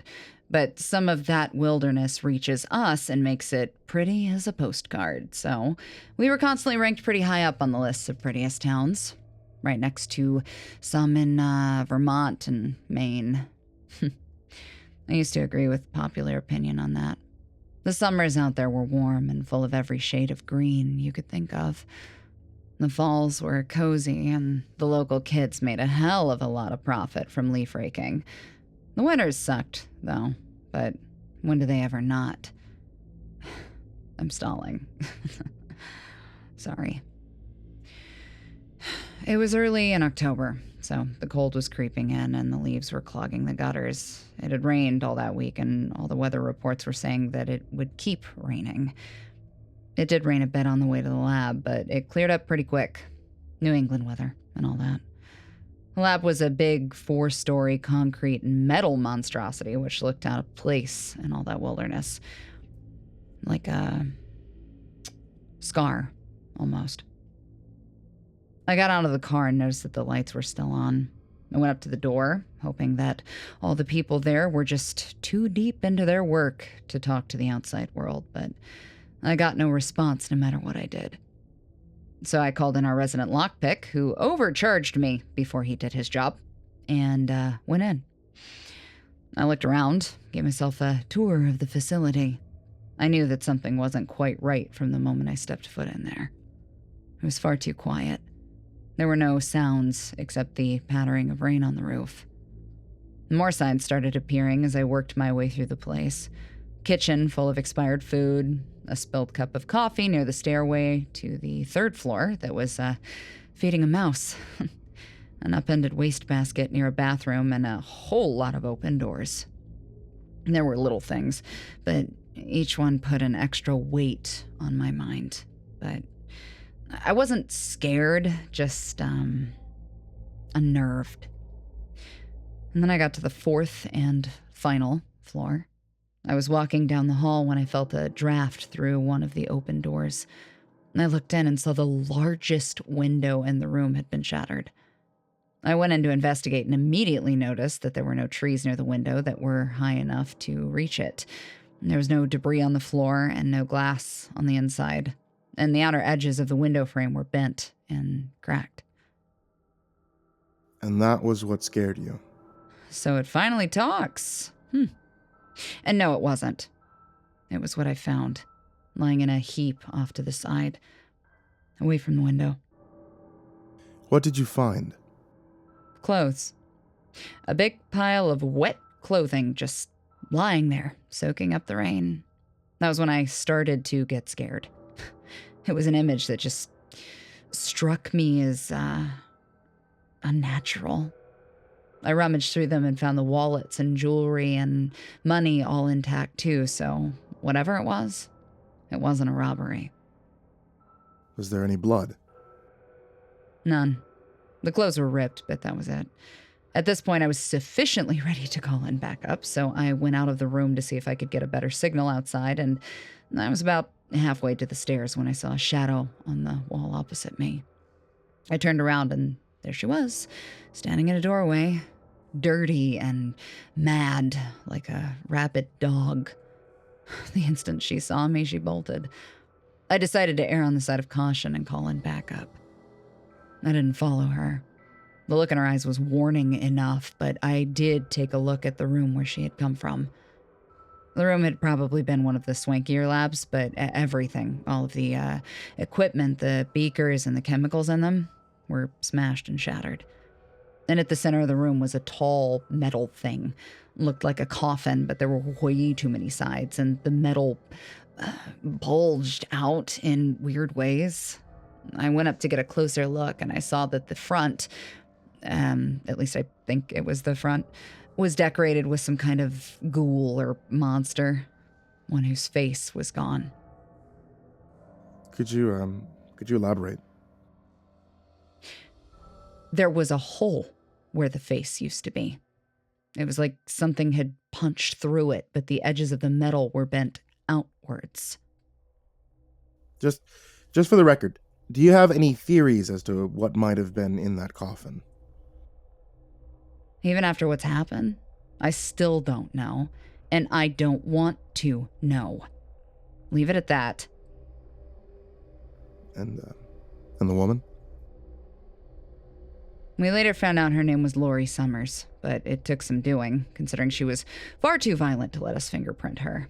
We eventually got lucky, and another officer managed to get some hair from her as she was trying to tear hers out. She didn't really tell us anything that we thought was important. When I asked her what had happened to her colleagues, she only said they were taken. After what happened at the lab, everyone at the station, myself included, were a bit on edge. We had a bunch of missing people, the family and friends of whom were breathing down our necks within a day of rumor spreading, and our only witness wasn't in the right mental state to tell us anything.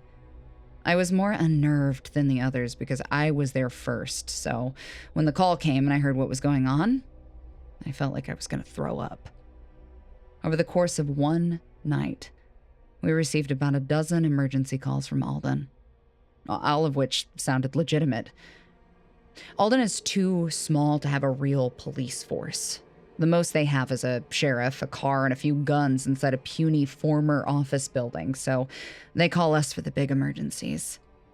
The call started at 8:45 when a local hunter called from his lodge to report that his friends hadn't returned from what was supposed to be a short trip. An hour later, an old woman called to say she saw something moving outside of her summer home, and 50 minutes after that, a little girl called us to say that she had seen a monster outside her window. Her parents had gone out to calm her down and hadn't come back. The calls kept coming in after those first three, but the others were pretty similar. Eventually, the call stopped. I was called in after the last one had been recorded. It was a woman. She said her name was Sandra Williams. She said that her and the rest of the town had huddled up in the high school. There's something outside, she said. We keep hearing it out in the streets. It sounds big. We went to Alden at dawn and found a school full of very frightened, very tired people. Once that was done, we all formed search parties to go out looking for the missing townspeople. I was the one in charge of the second largest group, and we took to the alleyways and backyards, but all I saw was a trampoline with its mesh siding ripped apart, a few cars with their doors opened, and 7 piles of clothes. All torn, all bloodless. I see. Now, before we take a break, I need to bring something that you previously set up. You mentioned having a nightmare the same night. Can you tell me about that? Why? They're just dreams. Just please tell me. Why do I need to? All I can tell you is that the scientists who are working on the coffin may have experienced nightmares similar to yours. Now, will you please recount your first dream? All right. I was standing in some kind of field or plain, surrounded by trees on all sides. It was dusk, so the light was getting dim, but I could see the ground beneath me and the horizon. I knew something wasn't right almost immediately. It was so quiet. The air didn't move.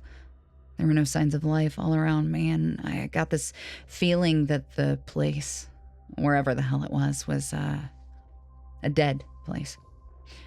A place where nothing could grow or thrive.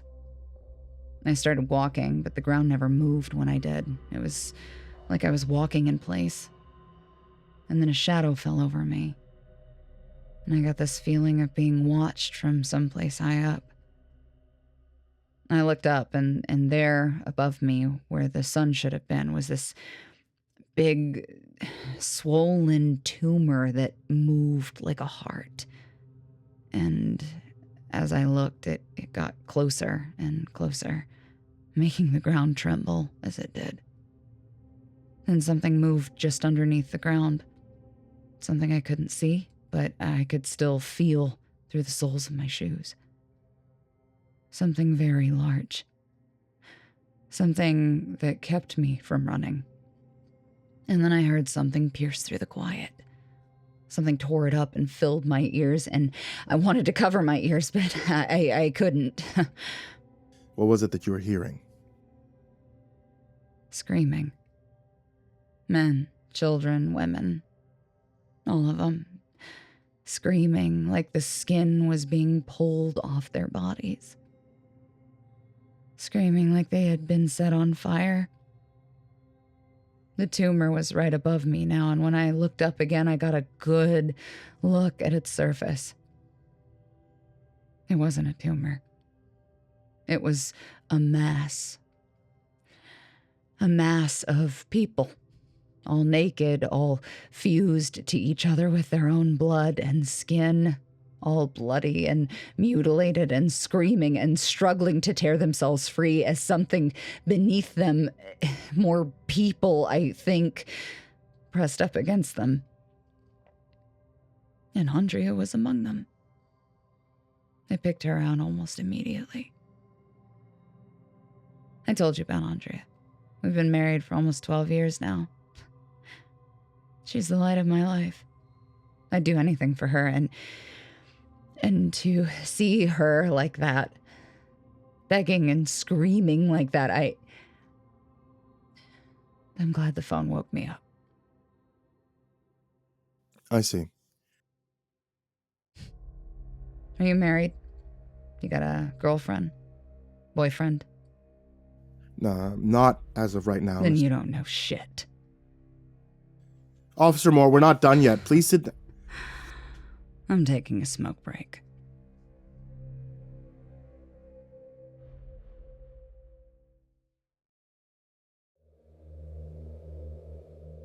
This next testimony was given by Sandra Williams, who recounts her night in the school. I'm not a heavy sleeper. I've been living alone for about 5 years, and I guess I'm a bit paranoid. Even out in Alden, which is by all accounts totally nice and pleasant, I never felt exactly safe at nighttime. I don't know. Maybe it was just how close to the woods my house was. I've never been a big fan of the great outdoors. I just don't like the idea of being alone out there, in the dark. Even before that night, I heard things near my backyard, and the constant mention of wolves and bears and snakes didn't help either.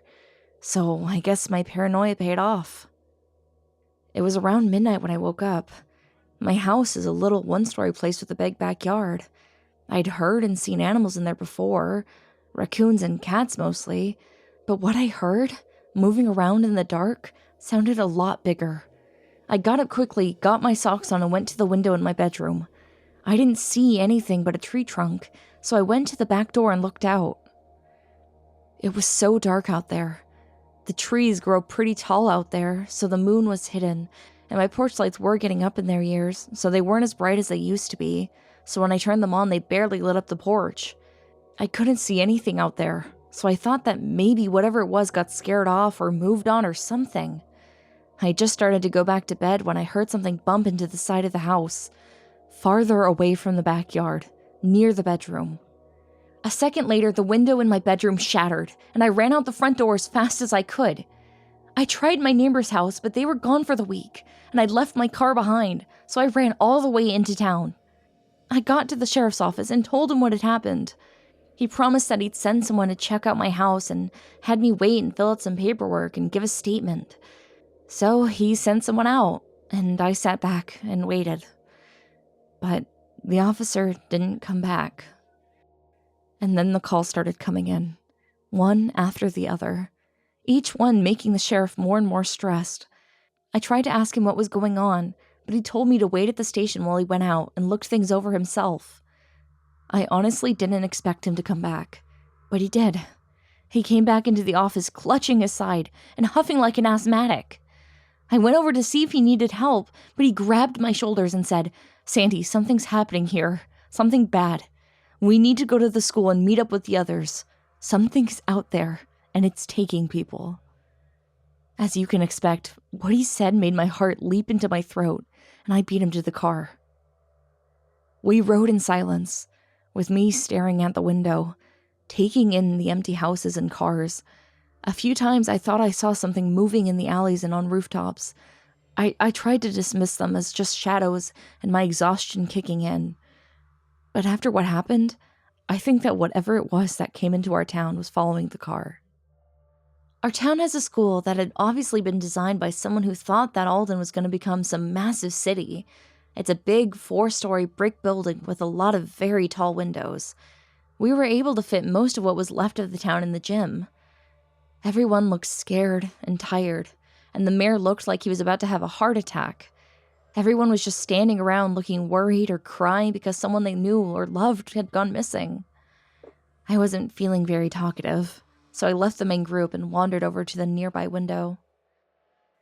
Everything was so still. There wasn't a breeze. There wasn't a sound from outside.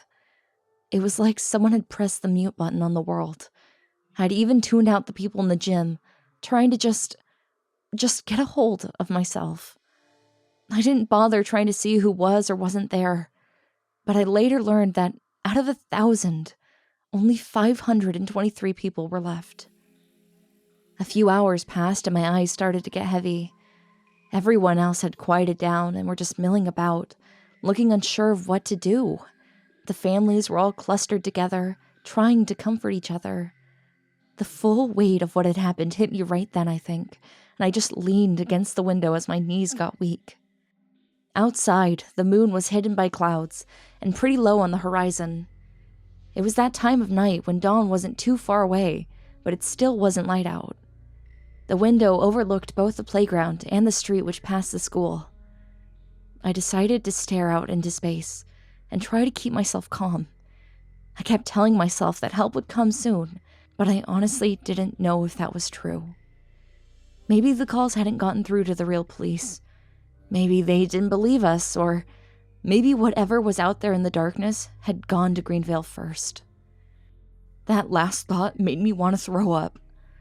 I was about to go ask someone for their phone when I saw something outside move. I didn't see all of it, but I saw how big it was, and how...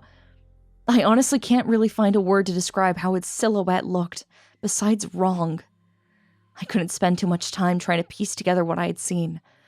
The thing, whatever it was, had found us and was right outside the school. I alerted everyone, and they all set about going into the depths of the school to lock the doors and barricade the windows with whatever they could find. I commandeered a phone from someone and called the police in Greenvale. After about an hour, the people who had fortified the school came back, and we all sat, huddled together in the dark, listening. I honestly didn't expect to hear anything. It was getting lighter outside, and I guess I was remembering all those childhood stories where the monster vanishes at sunrise. But that wasn't the case. Just as the morning birdsong was starting, we heard one of the barricades near the gym break. I was one of the people who got to the barricades first. I saw the thing push the tables away from one of the windows near the main entrance. Again, I didn't see all of it, but I did see 3 hands clawing at the table, pushing it and splintering it with punches. I was close enough to see that the hands were bloodied, the skin in tatters, the nails ripped off, bits of glass stuck through the palms. But I never heard a sound from outside. No breathing, no grunting, no talking. The hands just kept coming at the table.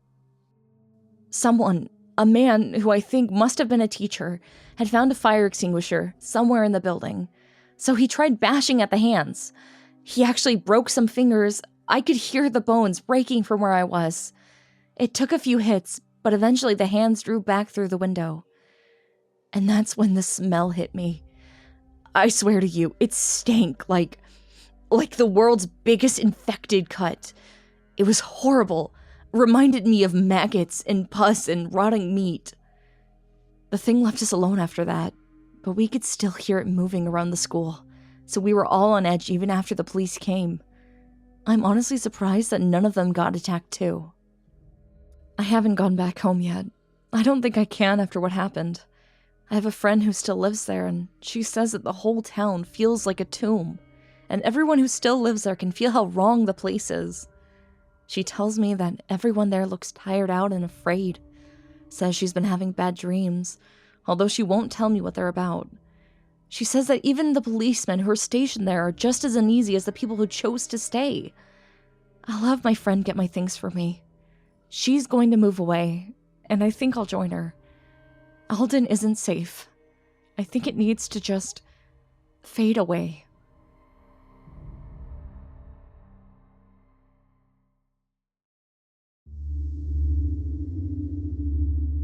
This next testimony was given shortly after Sandra Williams. Not long after her testimony was recorded, several officers stationed in Alden were found in comatose states near wooded areas. Near them were found several strange clusters of an organic material which was found to emit a noxious gas in large quantities. Most of these clusters were burned. Several were taken for examination. Please state your name and occupation for the record, sir. My name is Herbert Halsey. I'm a coroner and microbiologist working at Quantico. I was brought in to study the mounds found in Alden. All right. My next question was going to be what you were called in for, but I can see that you've beaten me to that. So, what can you tell us about the mounds? Well, some people came into my office one day and told me that there was something that I needed to take a look at. At first, I thought it would be a standard autopsy or something like that, but when they shepherded me into a decontamination shower in a hazmat suit, I knew I was in for a day. Sure it was.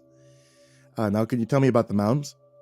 Of course, when I first saw them, I wasn't honestly sure whether or not I was being pranked. I mean, they looked like big old piles of offals just plopped into trays. But then I got closer, and let me tell you, I decided to drop what I was doing to examine them.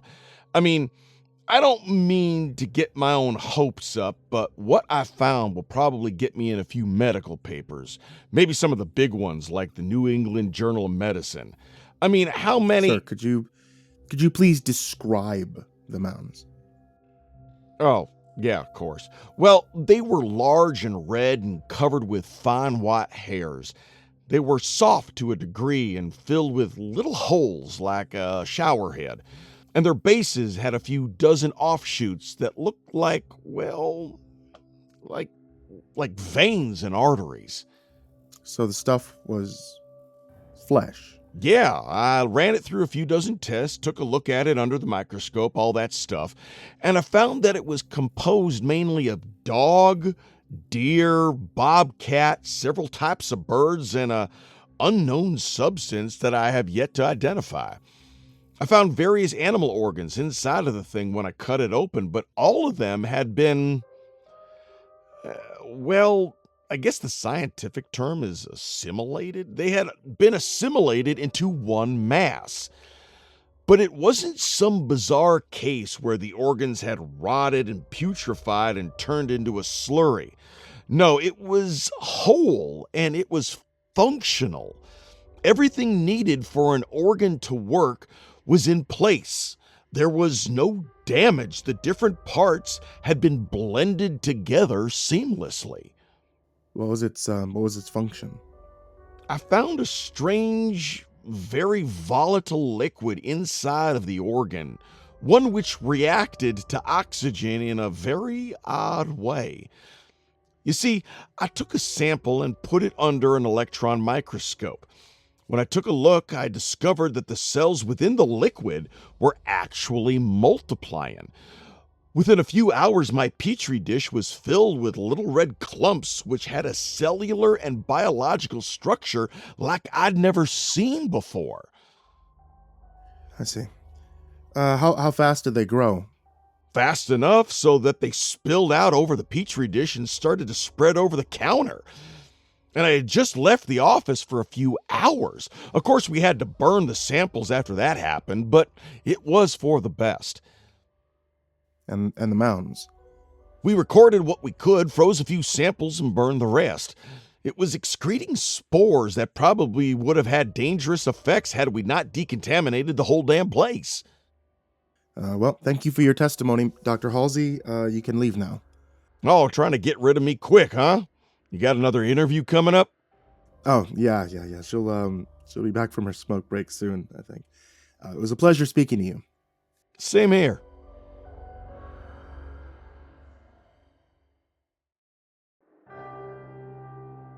Welcome back, Officer Moore. Yes, hi, whatever. Let's just finish this. You want to know what happened on the 23rd and 24th, right? Yes. Fine. Just let me leave after this. Okay. I think I can arrange that. Good. This place stinks like a hospital, and I don't like to be out after dark anymore. Could you please... You know that what was out there wasn't human, right? You've indicated that, Officer Moore, but I don't believe in monsters. I mean, at least not the kind that you're talking about. That thing wasn't human, kid. There's evidence to support my theory. Like what Sandra Williams saw that night in the school. She told me in vivid detail. She said that it was dark. No, the sun was already up. She might have been hallucinating. From what? We tested her. She came out clean of any mind-altering drugs, and her fellow townspeople corroborated her story. We tested them all. And no one was on anything. So that's out the window. Try another, kid. Maybe the scientists were contaminated by some kind of mind-altering spore from the coffin, and they went crazy and ran out. That's almost a comforting thought. But if that were the case, then did the same thing happen to the people in Alden? I asked the people who got a hold of that coffin to check it for anything like that. And do you know what they concluded? That there were no spores. That's right. No spores. Not even the slightest trace of mold or fungus. They told me that coffin barely had dust on it. So what would make a building full of respectable, sane people strip and run off into the woods? Were they on drugs too, huh? Well, maybe they were scared. Scared? Scared so bad they jumped out of their clothes? I don't know. Let's wrap this up. All right. I was called in after a bunch of my fellow officers were found in comas up in Alden. And I don't honestly know what the chief was thinking sending them up there. It's not like whoever took the people was just gonna come waltzing out of the woods and give itself up. And I highly doubt that anyone left in Alden had the spirit to riot or start shit with each other. So the officers, their names were Tony Rhodes, Claudio Diamago, and Curtis Parker, if you want to know, ended up in comas near a bunch of meat pods or whatever the hell they were. And that got most of my higher-ups off their asses, and they actually tried to do something. They called me and a bunch of others in to do a search of the woods. They brought the dogs, plenty of firepower, and the helicopter with the big-ass searchlight, whole 9 yards. We split up into groups of 2 and spread out with the intent of going in a grid pattern. Me and my partner, a guy named Bill Lincoln, who was as old and experienced as I was, found ourselves alone pretty quick. We tried the usual things to keep away that uneasy feeling when you're alone in the wilderness. We joked and talked about our favorite movies and our loved ones, but our words ran out after a while, so we walked in silence. It was the silence, I think, that started getting to me. I've been in the reserve plenty of times, and there was always animal activity. But not that night. That night, all I could hear were our footsteps and the wind moaning through the trees around us. It was like whatever had settled there had driven the animals away. Bill and I were quite a ways in when we heard something coming at us from the undergrowth to our left. We readied our guns and aimed them where we thought the attack would come from. I can still feel the tremor in my hand when I think of that moment. I was petrified, waiting for the boogeyman to lunge out from the shadows, wondering if I could fire the gun. But, as it turned out, I didn't have to. The thing that bounded out of the undergrowth was a deer. A big buck with one of its antlers snapped off. It was gone just as quickly as it had come, but the fear in its eyes told me that the thing was close. Another few steps and we passed a canopy and came to a place where the trees had been bent and cracked, and the ground was torn up and covered in tracks, some of which looked just like the marks of bare feet and hands. What did you do then? I did my job and called it in. Now I was content to stay put and wait until everyone grouped up, but all that went out the window when I heard something ahead of us. Not too far away, but far enough so that we had no clue where it was coming from. It was a girl. A little girl.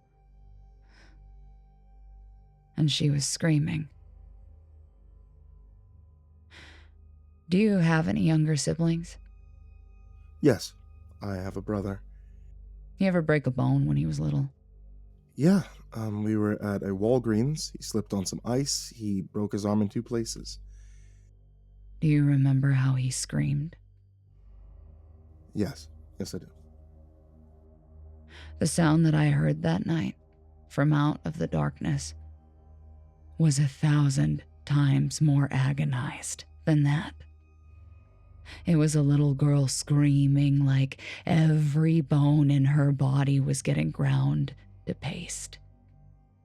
The screaming kept going, and both of us were looking around, and neither of us knew where the hell it was coming from. And then Bill screamed. What happened next? It happened so fast, so damn fast. One minute he was beside me, his gun drawn, and the next minute he was on his back. His gun gone and his body being dragged into the darkness with more speed than I thought was humanly possible. He was gone before I could try to help. But I did see something in those seconds before he was gone. I saw 2 hands clutching Bill's ankle. One with painted nails, one with a wedding ring. It was stupid, but I just stood there after it had happened. I couldn't wrap my head around what had just happened. I didn't see where the hands ended or where they had come from or how they could have dragged poor Bill away like that with as much speed as they did. I felt like someone had sucker punched me, but I should have reacted faster. Maybe I could have gotten a shot off, scared the thing away. Then again, maybe not. I was only really brought back to Earth when I heard Bill start screaming from somewhere nearby, and unlike the girl, he kept on screaming, and I was able to get a good read on where he was, so I ran after him. Your fellow officers said that they found you near the main road. Is that where you went? No, I followed the screaming deeper into the woods. Got some nasty cuts from the brambles, stumbled over roots, nearly broke my neck a few times, but I didn't care. It had just been such a long month. A month of waking up from nightmares, of listening intently to the local radio, wondering if I'd hear about more disappearances, of wondering if whatever had taken those scientists had seen me in the lab, if I was going to come home to find it waiting in the darkness for me. Or maybe coming back home and finding a window broken, and a pile of ripped clothes belonging to my wife. And now, I was going to get some answers. At least, that's what I thought. Bill kept screaming, and the louder it got, the more afraid I became, but I kept on running until I burst through a cluster of trees and found myself in a clearing. Well, it used to be a clearing. When I got there, it looked more like hell itself had oozed up from the earth. Those mounds you guys found? The ones made from animal parts? Yeah, they were everywhere. They were all growing from animals who'd had their stomachs opened up and their guts stretched down over the ground. There were so many of them. It must have been most of the reserve's animal population in one place. The ground was completely covered in them. When I got closer, I saw that their muscles and tissue, their skin and bones, they'd all been ripped out and woven together like a carpet. And the mounds were all moving, pulsing like hearts. I could hear them from all of them together at the same time. And the animals were still alive. I saw them move and twitch. I could hear them trying to breathe. I saw the moonlight reflected off their eyes. They couldn't have been alive, but they were. Officer Moore, please That's why the woods were so silent. All of the fucking animals were plastered together in that clearing and turned into a living carpet. I I can still hear their lungs trying to work and those tiny little whimpers they made. Officer Moore? And at the center of the clearing, surrounded by these huge, throbbing mounds, was a pond. A pond that stank like piss and blood and other things, a pond where all the juices from those animals collected. I heard Bill from across the way, and I looked, and there he was, being dragged to the pond by, it looked like a tentacle or a tail, but when I looked closer, I saw the two hands that had grabbed him, then two more, then a dozen more, and then I saw arms of every skin color and wet muscle and dripping intestines. The thing that had hold of him was made of human parts, and it was moving. Bill screamed for help. He screamed like a child, like a baby when it gets delivered. He begged and cried and howled as he was dragged closer to the pond. And I just stood there and watched. And then I saw something in the pond move. Something big.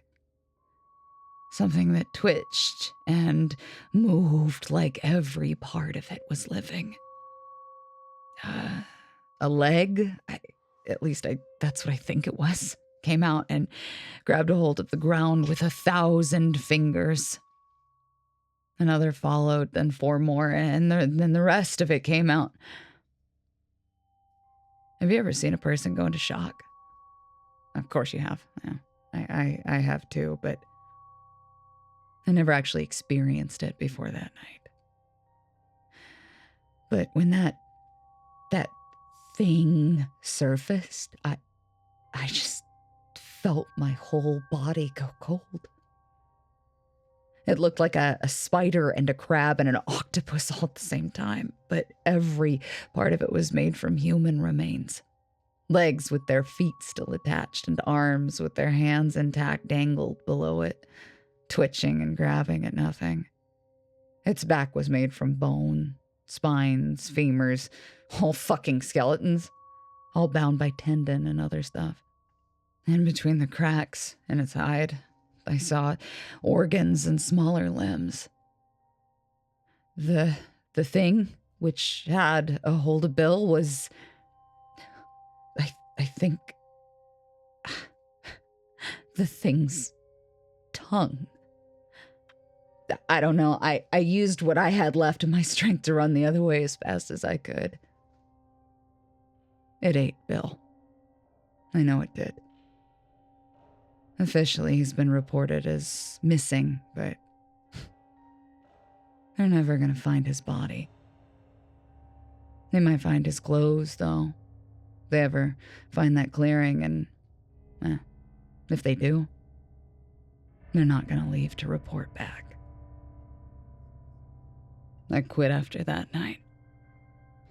Packed my things and left with Andrea, and didn't say a word to anyone. I don't feel guilty about that. I had to get out. I had to protect my wife. I used to think the world was simple, that bad shit happened and we had to live with it. That the universe was one big clusterfuck of bizarre coincidences. That there was nothing supernatural, no boogeyman, no monsters that didn't look human. But I know better now. Listen to me, kid.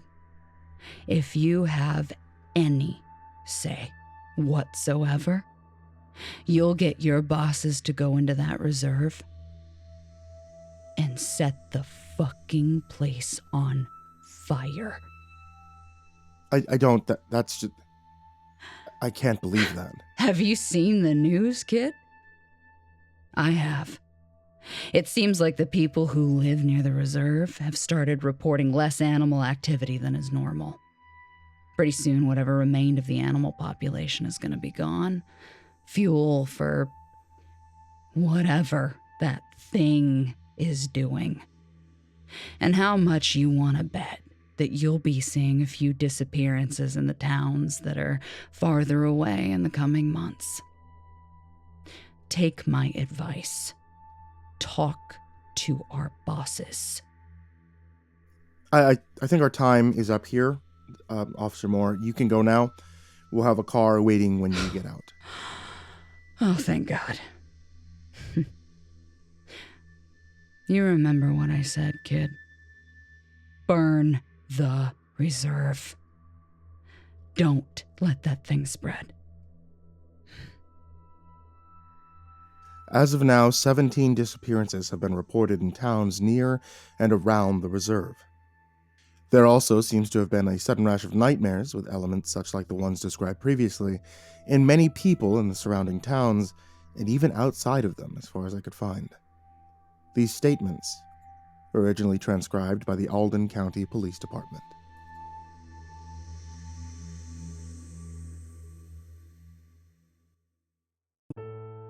Hey there kids, it's me, MrCreepyPasta. I just want to say thank you guys for watching tonight's video, listening to tonight's episode of the podcast. Also, I want to give a huge thank you to everybody on this list of Patreons. If you'd like to join this list of names that I frequently mispronounce, you can check the description in the link down below, which I really appreciate because this helps me, 1, keep the lights on, and 2, helps me pay authors for the stories that you hear on this channel. Also, I want to give a huge thank you to everybody on this list of Patreons. Some of these amazing folks are Diana Kraus, AcidSystem, Blake Rattler, Brandon Mendoza, Brenna Caltuna, ChicagoHitman, CoryxKenshin, CrusaderChocobo, Dakota Best, Daniel Poulsen, Dante Kinkade, Enchanted Buns, Estebean, Hades nephew, himbojerry, Our Minute Seconds Time, Ingegerd Solstrom, Jay Kearns, Jadis Pet, McMog, Mr. Marcus Blitz, Psychomel, Plant Piz, Red Shadow Cat, Remember the Sun, Salty Surprise, Samara Lynn, Seclude, Simba's Bloody Mojo, Sky Harbor, Smiley the Psychotic, Sully Man, Tully Sue, Team Leo 76, The Demented Voice in Your Head, The Chavez Brothers, The Ginger Bros, Tommy Walters, Viceroy Scorn, William Wellington, Your Bro Keegan, Zabub, and Shadow Gardens. A huge thank you to you guys, everybody who shows up in the description down below, and honestly, anybody who can pledge even just like $1 a month.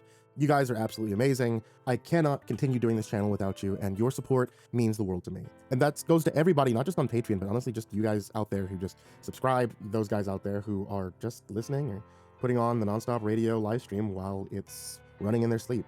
I appreciate you guys greatly, especially during this kind of rough time for me. Having you guys around, and I mean this wholeheartedly, it is incredible. So, hey, thank you. Thank you for being here. Thanks for being a part of this. And as always, folks, sweet dreams.